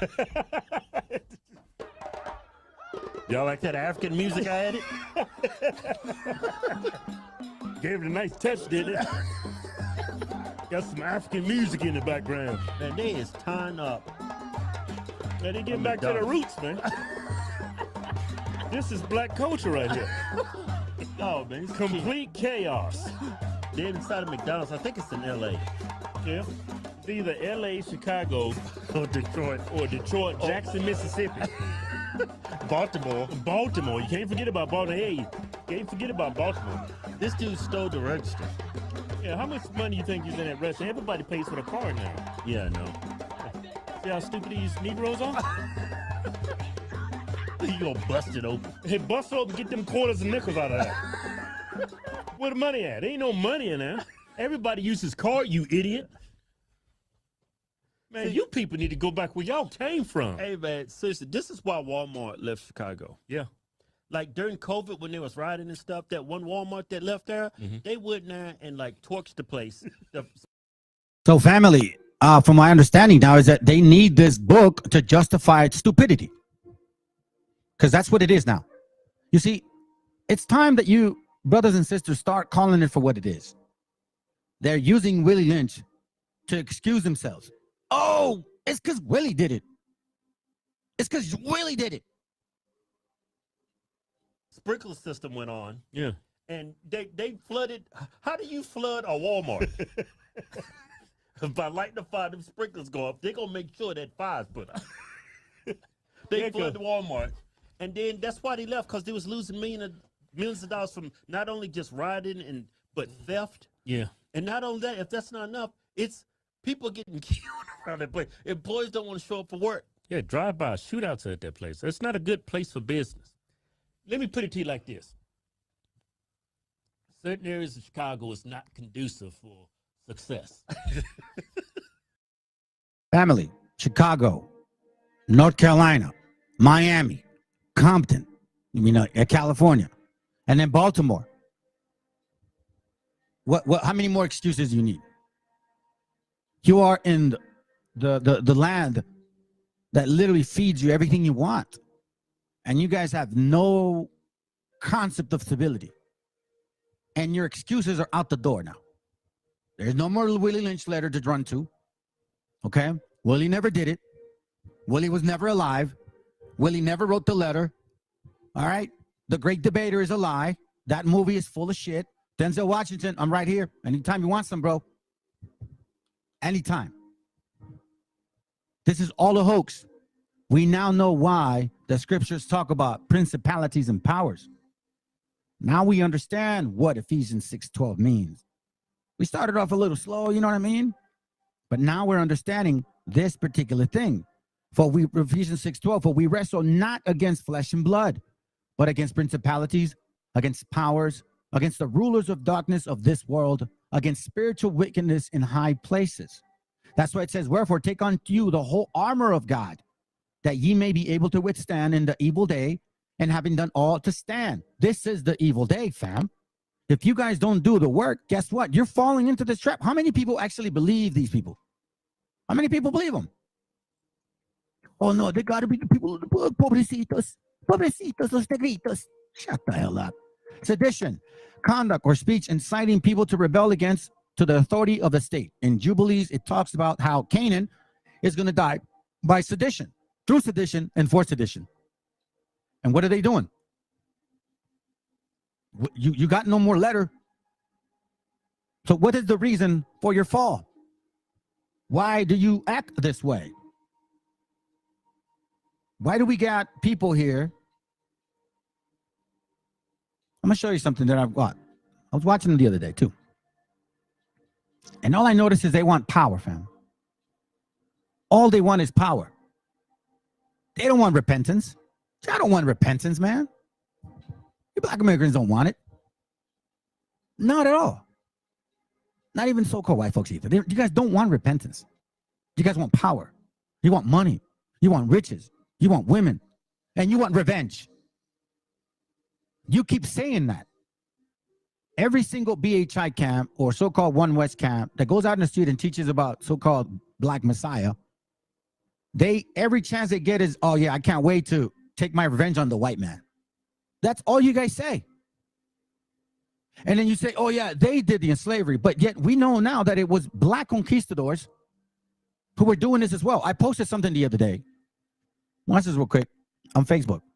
It's kind of just kept to my mind. Watch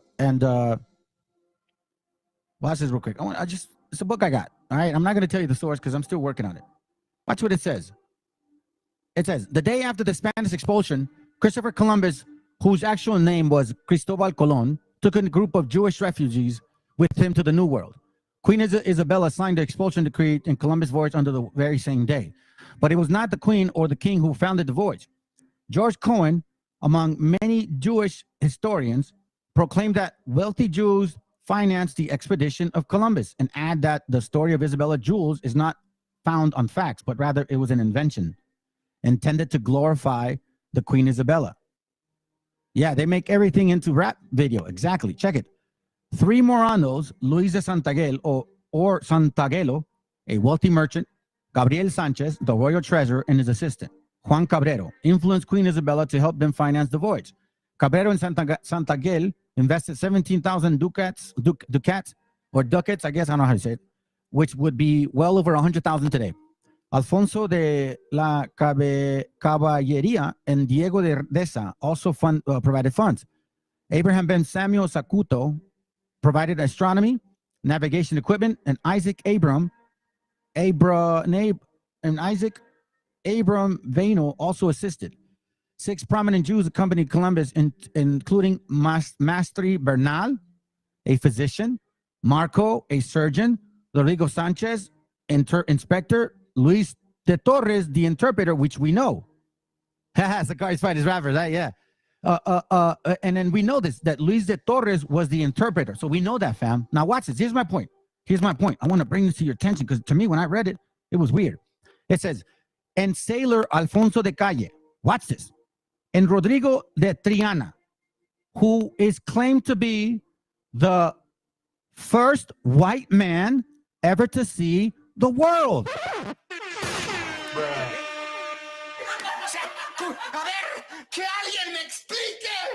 So these guys are saying that he was the first white man. So they were not white. Now, if you recall the book that I brought to your attention, right, by Benjamin Franklin, and see, this is what I'm talking about, fam. You got to open your eyes now. Black Hebrew Israelites love to use that letter and say, yeah, oh, everybody was black. Okay, so now pay attention. In that letter, in number 24, he basically he talks about how, let me see if I have it here. Let me see. Here, I'll look for it while I'm talking about it.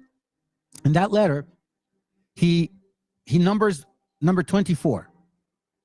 And in that letter, in that number, he's saying how Germans, French, everybody in Europe is swarthy or black. Benjamin Franklin was around 1739, I believe. Right? Let me see. Let's find out.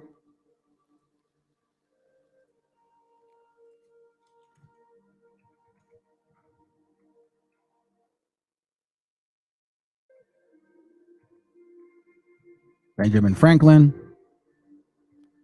born in 1706.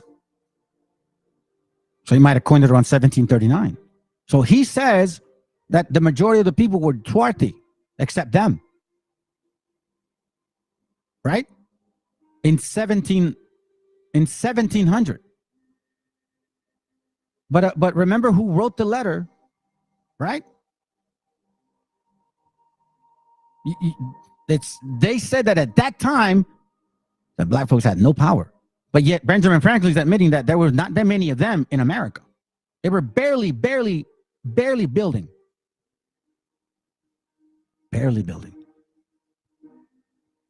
So all I see here is people that simply are being misled with a bunch of lies.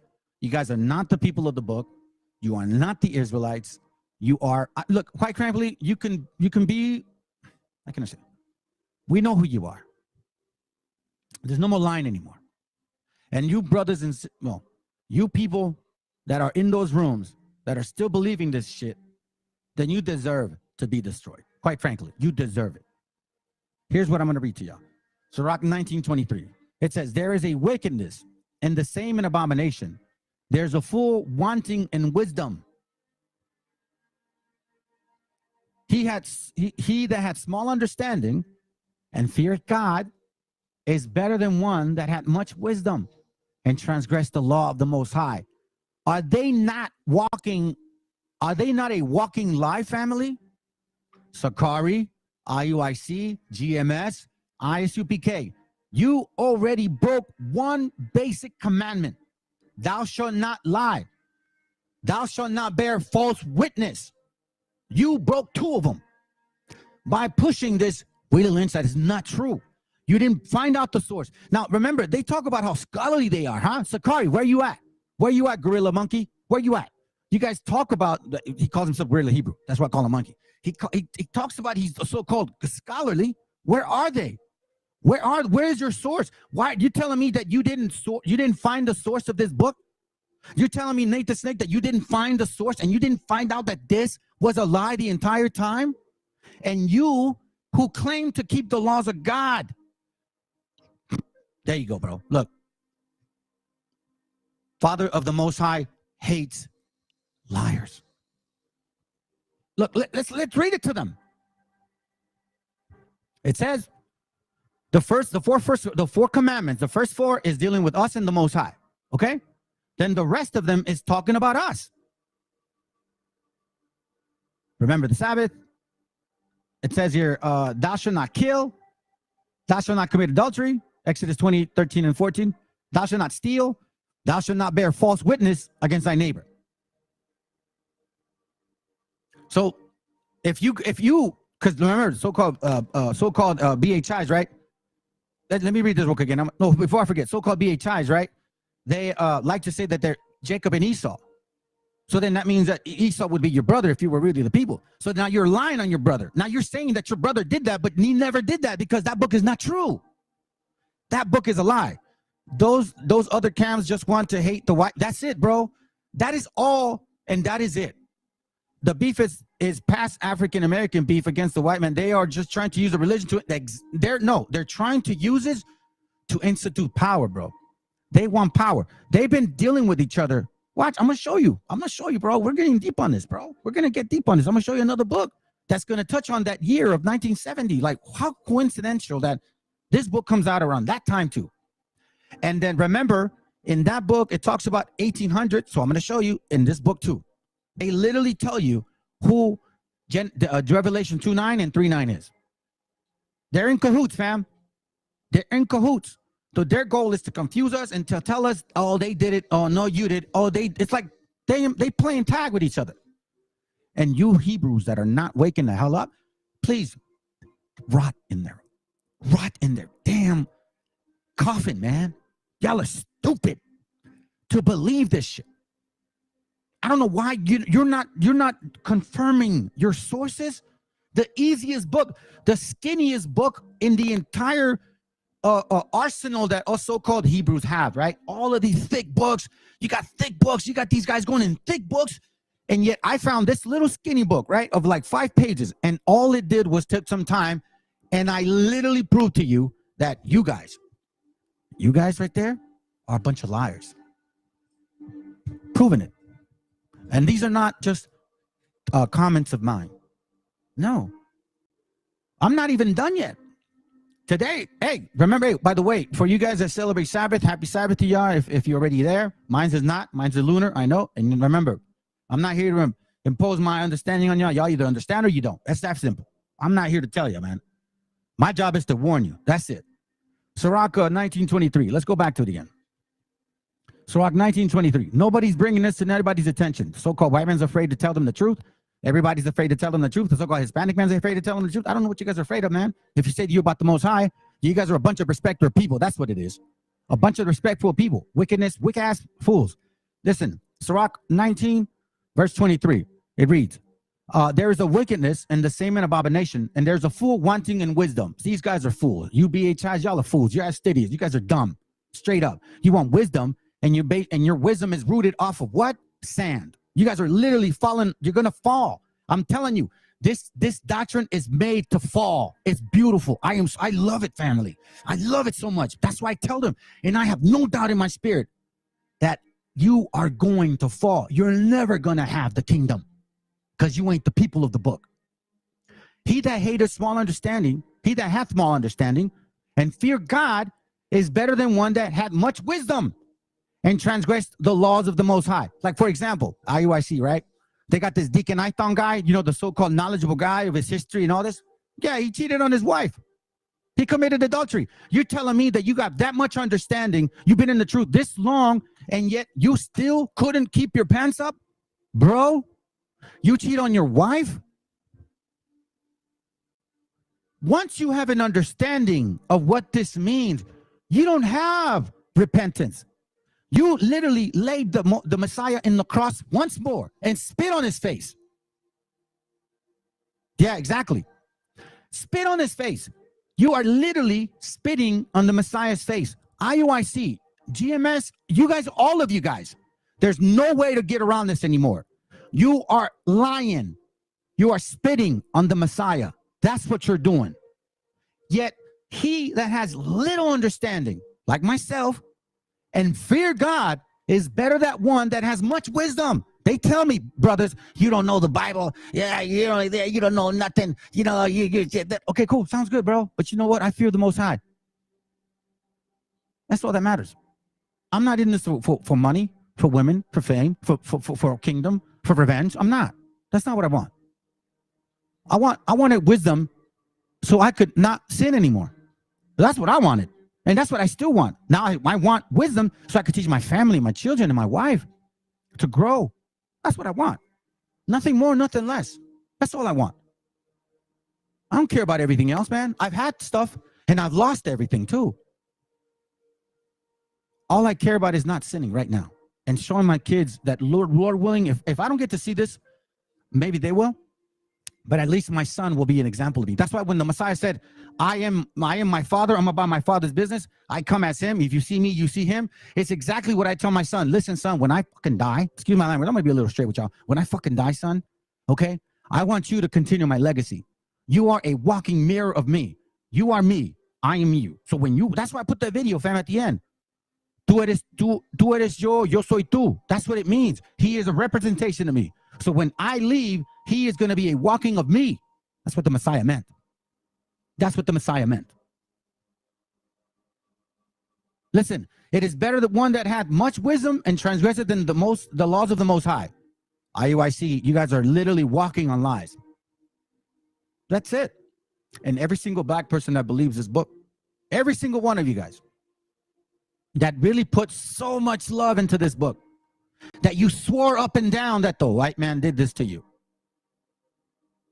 It's a lie. There's an exquisite subtlety, and the same is unjust. And there's one that turneth aside to make judgment appear, and there's a wise man that justified in judgment. Watch this. There's a wicked man that hangeth down his head sadly. Who is that, fam? Aren't they saying, oh, esta gente nos puso en esclavitud, pobrecitos negritos, por eso es difícil nuestra vida, nos quitan los trabajos, nos arrestan. Bullshit. There's a wicked man that hanging down his head sadly. Oh, yeah. Hey, Hawk, we're the people of the book, Hawk. 12-type chart. What are you? Oh, you're a so-called Mexican? Yeehaw. Oh, you're Issachar. Yeah, we're the same people. Yeah, you know, the white man did this to me, and the white man did this to me. And oh my God, that's why it's so hard. That's why we can't get jobs, and that's why we can't keep them. We're the first ones fired, last ones hired. Oh, all that crap. There's a wicked man that hangeth down his head sadly, but inwardly he is full of deceit. Willie Lynch. Casting down his countenance. Oh, man. It's so hard. Oh, the reason why the abortions happen is because the Willie Lynch did it. Oh, we're gangsters because the Willie Lynch did it. Oh, we don't take care of our children because the Willie Lynch did it. Oh, we hate each other because the Willie Lynch did it.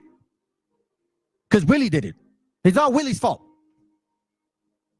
All Willie's fault, fam. casting down his countenance and making it as if he heard not. We tell you that what you're doing is lying, and now you're acting like you don't hear us. Where he is not known, watch this, making as if he heard not, casting down his countenance, making as if he heard not. Oh man, nah, bro, you know what I mean? And we're like, yo, listen, that book is a lie. You're not the people of the book. Hey, well, if that's what you believe in. I mean, regarding the Azekarites, I don't think that Mexicans are Issachar. I really don't. I think there's several tribes there. But anyhow, that's not the point. But I know what you mean. They blame the Issacharites coming across the border. Why don't they have jobs? Exactly. Exactly, bro. Exactly. That's my point. You're asking for reparations for what? You're using, the matter of fact, they went, the Sacramento meeting that they had, they took the Willie Lynch letter, presented it to them, read it to justify reparations. But the Willie Lynch letter is a fucking lie. Yeah, their underlying tone with them. Yep, that's exactly it, bro. They don't give a damn about our so-called Issacharites, if that's who the so-called Mexicans are. Casting down his countenance and making it as if he heard not. Where he is not known, he will do thee a mischief before thou be aware. What is the mischief? Oh, you guys are Issachar. You guys on the bottom. You guys aren't leaders. Judah's a leader. We black people, we're Judah, so we're the leaders. Where he is not known, he will do thee a mischief before thou be aware. Now, here's the point. And if for want of power, he be hindered from sinning, yet when he findeth opportunity, he will do evil. Be mindful, family. This is what they are. They walk around with their head down sadly like they were actually enslaved, like they had nothing to do with slavery, and yet they're part of that slavery. They're hold on.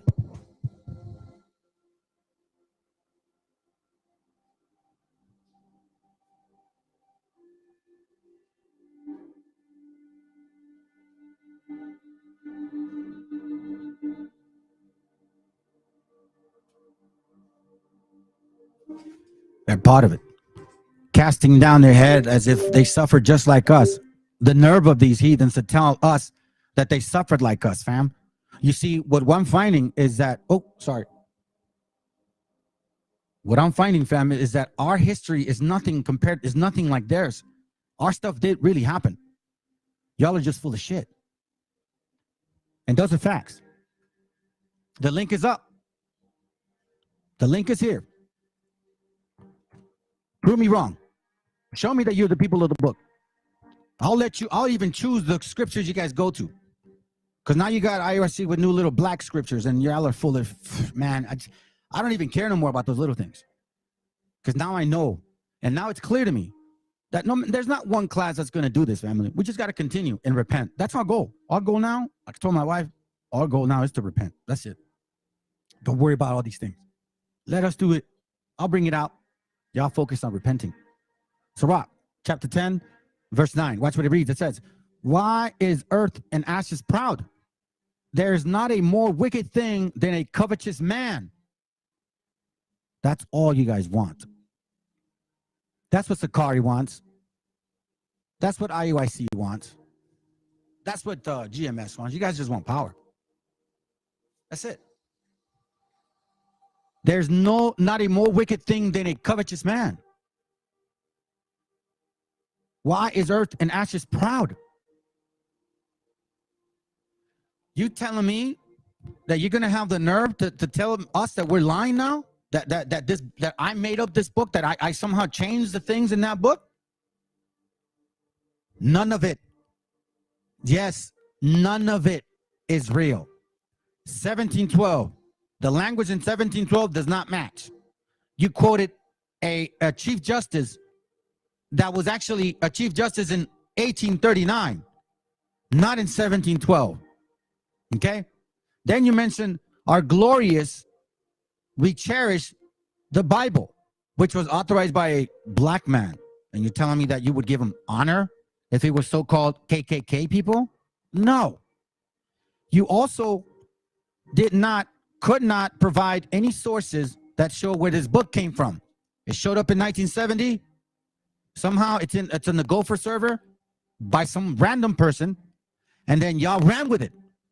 You made movies, you made songs, Million Man March, you quoted that thing, and now Harvard, you are effed. Because technically I could use this, and I could actually take this to court, I think, and show how you affected a lot of our people by you supporting this lie. Because this is a mental anguish for us, because this book is a lie. I mean, I could use that, but I'm not going to do it.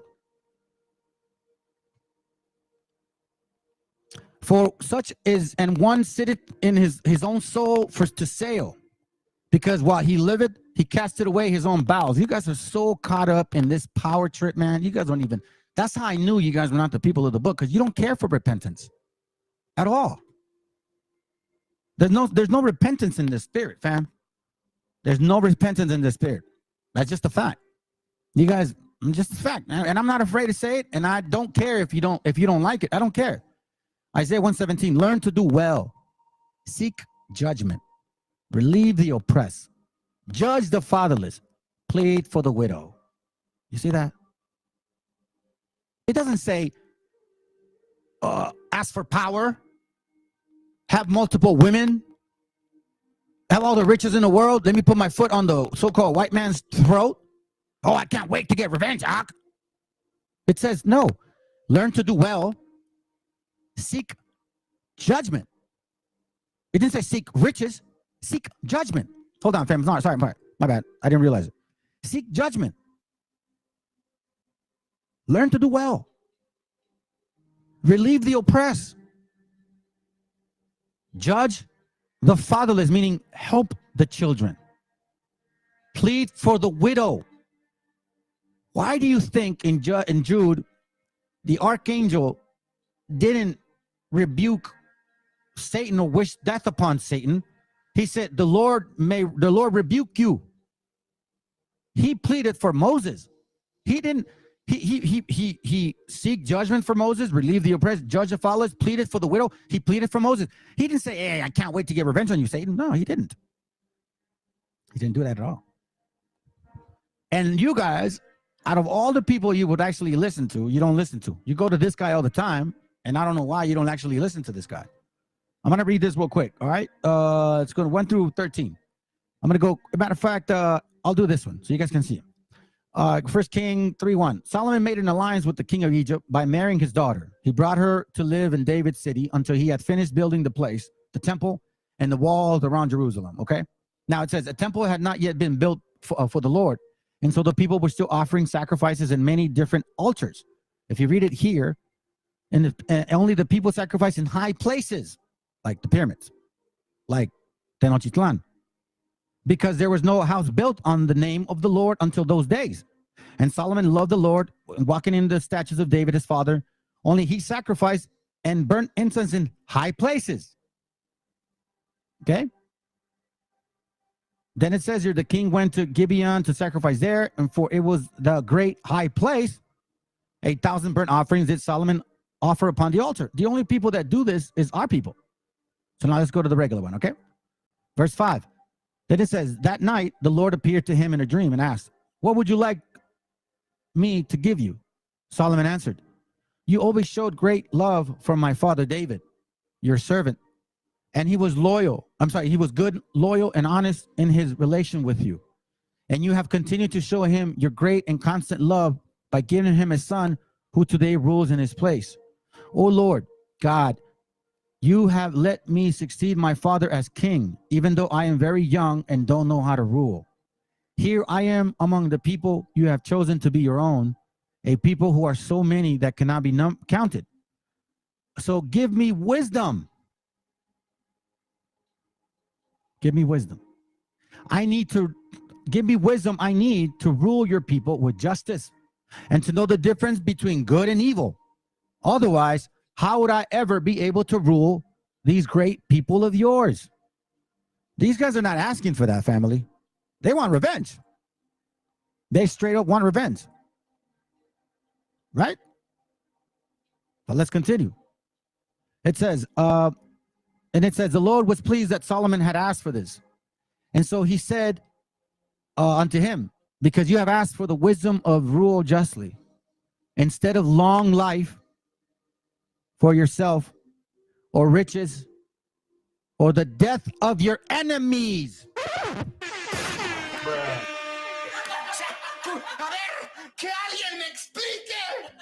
It says here that he didn't ask for the death for his enemies. He didn't ask for riches. He wanted wisdom because he knew not. I will do what you have asked, said the Lord. I will give you more wisdom and more understanding than anyone has ever had before or will ever have again. I will also give you what you have not asked for. All your life will have wealth and honor, more than that of any other king. And if you obey me and keep my laws and commands, as your father David did, I will give you a long life. Then Solomon woke up in a dream. You see, Solomon didn't ask for riches or power. None of that. So you guys like to use Solomon and Songs of Solomon 1 and 5. I am black. Yeah, we sure don't listen to him. You don't listen to him because you're not him. You're not the people. Let's start trying to finish it up, fam. Matthew 6:25. Watch what it reads. It says here. It said, do not be obnoxious, all right? So let's listen to this.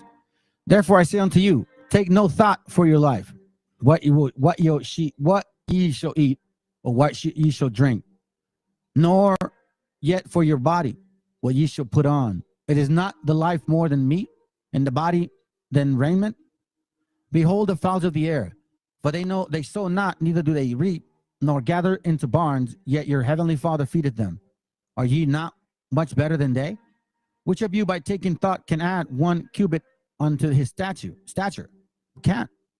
Why would you take thought for raiment? Consider the lilies of the field, and they grow, and they toil not, neither do they spin. And yet I see unto you that even Solomon in all his glories was not arrayed like one of these. But you guys love to be arrayed in all this clothing too. Watch this. Hold on. Give me a second. Watch this. Wherefore, if God so clothe the grass of the field, which today is, and tomorrow is cast into the oven, shall he not much more clothe you, or ye with little faith? Therefore take no thought, saying, what shall we eat? Or what shall we drink? Or what withal shall be clothed? For after all these things do the Gentiles seek. You see that? The exterior part of it, family. They're not looking at the spiritual aspect of this Bible. They want everything that the flesh gives. They want power. They want money. They want women. They want revenge. For your heavenly Father knoweth that ye have need of all these things. But seek ye first the kingdom of God and his righteousness, and all these things shall be added unto you. So this is what it's telling us in a nutshell, family. Watch this, verse 33. It is God, 30. It is God who clothed you wild grass that is here today and gone tomorrow, burn up in oven. Won't he be all more sure to clothe you? What little faith you have. So do not start worrying. Where will my food come from, or my drink, or my clothes? Don't worry, fam. Oh my God. You know, is he going to come help us? Is it true? I mean, don't trip. That's it. You got it, brother, right there. That's it. That's the point. There are things that pagans always are concerned about. These are the things that pagans are always concerned about. Riches, power, vengeance, women. Your Father in heaven knows what you need, all these things. Instead, be concerned above everything else with the kingdom of God. And what does it say? The kingdom of God dwelleth in you? Exactly. And with what he requires of you. That's why you talk about fasting. That's why they talk about a bunch of different things, fam. Here it says, don't concern yourself with what may be coming. Don't worry about the kingdom of God, how it looks like, or that you're going to get this or that. Don't worry about that. And don't ask for those things. And don't ask for revenge. No. Instead, concern yourself with everything that has to do with the kingdom of God. And if the kingdom of God dwelleth in you, so who are you supposed to be concerned about? Your freaking sins, fam. You. You. Do not worry about tomorrow. You have right now. All will have enough worries of its own. There is no need to add to the troubles each day that each day brings. That's why, family, now that we see clarity with these classes, kingdom comes. Here goes right here. Kingdom first, everything else will come later. Exactly. But we don't do it with lies. It doesn't get done with lies, fam. It doesn't. So now I'm going to show you something, all right? So watch this real quick. Let's go back to this book that I have here. As you can see, this is the book that they like to use, right? Hold on, let me give me a second. It says it's called The New Voyage of Italy. Let's go to page 139 and 140. So in this book, it says here that the Portuguese Jews are black. Okay? Who started the slave trade? Portuguese. It says here that the Jews in Rome, Portuguese Jews, but not all Jews are black, northern region, but the Jews who were originally in Germany, there's an example, Prague, Jewish nation, Jewish traditions. So he's talking about these things, right? But at the end of the day, this is what his conclusion is. So he's looking at their knowledge. He's like, listen, man, they can't really, their customs are all different. They can't tell me who their real ancestors are. Yiddish is not Hebrew, Sephardics, so shut your ass up. Okay, that's not Hebrew. Okay, it's not. I'm sorry, it's just is what it is. It's a mixture of German. Okay, now, it says here, the answer I have then, to make you in a few words about this affair, is that these Jews have furnished me with nothing that one can draw any use from. And indeed, what could they say to Christians that the Christians, meaning white folks, do not already know as well as they? Why? Because they know what happened in 711 AD. And they know that the Moors and the so-called Jews were in cahoots with each other. But they also know, because they have the material, that they're not true. Have they any secret source or immediate revelation? Who are those people that pretend to teach each other? Now, this is not a white man saying that only black Jews are not the people. He's talking about all of them over there in Europe. All the white ones, too. It says here, who are those people that pretend to teach each other? On the contrary, they are sort of poor sort creatures, so filled with false notions, so conceited of their monstrous ideas, that I would never advise young people to have any commerce with them, for fear of receiving from them some ridiculous prejudice, like the damn Willie Lynch. Like the damn Willie Lynch. That is the biggest lie that could have ever, that the so-called black man could have ever concocted. You are a very deceitful nation of people. And we're not going to ever forgive you for what you have been causing. The Negro and the Jews. Watch it. Remember 1970? That somehow this letter came out of nowhere, right? All right, watch this. So then you go back to material. 1970. All right.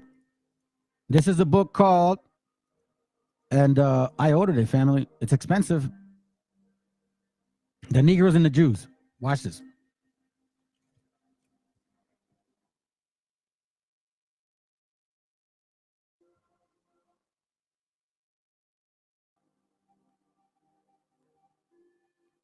They don't have it here, right? But Amazon has it.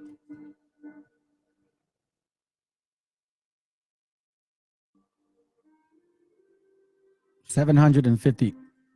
$1,000 as well. All right. Now, why is it so much? Like you wonder, right? Watch this. Now, remember, let me turn on the camera because you guys need to see this. I'm not going to hide from this. And I'm sorry. I may have to,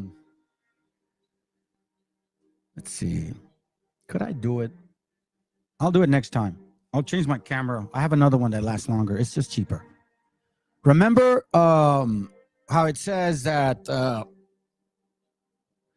in 1970, this book came out of nowhere, and it was pushed in 1990, right? All right, so now I want to remind you this. I forgot to show you. The Willie letter, okay? See, look. You see how they look? Look, see? I mean, they jump on it.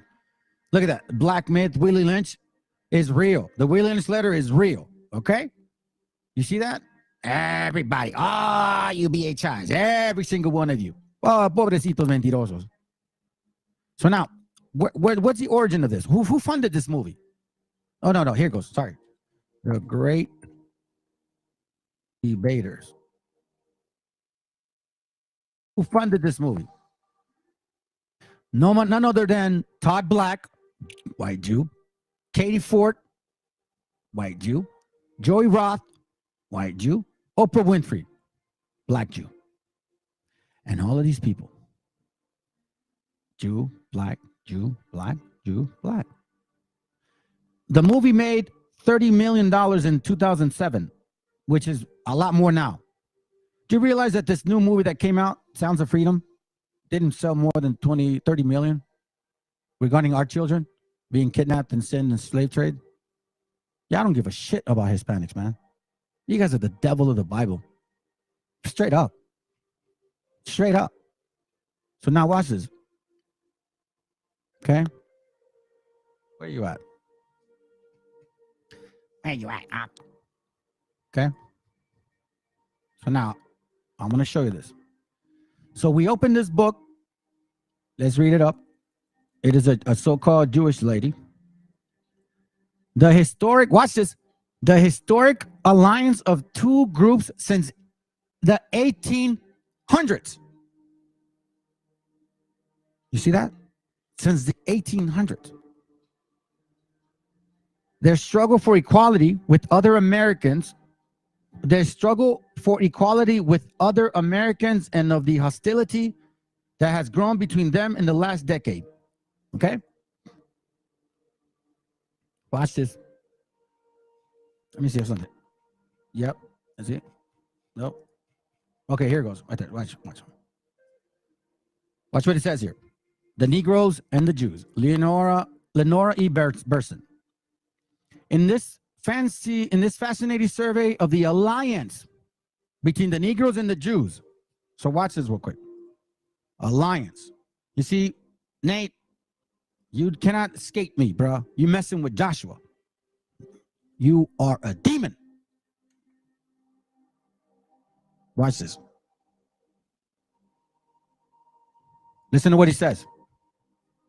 I'm going to the Renaissance. They introduced another form of Christianity. Now, some books call it Roman Catholicism, where the Pope is the representative of God on earth. They call him the vicar, or the replacement of God, replacement of Christ. They forced us to convert to Christianity, this new form of Christianity, wherein they were God, they were Christ. Okay, the angels were white, and that the Jews who had converted, the white man who had converted to being a Jew, they also had to, they were on top of us. This white man that we had used from the Caucasus Mountains to help, they were on top of us. This white man that we had used from the Caucasus Mountains to help us in our military, they also turned against us. Our military, they also turned against us. Never trust your enemies, brothers and sisters. We said, these are our allies. Brothers and sisters, we said, these are our allies. We said, these are our allies. We said, these are our allies. And those very same allies turned against us. So again, fascinating survey of the alliance between the Negroes and the Jews. So who just confirmed of their alliance? He said that they were their allies. And the very same allies turned against us. That's not what I said. That's what he said. It says here, the alliance between the Negroes and the Jews from the pre-Civil War era to today. Now, I have a book called The Jewish Confederate. Yes. Lots of Jewish people were part of the Confederate. Okay? Keep this in mind. And lots of black folks too. Mrs. Benson traces the historical partnership of two prejudiced against peoples and explores not only their separate and collaborated history and economics, but their individual struggles for identity, justice, and true freedom. Now, in this case here, it says the historical partnership of the two prejudiced against people. You Hispanics you guys must sit on a throne, bro. I guess you Hispanics got it good. The historical evidence traces the growing identification of the Jews and Negroes as undesirables in the United States and examines the similarity between the anti-Negro and anti-Jewish hate campaign, both and present. Through actual interviews and personal experiences, the author analyzes the complex sociological and economic pressure exerted on in by both. Now, when was this book written? Oh, watch this, okay. Her discussion ranges from their problems of identity with psychologically WASP America to the psychological implications of prejudice as it has affected housing, education, and job opportunities to them. Really? To the factor pressuring the two groups into both cooperative and competitive efforts. And finally, to the present phenomenon of black anti-Semitism towards the Jewish community, which has assimilated into white America. Benson concludes by documenting the historical reasons for the Jewish community's fear of this black anti-Semitism, suggests that the tension surrounding that conflict must be resolved by the entire American community in an effort to realize this country's promise of equality. Really? Watch this.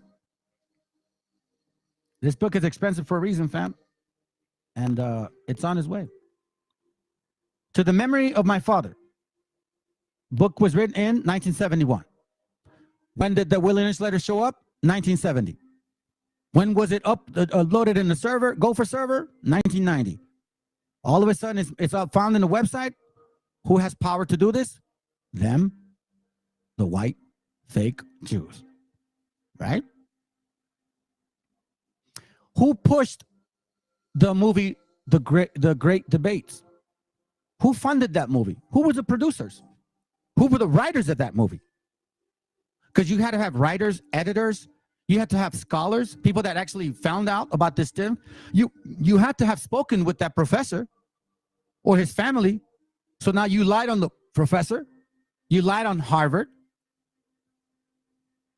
And now we know who has the power. Watch this.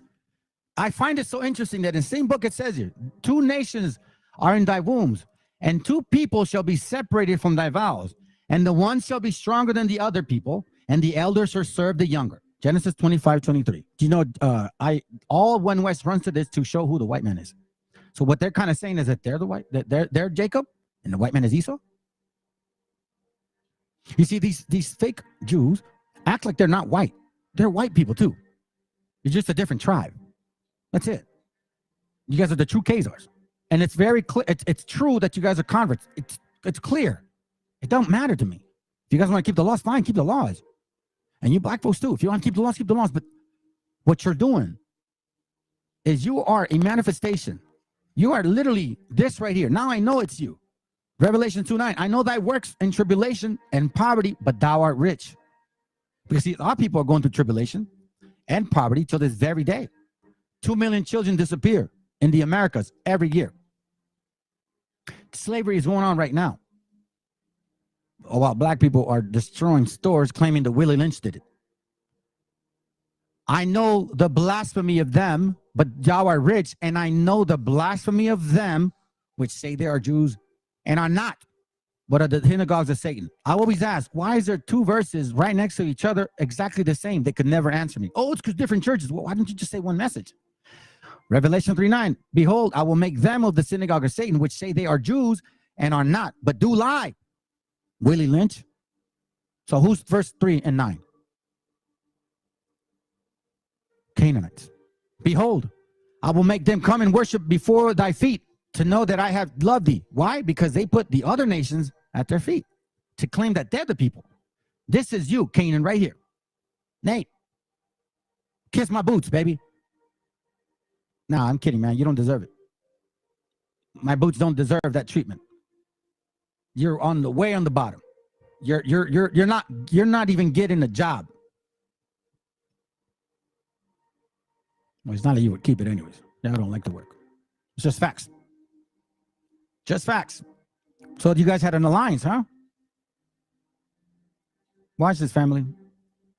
We're not done yet. Page 210. Now it's 150 billion, brother. It's twice as much as that. It's sad, bro. Every time I look at my daughter, all I see now is those kids. I kid you not, bro. It breaks my heart, man. And hopefully I get a hold of the right people that I can start trying to help out in some way. This is in the same book. Watch what it reads. 2010. They admitted themselves in 1970.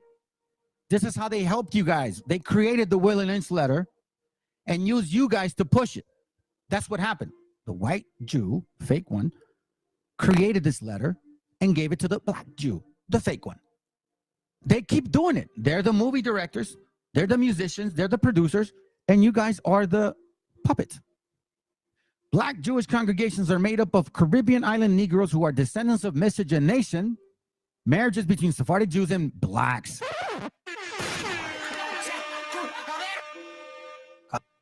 Bruh. Wait a minute. Jewish and black descendants of slaves in Jewish-owned southern plantations, left over from the Back to Africa movement of 1920s. And recent converts. Now, remember, the Black Africa movement, right? Why didn't they use that book then? They would have definitely made a lot of moves, right? Because it's a lie. It's a lie. All made up. Magic. Magic. Hey, Deacon Ithon, did you not find this? Or were you too busy banging on your neighbor? Cheating on your wife? All wise, all knowing, yet the simplest thing that says keep your pants up, which you can't control because you didn't just slip and fall on that woman. Y'all are sad, man. Y'all a sad joke. The conversion began with the Great Migration of 1915 and hit their peak in the 30s and 40s. You see this? In the 30s and 40s. The Great Migration. In 1948, you guys were all about it. And now you have a problem? They are almost solely a northern urban phenomena. Some converts are open about the source of their religion's alliance. Boom! Says it again. Nate the Snake Roberts. Hey, Nate, where you at? Hold on a second. Hold on. Man, I'm trying. Look, listen, fam. I'm really trying to get somebody here. Where you at? Somebody, please. Somebody tell me that I'm wrong. Come on my channel and prove me wrong. Please. Please. I beg you. I plead. Please correct me if I'm wrong. The conversion began with the Great Migration in 1915 and hit their peak in the 30s and 40s. They are almost solely a northern urban phenomenon. Some converts are open about the source of their religious alliance, like Nate. They were our allies, but these very same allies turned against us. Gay-ass fool. Others in great need of support claim to be falashas in great need of support. Fopi Sinetter puts up a so-called debate. They never show up, but he keeps the money. Fopi does a so-called debate. The guy shows up, but he doesn't. He says, no, we can't start until we collect the $300 because he wanted to go somewhere. Others in great need of support claim to be falashas who have only recently discovered that they are offsprings of the black Jews of Ethiopia and claim a pedigree that goes back to King Solomon and Queen of Sheba. Black Jews exist wherever there are a large number of Negroes in Harlem, Chicago, Detroit, Philadelphia, Los Angeles. You know what's so funny? That's where all the riots are. Philadelphia is actually where the epidemic is the most, right? Remember the epidemic, the fentanyl epidemic? Chicago, Detroit, Los Angeles, Harlem. As I said it before, fam, by sedition, through sedition, you are going to die. Thus saith the Lord. Black Jewish exists wherever there are a large number of Negroes. Chicago, Walmart left y'all, 4 stores. Detroit, they don't even want to go there. Philadelphia, fentanyl, all up there, yang. Los Angeles, they just did that whole street takeover. Their rituals range from impressionistic versions of Jewish ceremonials to exact replicas. Hey, we're the people of the Bible. Their existence is testimony to the desperate desire of American Negroes to find an acceptable self-image.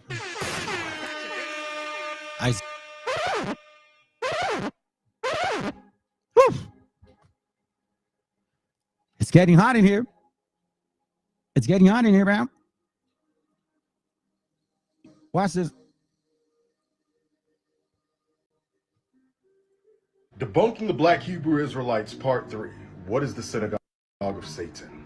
In Revelation 2:9, Jesus says, I know thy works in tribulation and poverty, and I know the blasphemy of them which say they are Jews and are not, but are of the synagogue of Satan.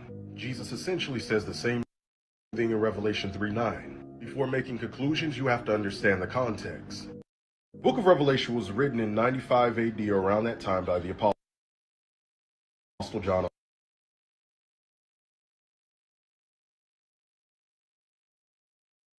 Yeah, something's wrong with the video, but it's interesting. But he's more of a Christian.